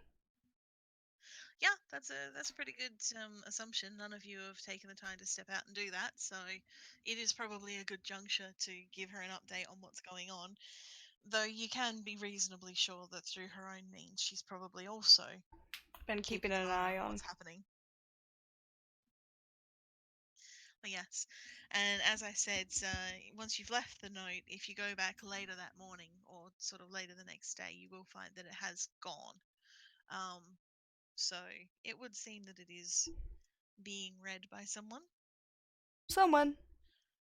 Indeed. You don't know who. But yeah, so you'll be left to go about your own business the next day. You will hear through the grapevine that indeed the recommendation was accepted and was made and accepted, that the dock workers who were involved in the brawl, including Dane, were all fined a summary amount and then released. Obviously, doesn't sit too well with some people, but you know, it's better than being arrested. It's better than being imprisoned or put in the watch. That's for sure. And yes, you will also indeed hear that the sentence of the flogging was handed down, and Corporal Vilfres volunteered to take the flogging for the men. How noble of him. And at some point during the day, around about midday, if any of you are out and about and not sleeping, in the yard in the center of the barracks, Corporal Vilprus will be marched out. He'll be hitched to the post, his bare-chested, and he will be flogged. It's a lot of floggings. Not what I was expecting, but it is what it is. Mm-hmm. He's obviously they're not going to do like the 10 lashes for every man to him, but he is going to be given a token amount to make up for the fact that he is taking everybody's punishment. I was Mhm. gonna say that'd be like 80 or 90 lashes. I was gonna say it was Yeah. actually more like 100 because there's 10 for him. There were like 7 guys conscious and 2 unconscious. That would be 100 lashes. He would not have skin left. Yeah. You would have to have a really good toughness score to survive that. I'm assuming they'll probably end up giving him like 20 or 30 lashes and basically consider that done. Yeah. Pretty much, yeah. See, what they do is they bring in a priest or Shalia to heal him in between the lashings. They don't do that. They're not allowed to do that. Why not? It's against the whole. Think Hippocratic Oath and apply that on a healing on. scale. The priest wouldn't be doing anything inherently wrong, though. They are administering aid to someone that requires aid. It's the people that are doing the lashing that are in violation of those tenets. Still. It's allowing more harm to be done. Yeah. Through their actions. But anyway. It's yeah. So you'll have the next day to rest, and obviously then you'll go back to your normal period of patrols. Once again, things seem to have calmed down a bit. But there is one quick thing before we finish up for the night. After one of your nightly patrols, once you've all come back and you've done your reporting and you're sort of getting everything ready to head back to wherever it is you sleep, Owen, you will be approached in a quiet moment. If there's a point when you're just leaving the privy or you've just gone and picked something up, you'll be approached by Corporal Vilfrus. Oh, all right.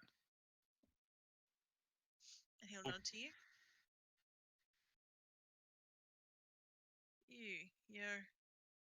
Your name, you're Hart, aren't you? I am Evanhart, Corporal.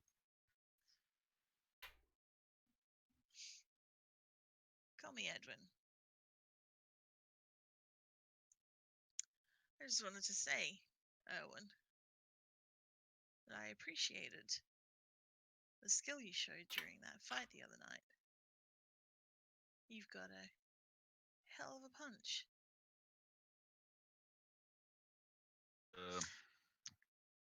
Yeah. And yeah, It's his well arm is practiced. actually still in a sling. It's come in hand. Many occasions. I see. So there's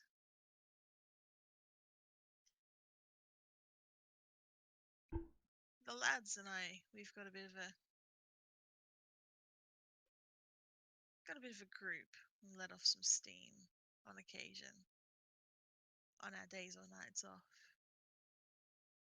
A little bit of display of skill. We have a private fighting ring. We're wondering if you wanted to come join us sometime. Show some of the other lads that punch.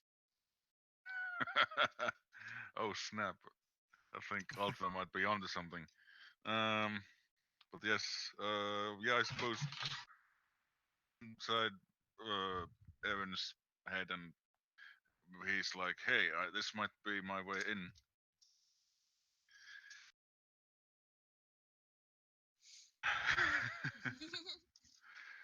Yeah. You interested? Sure. Okay. Next time we're rounding up, I'll send someone to come get you. All right. And he'll nod and then walk off and leave you to it. Okay, I'm gonna immediately report to Aldemar that I was approached by Corporal Bielfras. Frass. Yes, What they about? got some kind of. They have some kind of fighting ring going on. Hmm, not surprised. Did I And they hear- wanted to induct you into it, didn't they? Yeah. He said he was impressed how I punched. He's right. Good. That proves he has eyes. Hmm. This could be a power. This could be an important way in to get us more information, what they're doing, and more importantly, who they're doing it with and for.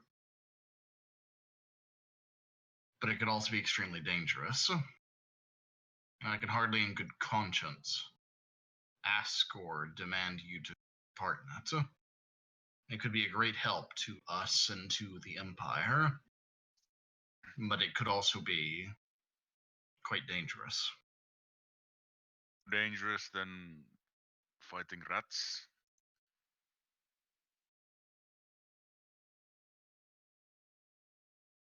I don't know. So we'll find out.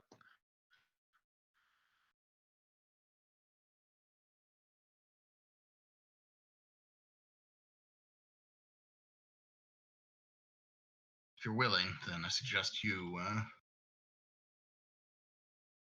tell Vielfrast that you're interested in making a bit of extra money off your fists. I think I jumped the gun on that a bit. No, jumped the crossbow. Well, But I digress. Told him I was interested. Not necessarily the best move on my part, but already done. no, good. We'll see what comes of it then. Yvua, when he gets you more information, just try to keep your mouth shut and your eyes open. Not along with whatever they might say. Aye. No matter how vile or reprehensible you might hear or see, the important thing is to be able to report everything.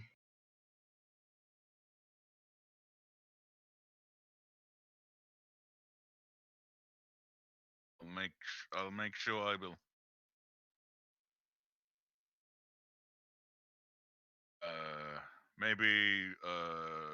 Maybe Tolkien. What's his face? Talking? Tolkien Thornpocket could keep an eye on me as well, from the shadows. It's called. Follow me around and figure out where they gather and stuff. If I blew it. We can ask him. It'll be a risk to him, but he might be willing to do it. Probably less risky than me. If they figure out I'm doing.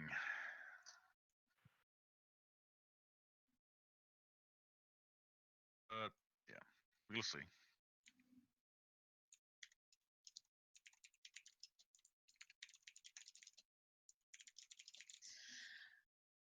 And that's where I think we'll leave it for tonight. Thank you very much, everybody, for attending and taking part. And I hope it was enjoyable. Thank you for breaking up the fight relatively quickly without killing too many people. Yeah. I just hope we're making the right choices. Kind of hard to tell. Oh, that is a question. I don't think we actually killed anyone, did we? You didn't kill anyone, no. You could have, but because you were because you were mostly dealing with bare fists, with the occasional brass knuckles and the occasional bottle. And I chose not to basically set everyone on fire. I just called it that you didn't kill anyone, you just knocked them severely unconscious. So, Unconscious. hooray for brain damage! But yes, as to whether you're making the right decisions or not, who knows? You'll have to see when it plays out. We're trying. You're very trying, yes. I'd say we're doing pretty good on this, and Nola and I are probably making some bad decisions elsewhere. That's fine. You're doing fine. We're not making bad decisions. We're making fun decisions. It's different. You're making interesting decisions. Yeah. No way of saying bad decisions. Also, we now have a favor from fucking God of Thieves and shit. And God of Thieves and shit also likes to gamble. People that like to gamble might have an in of the 10 spur, which means might back in the fighting pits. I didn't actually hear what a thing you said because you said it so fast. I understood it. Use coin, get in fighting pit, punch wolf. Yeah. Yeah, that's actually a potentially decent idea. All kinds of fighting rings.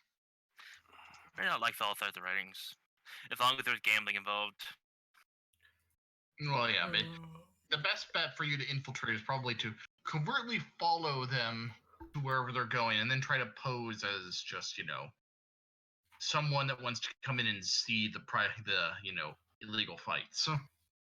You're just another seedy halfling looking to throw around his ill-gotten money.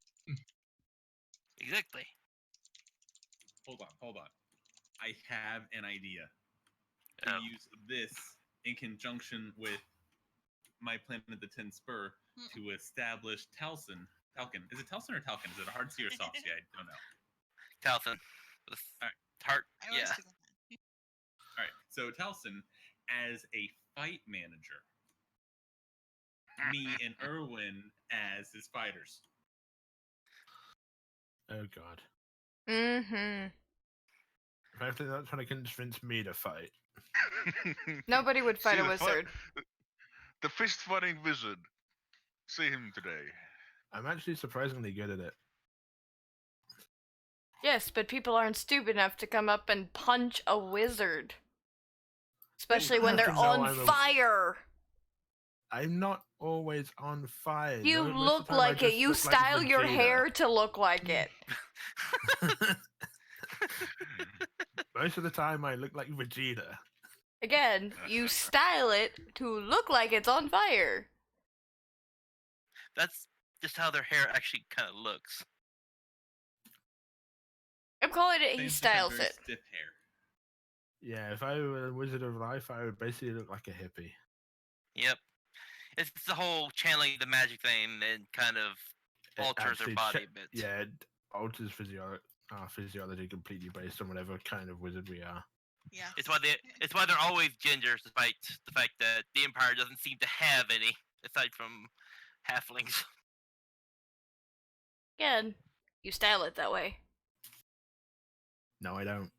It's not a style choice. I can't change it. You It's a could magic try. style it for him. Or buy you a comb. It needs to be a metal comb. It's like the last time I used a comb, it melted. That is actually kind of a good idea. What would happen to someone that a flame was as bald? Oh, they would still have hair. It would just be made of fire. That sounds much more badass. So if they get into a bath and stuff, does it suddenly become a hot tub? Yes. Well, it does if they're channeling magic. If they're not, it's just kind of, water.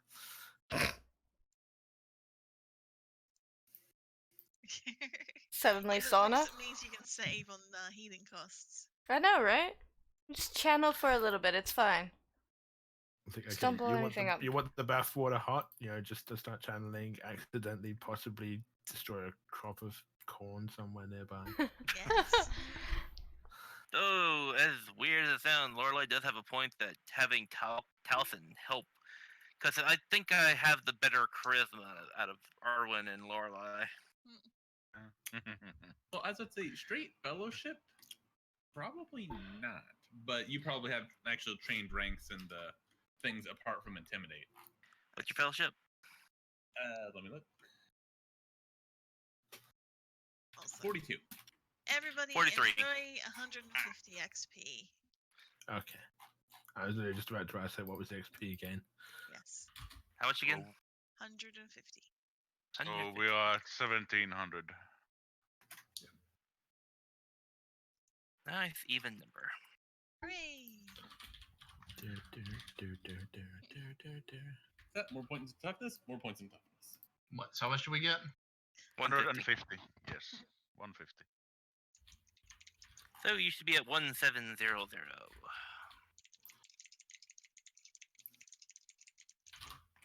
Yay! So Time to get even more prayers. Hopefully, soon we'll What find was- some people like in Meteor. so we're at 1700 total. 1700. Yep. Okie dokie. And then tomorrow, L5R, and getting our faces, wrecked in Unicorn Lands. We'll be dealing with more Texas. Yep.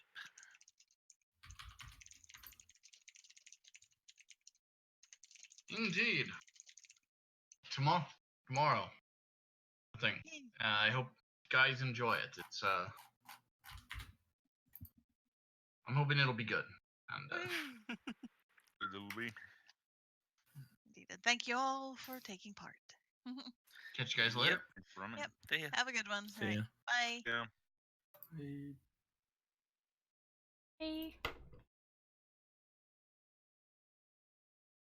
That was fun. Let's see. Blueberries.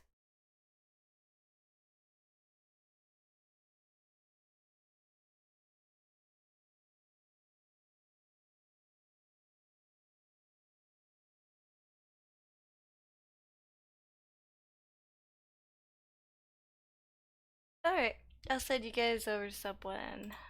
Just for fun.